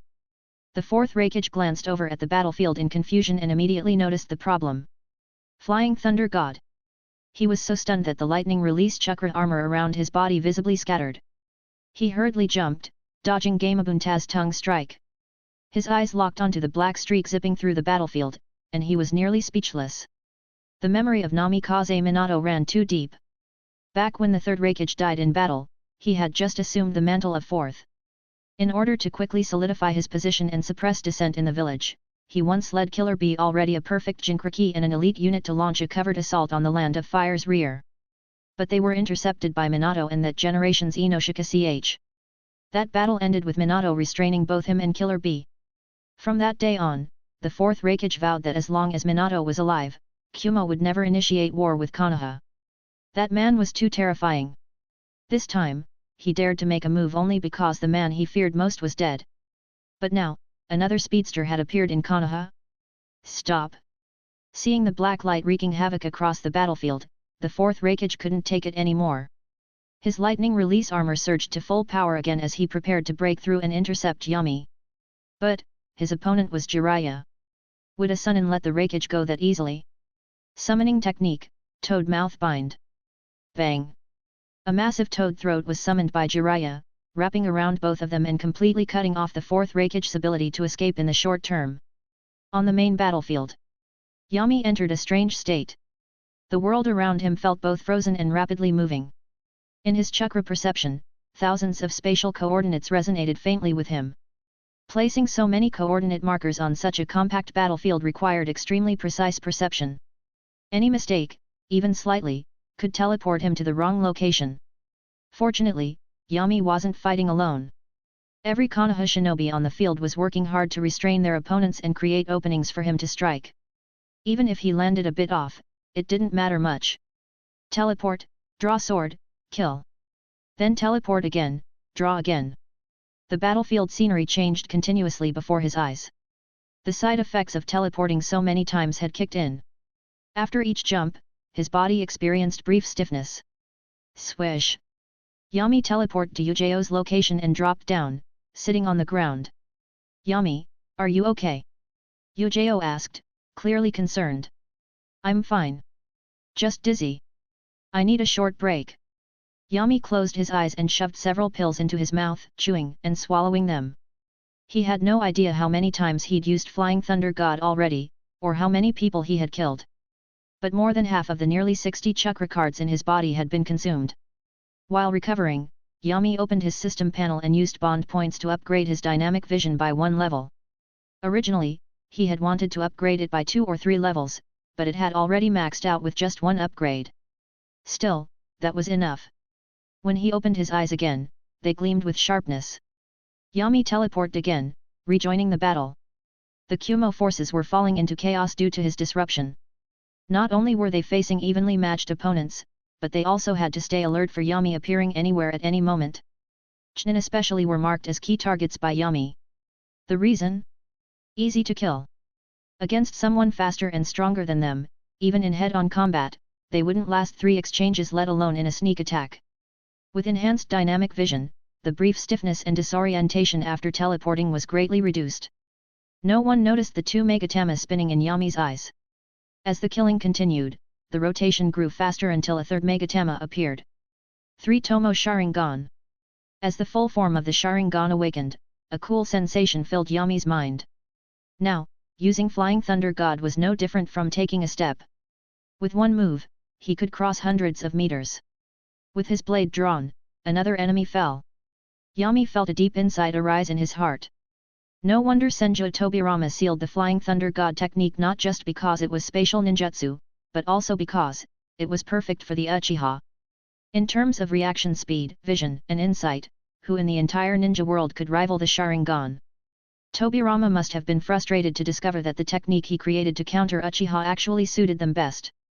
The blood-red eyes faded. Yami didn't reveal this yet. There was no need to expose his eyes against these Kumo shinobi. Now, with increased mental power, he wielded the Flying Thunder God technique even more freely. Within a short time, Kumo was already showing signs of defeat.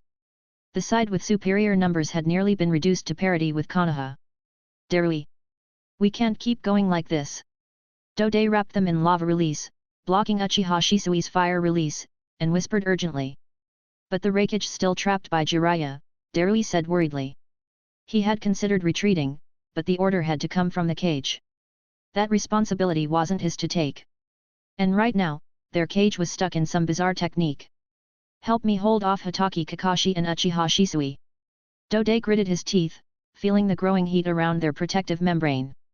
He quickly made a decision. I'll try breaking through Jiraiya's jutsu from the outside and get the Reikage out. All right. Darui agreed immediately. The yellow coating dissolved, and Darui appeared alone before Kakashi and Shisui. Storm release, laser circus. Several powerful black laser beams shot toward them, forcing both to stop their attacks. Dode took the opportunity to rush toward the toad's stomach wall and launched a large stream of liquid mixed with hundreds of detonating tags. Boom! With the Reikage coordinating from within, they finally blew a hole through the barrier. Bathed in lightning, the 4th Reikage emerged, eyes bloodshot after seeing how many Kumo shinobi had fallen. You little brat! I'll kill you! Swish! The Reikage turned into a bolt of lightning and streaked across the battlefield, arriving near Yami in an instant. I'm not scared of you. Yami also stopped slaughtering and threw a special kunao at the 4th Reikage. All eyes were drawn to this part of the battlefield. Crackle! Red flames erupted around Yami. The air around him began to distort and sizzle. He charged straight at the Reikage. Under countless gazes, Yami, engulfed in flame, looked like a phoenix reborn. Holding a massive fireball in each hand, he collided with the 4th Reikage. Lightning release, lightning oppression horizontal chop. Scorch release, double sun flying in the sky. Boom! Lightning and flame exploded upon impact. A massive shockwave rippled out across the battlefield, sending limbs, kunao, and shuriken flying in all directions. At the center of the clash, a small mushroom cloud rose into the sky. Yami! Jiraiya, clutching his injured left arm, stared nervously at the explosion's center. He wasn't alone. Shikaku, Inoichi and the others were just as tense. If anything happened to Yami, even if Konoha won, they would have lost their future. Hayashi-sama, check with your Byakugan. Shikaku ordered. Beside Hayashi, Hisashi shook his head. The chakra reaction is too intense. I can't see anything. Just as everyone was filled with anxiety. Swish! Yami appeared beside Kurane and Yujao, immediately spotted by Hisashi's sharp Byakugan. Yami's fine. Look, he's uninjured. Everyone looked over and breathed a sigh of relief. The Konoha forces erupted into cheers. Nice job, Yami! As expected of Yami-sama. He fought the Raikage and came out unscathed. While Konoha celebrated, Kumo fell into despair. They had no idea how to win anymore. Even their Raikage couldn't kill this speedster. Staying here would only make them sitting targets. As the smoke cleared, the fourth Raikage stood tall but was panting heavily, his body showing clear signs of burns. He stared at Yami, whose clothing was still intact, and gave the order. Retreat. Despite his overwhelming fury, the fourth Raikage made the right decision. Shikaku didn't order a pursuit. Jiraiya was injured, and the Raikage was still in decent condition. Yami was also extremely exhausted. While they could push for more results, the win was already secured. There was no need to take unnecessary risks. Konoha couldn't afford the attrition. He didn't just want to win, he wanted to win at minimal cost. Hearing the retreat order, the already demoralized Kumo shinobi crumbled. Once they were at a safe distance, the Raikage turned back and asked, "You're Shimura Yami, right?" He didn't know Yami personally, but he recognized Scorch Release. "And you're the fourth Raikage." Yami took a step forward, instantly arriving at a special kunao near the Raikage. They stared each other down evenly. The Raikage gave a dangerous grin. "Stay alive. One day, I'll kill you on the battlefield." Yami smirked. "You can't even get close now. Still thinking about the future. Wait till my birthday in 2 years. I'll crush you with one hand." Having lost the battle and the exchange, the fourth Raikage gave Yami one last glare, then vanished using lightning instant movement. Yami raised the Kusanagi sword and declared to the entire battlefield. "We won." After a brief silence, the Konoha shinobi erupted with thunderous cheers. "We won! We won! Long live Yami-sama! Long live Jiraiya-sama! Long live the Flying Thunder God!" The battlefield turned into a sea of celebration. Even Shikaku smiled as he assigned medics and ordered the intelligence unit to tally the battle merits. 2 hours later, the plains finally fell silent again. Back at camp, Yami returned to his tent as fast as he could, took a shower, and immediately fell into a deep sleep. Yujao and Kurane were extremely concerned. They stood outside the tent like guardians, not allowing anyone to make noise or get close. In the command center, seeing the report submitted by the scouts, even the long-time inspector revealed a rare flicker of emotion. 24 Jainin. 180 Chnin. Such achievements have already surpassed what Minato did back then. At the Battle of Konobe Bridge, Minato had killed 5 Jainin and 45 Chnin, earning the name Yellow Flash. Although Yami had helped this time, he had killed more enemies, and of even higher rank. These weren't vegetables, they were elite Jainin. Yet, Jiraiya was also stunned, but with his experience, he quickly composed himself. This kid will soon earn his own title. I wonder what it'll be. Chapter 78, Overnight Wealth, Multiple Physical Advancements, Raid on Kumo? The Konoha camp was filled with laughter that night. In this battle, a total of 460 Kumo shinobi were killed, nearly half of them by Yami alone. The remaining Kumo casualties were also directly or indirectly affected by him. It could be said that this was a victory brought about by one person, and completed by the whole team. However, after learning that Yami had expended too much chakra and had gone straight to sleep after returning, everyone passing by his tent subconsciously lowered their voices and walked more slowly. Yami-kun is truly incredible. Inside a small tent, Uchiha Shisui was applying ointment to his burns. Thinking back to the events of the day, he couldn't help but sigh with admiration. This is the true power of the Flying Thunder God technique, able to affect the course of the entire battle. If the fourth Hokage were still alive, and both speedsters existed at the same time, Konoha might have truly achieved lasting peace. Uchiha Itachi remained silent. He was happy about the victory, but seeing the widening gap between himself and Yami once again stirred complicated emotions. Itachi, you have to believe in yourself. Shisui reached out, gently poked Itachi's forehead, and smiled. Yami-kun is a genius, and so are you. But everyone's opportunities and circumstances are different. The moment when our strength blooms varies too. Just stay on your path, and one day you'll reap the rewards. I'm far inferior to Yami. In front of his closest friend, Itachi finally revealed the emotions appropriate for someone his age. He's too strong, so strong it makes me feel despair. Even if I awaken the 3 Tomo Sharingan, there's no way I can catch up. Itachi. Shisui's expression grew serious. Did you work so hard to get stronger just to compare yourself to Yami? Of course not. Itachi quickly shook his head. Then why are you so fixated on Yami-kun's strength? Shisui looked at him helplessly. I know there are some grudges and past friction between you two, but those things are trivial when compared to the interests of the village. Don't let narrow thinking limit your vision. Just like this war, everyone is fighting for Konoha. Yami-kun is fighting for Konoha. And so are you. In that regard, you two are equals. Understand? Yet. Itachi nodded. I'll think it through, Shisui. Please give me some time. Shisui smiled, then thought for a moment and decided to give Itachi a bit of motivation. Actually, the 3 Tomo Sharingan isn't the limit of the Sharingan. There's an even higher realm beyond it. Itachi was gradually drawn in by Shisui's words. Meanwhile, in the Kumo camp. After the defeat, the 4th Raikage led the forces to retreat nearly 100 kilometers back into the land of lightning. Bang! Crack! Inside the command tent, the 4th Raikage smashed the table in front of him in a fit of rage. Why? Why can that brat Shimura Yami learn Flying Thunder God? Is he more talented than Namikaze Minato? Why are there so many monstrous geniuses in Konoha? In the room, several members of the Yatsuki clan and Jainin like Dode all kept their heads lowered and said nothing. Everyone here knew well that the 4th Raikage had a habit when angry, he'd smash tables. With every slam, the table would break. But after that, his fury would start to fade. Sure enough, after a short moment, the 4th Raikage calmed down. Dode.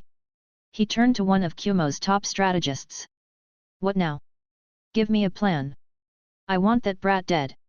Dode had already been thinking about countermeasures on the retreat. Hearing the Raikage's question, he immediately stepped forward. My lord, in your final exchange with Shimura, who won? The 4th Raikage frowned. As a proud man, he disdained lying and answered bluntly, it was a draw. That brat's scorch release is terrifying.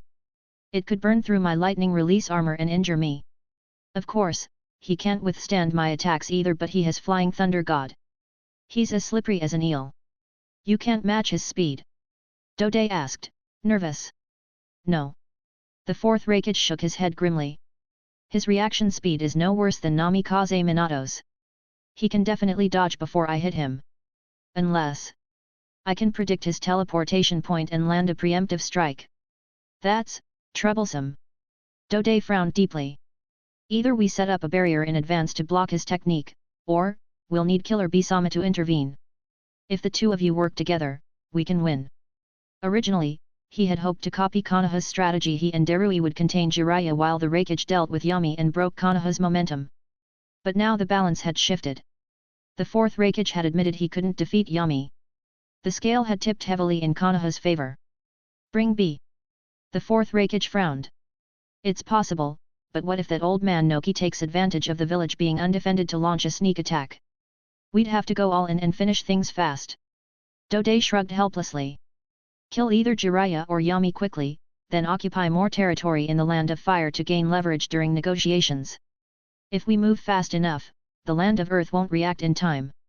Then we can shift to defense. I get it. The 4th Raikage took a deep breath and stood. Now was the time for a Kage to decide whether to risk calling Killer Bee and take a chance at a decisive victory against Konoha. Pass my order. Mobilize 1,000 Kumo shinobi and send a large batch of supplies to the front line. Have Killer Bee leave a tentacle clone behind in the village. His real body will follow the main force in secret and stay hidden. If he was going to play dirty, he'd go all the way. He wanted Bee to remain hidden and strike at the most critical moment. Yes. A Kumo shinobi responded immediately. Before long, an intelligence ninja relayed the order back to Kumo.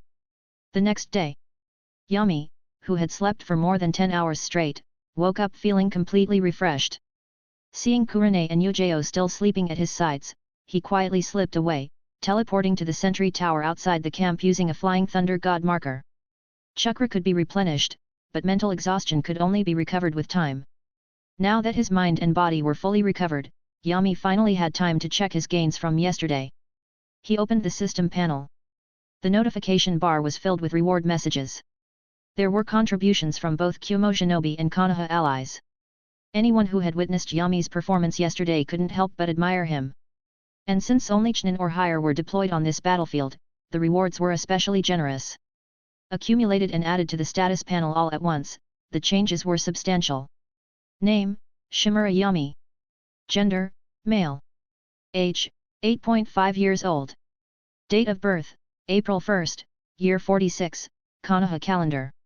Chakra attributes, fire, wind, limit break, earth, water, lightning, yin, yang, ultimate. Total chakra, 73 cards, 1 card 5 standard Jainin S chakra. Chakra control talent, ultimate. Mastered ninjutsu, numeracy and B rank techniques, scorch release, flying thunder god, and other forbidden techniques. Nature transformation, wind, fire, water, ultimate, earth, lightning, mastery. Special talents, Satsuki bloodline, weak, Senjua bloodline, excellent, developing, Uchiha bloodline, currently 3 Tomo, Uzumaki bloodline, Byakugan, normal, not fused, swordsmanship genius, ninja world darkness, mother-in-law's expectation, space talent. Bond points, 15,654. Evaluation, pillar of a great nation. A top-tier warrior who can shift the tide of battle. Looking at the panel, Yami grinned from ear to ear. As expected, the Forest of Death and the raid on Kusagakure were just warm-ups. Only war can make you rich, really rich. Feeling the power surging through his body and his increasingly active chakra, Yami suddenly had the urge to fight the Raikage again. After all, the 4th Raikage still wasn't in his peak form like in the 4th Great Ninja War. He was a little weaker now, just right for target practice. His eyes moved to the bond points. 15,000 points. His biggest haul ever. His hands were already starting to twitch. What should he upgrade? What he wanted to improve most was his chakra control, but when he clicked on it, he saw it would cost over 8,000 points to go from ultimate to limit break. That was because he had already integrated multiple chakra control related talents, and he was very close to the top. Yami hesitated. Was this upgrade really worth that much? The system's pricing had always been consistent. The more precious the upgrade, the higher the cost. There had to be a reason. After some thought, Yami decided to save that one and instead spent 5,000 points to upgrade the Senjua bloodline. Senjua bloodline, excellent ultimate. A familiar warmth surged through his body. His chakra and physical abilities rose again. Although the bloodline still needed time to develop, the increase wasn't small. His chakra rose by about 20 cards. His strength and stamina also improved noticeably. He then spent another 5,000 points, half on the Uzumaki bloodline, and half on the Tsutsuki bloodline. Until now, Yami hadn't really felt any benefits from the Tsutsuki lineage. This time, he couldn't help it. He invested 5,000 points not expecting much, just hoping for some feedback. To distinguish the effects, he waited for the Uzumaki bloodline changes to finish before enhancing Tsutsuki. Sure enough, after promoting the Tsutsuki bloodline from weak to thin, he finally noticed something different. It was an unusual change. His chakra amount didn't increase, but his physical strength did, and his compatibility with chakra significantly improved. The biggest change. Yami looked at his arm, now pale like polished, flawless and smooth. If he were a girl, he'd probably be called a jade beauty capable of toppling nations in ancient times. But were these changes worth 5,000 points? For a moment, Yami felt like he'd been scammed. His expression twisted like he was constipated. But since all his points were gone, he looked at the Tsutsuki bloodline's next level requirement 10,000 points and sighed in defeat. Trouble, all of it. Yami stood up, shouted into the wind, and instantly teleported back to the camp. Under a chorus of warm greetings, he walked straight into the command tent. Seeing him arrive, Nara Shikaku, who had been discussing strategy with Yamanaka Inoichi and Jiraiya, smiled and said, "Our great hero is finally awake. Uncle Shikaku, can I be promoted to Jainin when we return this time?" "Of course." Shikaku didn't hesitate. "If you don't get promoted to Jainin, then no one in Konoha deserves it. Congratulations in advance, Yami.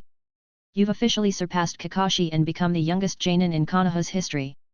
Yami raised his brows at Kakashi, who was standing nearby. Kakashi lowered his head and avoided his gaze. "Uncle Shikaku, I want to take a mission." Shikaku blinked. Kumo just retreated, and their camp is dozens of kilometers away now. There shouldn't be any fighting in the short term. "What mission do you want to take?" Though there were routine tasks like patrol and intel gathering, Shikaku thought it was a waste of talent to send Yami on those. It would be better to let him rest and prepare for the next battle. Jiraiya agreed. "Kid, you already did more than enough yesterday. You don't have to push yourself. What's with this obsession with promotion at such a young age?" Yami shook his head. "I just want revenge on Kumo. They're the ones who came after my Kekii Genkai." Everyone in the room sweat a little. This kid really holds grudges. "Uncle Shikaku, listen to my analysis." "Oh." Shikaku perked up. "All right, Yami, go ahead." Kumo only retreated a few dozen kilometers. They didn't even leave the land of hot springs. That means they're planning to fight again. But with their current strength, they can't win. So they'll definitely send reinforcements from their village. Shikaku nodded. "You're right. We came to the same conclusion and have already sent sensor teams to scout for information. Once reinforcements appear, we'll know immediately." Clap. Yami clapped his hands. "Why wait for them to come? Can't we strike first? You want to attack Kumo's forward base?" Shikaku frowned. "They'll just keep retreating until they reach the land of lightning.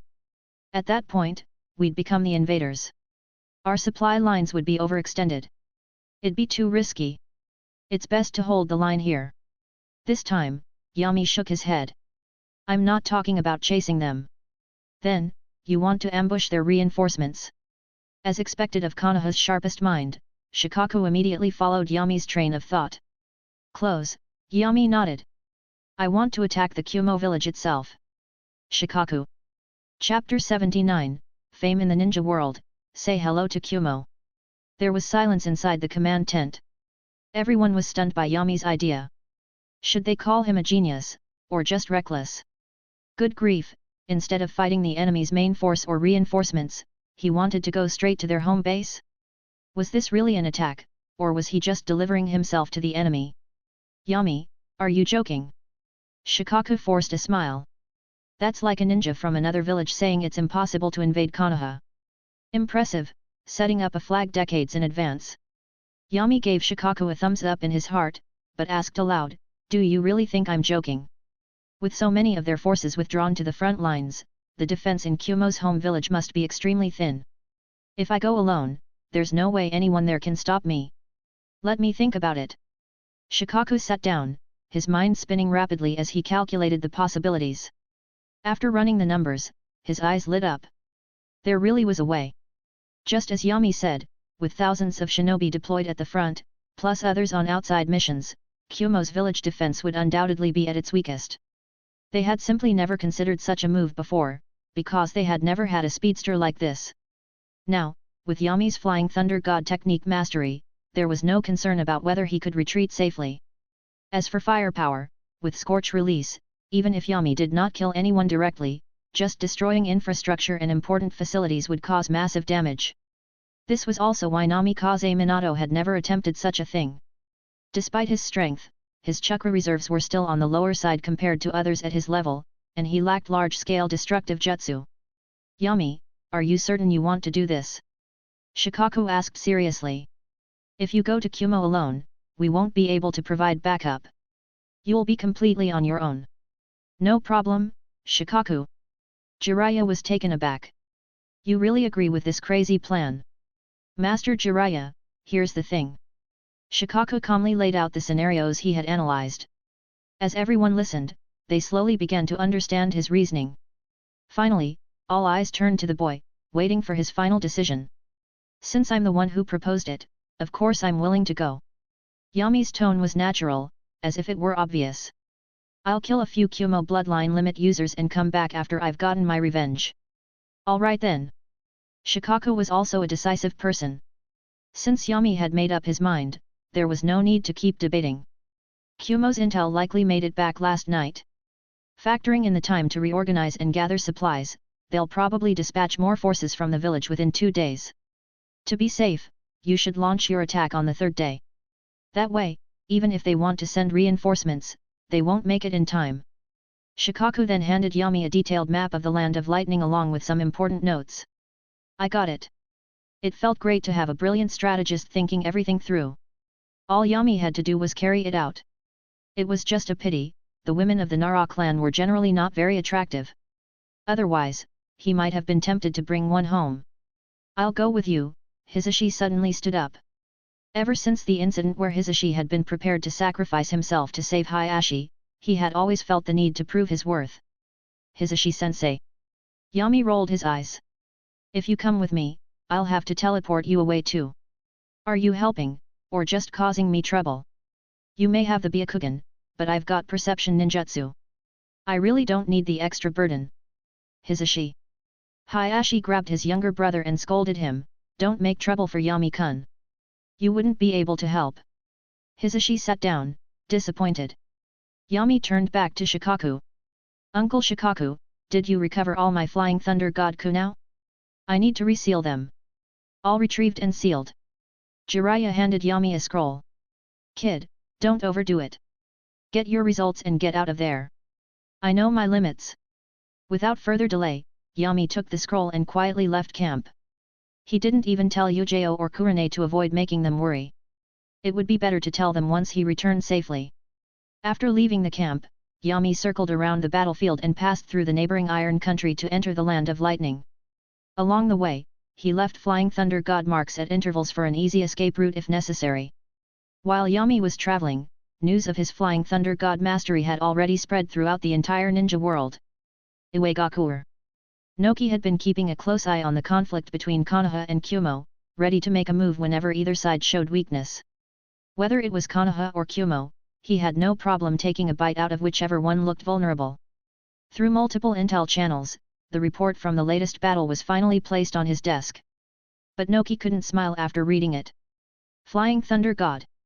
The 4th Reikage had spent years living under the shadow of Namikaze Minato, and now, another Flying Thunder God user had appeared. Back during the Battle of Konobe Bridge, Minato had almost single-handedly turned the tide for Konoha, forcing IWA to issue standing orders to retreat at the mere sight of the yellow flash. How long had it been since Minato's death? Now, Konoha had another speedster Shimura Yami. Useless. Noki slammed the report onto the table, furious. A bunch of useless idiots. After all this time, not only did no one assassinate Shimura, but they didn't even discover he had mastered Flying Thunder God. Sand shinobi are completely worthless. Tsuchikage-sama, are we going to launch a surprise attack on Kumo? Kitsuki asked in his deep voice. Of course. Noki declared. Konoha is our ally. Kumo's aggression toward Konoha is the same as aggression toward IWA. Reikage's arrogance is inherited through every generation. After suffering such a defeat, the 4th Reikage will definitely want revenge. This time, I will personally lead 3,000 IWA shinobi to strike at the heart of Kumo. Prepare the warships. Yes. Noki twisted his back again, grimacing as he sat back down. There was no helping it. He had assumed Konoha would slowly decline, but their foundation was far deeper than he expected. In the end, bullying Kumo was the only realistic option. One way or another, the Land of Earth was going to profit from this war. Not far from the Tsuchikage's office, a young Kuratsuka was sharing the news with a blonde boy playing in the mud. Grandpa's really angry. Konoha has a new Flying Thunder God user. Super strong. Flying Thunder God isn't impressive at all, the little blonde boy sneered, sculpting mud figures. Spinning around a few kunao like a fool. No artistry. But, Brother Deidara, your art wouldn't be able to blow him up, Kuratsuki replied softly. Who said that? Deidara leapt up, furious. My art is the strongest. But Flying Thunder God users are fast. Then I'll make a super huge bomb. There's no way he could escape it. Omega Kure. In a cave beneath the village, the masked man had just finished a conversation with Hanzo. He turned toward the figure rising from the ground. Black Zetsu. What's so urgent? Shimura Yami has mastered the Flying Thunder God technique. The brat you dismissed is now quite formidable. Black Zetsu relayed all the intel gathered by White Zetsu's network. The masked man fell silent, his back aching faintly at the memory. Flying Thunder God again. The masked man muttered, recalling a bitter defeat. But his expression quickly shifted back to one of disdain. So what if he has Flying Thunder God? Last time, I was caught off guard by the fourth Hokage. But this time, that kid Shimura can only bully Chunin and Jainin with that technique. I might make 100 mistakes and survive. But if he makes even one mistake, he's dead. Black Zetsu quietly sighed, but said nothing. Honestly, if the masked man hadn't awakened that ridiculous eye technique, Black Zetsu wouldn't even think he was qualified to carry Yami's shoes. Forget about such small matters. The masked man's tone became serious again. The Rinnegan is the real priority. Tell Hanzo to act against the Akatsuki organization immediately. You go and disguise yourself as a member of Akatsuki. Kill some of Hanzo's men and frame Akatsuki for it. I want Hanzo to give up on this peace nonsense. I understand.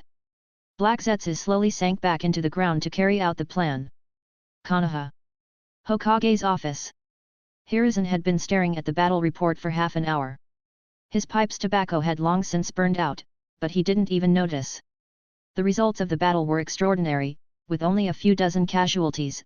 They had killed nearly 500 Kyumo shinobi. As Hokage, he should have been pleased. But Yami was shining too brightly. So bright that no one could compare to him, not even Jiraiya. This was a dangerous signal. If Yami continued down this path, he would become too powerful to control.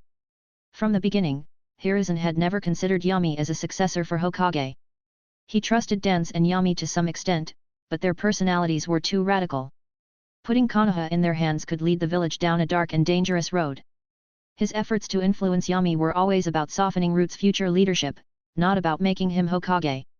But now, the situation was clearly slipping out of his grasp. Hiruzen reread Shikaku's report carefully. His eyes lingered on one section. Anbu. That might be the solution. If Yami joined Anbu, it would hide his identity and limit his exposure. His reputation would stop growing, the heat around his name would die down, and Hiruzen could slowly cultivate a more suitable candidate. Of course, Danzō would see through this immediately. So Hiruzen would need to keep Danzō distracted. He smiled faintly. Uchiha. Their passive attitude throughout the war had already irritated him. But Hiruzen kept his displeasure hidden. Letting Danzō keep Uchiha in check, that might work out well for the village. A plan was already forming in his mind. The Land of Lightning. Yami passed through Cloud Thunder Gorge, following the route Shikaku had mapped for him while carefully controlling his speed. On the third day, he finally arrived at Kyumo's village. He casually knocked out a patrolling Kyumo shinobi and, with a simple genjutsu, quickly extracted the intel he needed. Just as Shikaku had predicted, the atmosphere in the village was tense. There were very few shinobi left. Just yesterday, under the command of elite Jainin Yuryui, another 1,000 Kyumo shinobi had left for the front lines. The highest-ranking person remaining in the village was Killer Bee, the Eight Tails Jinchuriki. Killer Bee, hey? A perfect Jinchuriki was troublesome. But that was all. Everyone knew that when the Sage of Six Paths divided the chakra of the God Tree into the nine-tailed beasts, the nine tails received the greatest share. 1 stone's worth of chakra and the 9 tails held 8. The 8 tails was indeed the strongest among the other beasts, but only slightly above those like the 1 tail or the 5 tails. Its power remained within the range of standard cage level. For Yami, this was an opponent he could handle. Yami snapped the neck of the patrol ninja without hesitation, then walked casually into Kyumo. The entire village was built on a massive mountain peak that rose high into the clouds, hence the name. Countless tall boulders jutted upward, lifting the village high above the ground. The higher your status, the higher your residence. The most eye-catching structure was the spherical rakeage building, easily visible from anywhere in the village. Unfortunately for the common folk living at the base, they spent most of their day shrouded in shadow, unable to see much sunlight. Hey, kid! Where did you steal that forehead protector? Akumo Chunin frowned as he noticed the protector on Yami's waist. But the moment Yami turned around and the protector's engraving became visible, his expression changed drastically. Wait, you're from Konoha. Sound the alarm. There's a Konoha spy. Hearing the shout, several nearby shinobi immediately turned their heads and began rushing toward Yami's direction. But before they could react any further, Yami smiled lightly and spoke with a calm tone, since you were able to see through my perfect disguise, I, Shimura Yami, acknowledge your sharpness. The Kumo shinobi froze for a moment. Were you even disguised at all? They hadn't noticed anything resembling a disguise. It was as if he had just walked straight in with no effort to hide. But while they were still stunned by his words, Yami had already moved. With a simple push from his feet, he leapt high into the air, his hands forming seals at incredible speed. Then came the cold words. Well then, let me greet you all properly. Fire release, Great Fire Annihilation. Chapter 80, I am Shimura Yami, bonus. Those who often use ninjutsu know that the power of a jutsu depends on the amount of chakra supplied and the strength of the nature transformation. The same jutsu can be a small fireball in the hands of one shinobi but a massive fireball in the hands of another. The same principle applies to Great Fire Annihilation. It is not the jutsu itself that is powerful, but Uchiha Madara. Although Yami was still slightly behind Madara at that time, with an almost reckless chakra output, the momentum seemed even more terrifying. Boom! A sea of flames descended, dyeing the clouds on the horizon red. Ah! Screams quickly echoed from below as several shinobi shouted. Water release, water wall. Earth release, earth flow wall. Wind release, breaking palm. A group of Kumo shinobi worked together with all their strength to block the spreading flames, firing several signal flares into the sky. Enemy attack! Enemy attack! This was no longer a matter of a spy. This was a direct assault. Even if there was only one enemy. In fact, without the flares, anyone with eyes could see what was happening here. Standing atop a high rooftop, Yami saw no fewer than hundreds of shinobi rushing toward his location, including many masked Kumo Anbu elites. Their response time was much faster than Konoha's during the future Konoha Crush plan. Seeing that the flames had been suppressed by the Kumo shinobi, Yami followed up with another attack. Scorch release, extremely steaming murder. 2 red fireballs, as bright as the sun, fell from the sky. Though their range was not as wide as the majestic destroyer flame, their lethality was even more devastating. Several careless shinobi were grazed by the fireballs, and the moisture in their bodies was instantly evaporated. Not only was this Kekii Genkai difficult to counter with ordinary elemental techniques, but Scorch Release also contained Wind Chakra, greatly weakening the effectiveness of Kumo's specialty, Lightning Release. However, through this jutsu, the Kumo shinobi quickly confirmed the identity of the intruder. It's the speedster, Yami. Be careful. Call for reinforcements. We can't handle him alone. Support is on the way. Avoid direct combat for now. Glancing down, Yami placed his hands on the ground. Earth release, earthquake core. A massive boulder tens of meters tall collapsed rapidly, causing a chain reaction. Many of the surrounding stone pillars shattered, and debris rained down from the collapsing houses. Yami couldn't help but wonder if these Kumo shinobi had brain damage. Who builds houses in such a dangerous place? Were they just waiting to be crushed? Or did they really believe no one would dare attack them here, 967 miles deep into the land of lightning? Sending out several tremors with earth release, Yami swiftly moved again. The instant his feet left the ground, countless bolts of lightning and jets of water shot toward him from all directions. The elite shinobi had arrived, attacking without hesitation. Kumo had stood strong for decades. Aside from the rebellion of Kinkaku and Ginkaku, this was the first time anyone had dared to strike directly at their home. This was an utter humiliation. Kid, go to hell. Even if you have Flying Thunder God, so what? We're ready to sacrifice our lives to keep you here forever. The group of enraged elites unleashed their strongest jutsu. Swish! Yami teleported with Flying Thunder God to one of the anchor points he had prepared in advance, forming the final hand seal. Bang! Bang! Bang! Several shadow clones appeared beside him, each using Flying Thunder God to teleport to different locations. Almost simultaneously, including Yami's true body, each of them began performing different jutsu. 5 Release Great Combination Technique. A water dragon surged forward, followed by a fire dragon, then a raging storm, pillars of lightning, and a whirlwind of earth debris. In an instant, chaos engulfed the entire Kumo village. This was not a battlefield where friendly forces and enemies were entangled, limiting large-scale jutsu use. This was Kumo's stronghold, the enemy's lair. There was no need for restraint. Large-scale ninjutsu here could cause maximum destruction. Bakayero. Evil brat. Stop this slaughter. A figure dashed out from the Reikage building, wreathed in lightning, flying toward Yami at high speed. Lightning release, thunderclap explosion. The perfect Eight Tails Jinkraki, Killer Bee, could no longer sit back and watch. If he let this kid continue to rampage, his big brother would tear into him once he returned. Wind release, vacuum sword. Several vacuum blades soared through the air, but they were violently shredded by the red chakra tails emerging from Killer Bee's back. Killer Bee's speed didn't slow down. His elbow smashed down fiercely toward Yami. Swish! Yami disappeared again. Why take the attack head-on when dodging with negligible chakra consumption was easier? Boom! Killer Bee's strike smashed another building into rubble, shaking the ground and leaving a deep crater. Damn it! I can't touch him. I can't catch him. Yami, you bastard! You deserve to die. Killer Bee raised his 7 swords, spinning like a whirlwind as he charged, constantly forcing Yami to move forward, trying to drive him out of the village. But after chasing Yami for hundreds of meters, Flying Thunder God returned Yami directly to the heart of the village. The battlefield remained inside the village.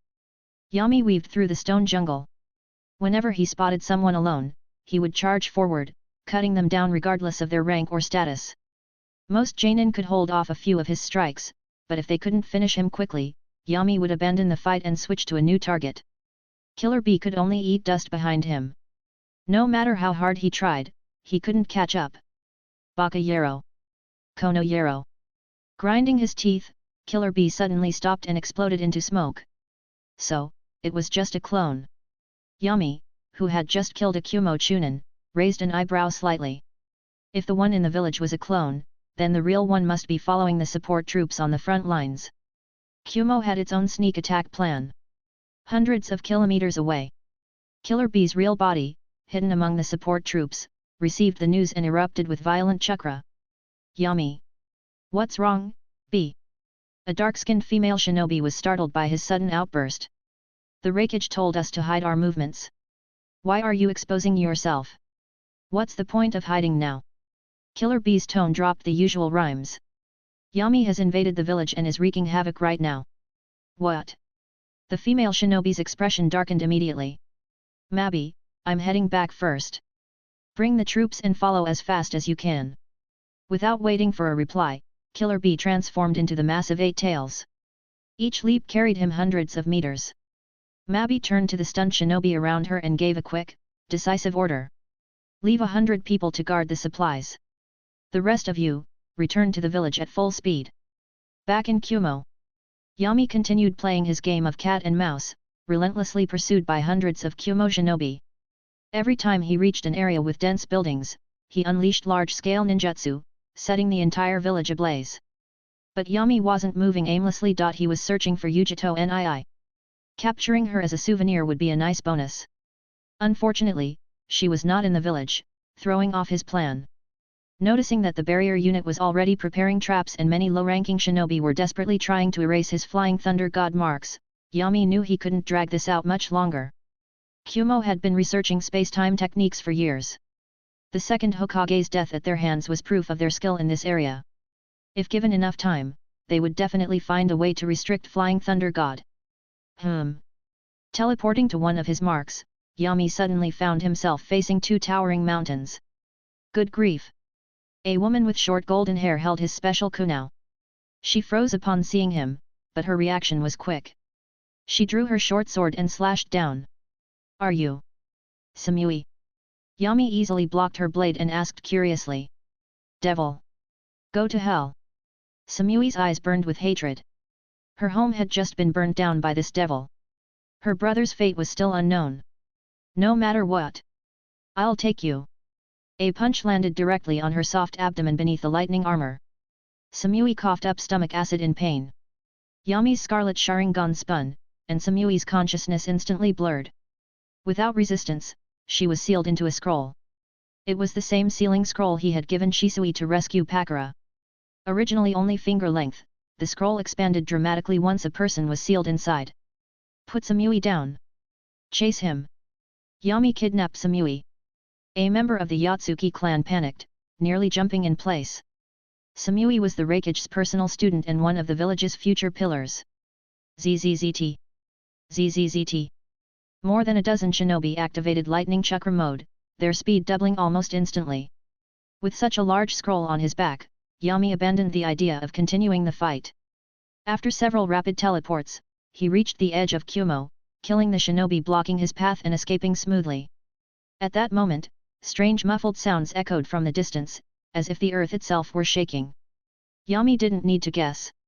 The Eight Tails, a monster with the head of a bull and the body of an octopus, was leaping toward him from afar. The ground trembled with every jump, shaking as the creature punched the earth to launch itself into the air. It's Killer Bee-sama. Great! Killer Bee-sama is back in his true form. The Kumo shinobi, though excited, stopped chasing. They retreated into the village to avoid getting caught up in the upcoming fight. Eight Tails was too large. If they joined in, they'd only end up as collateral damage. Seeing the burning, ruined village, Eight Tails' eyes blazed with fury. Shimura Yami. Your life ends here. Thanks for listening.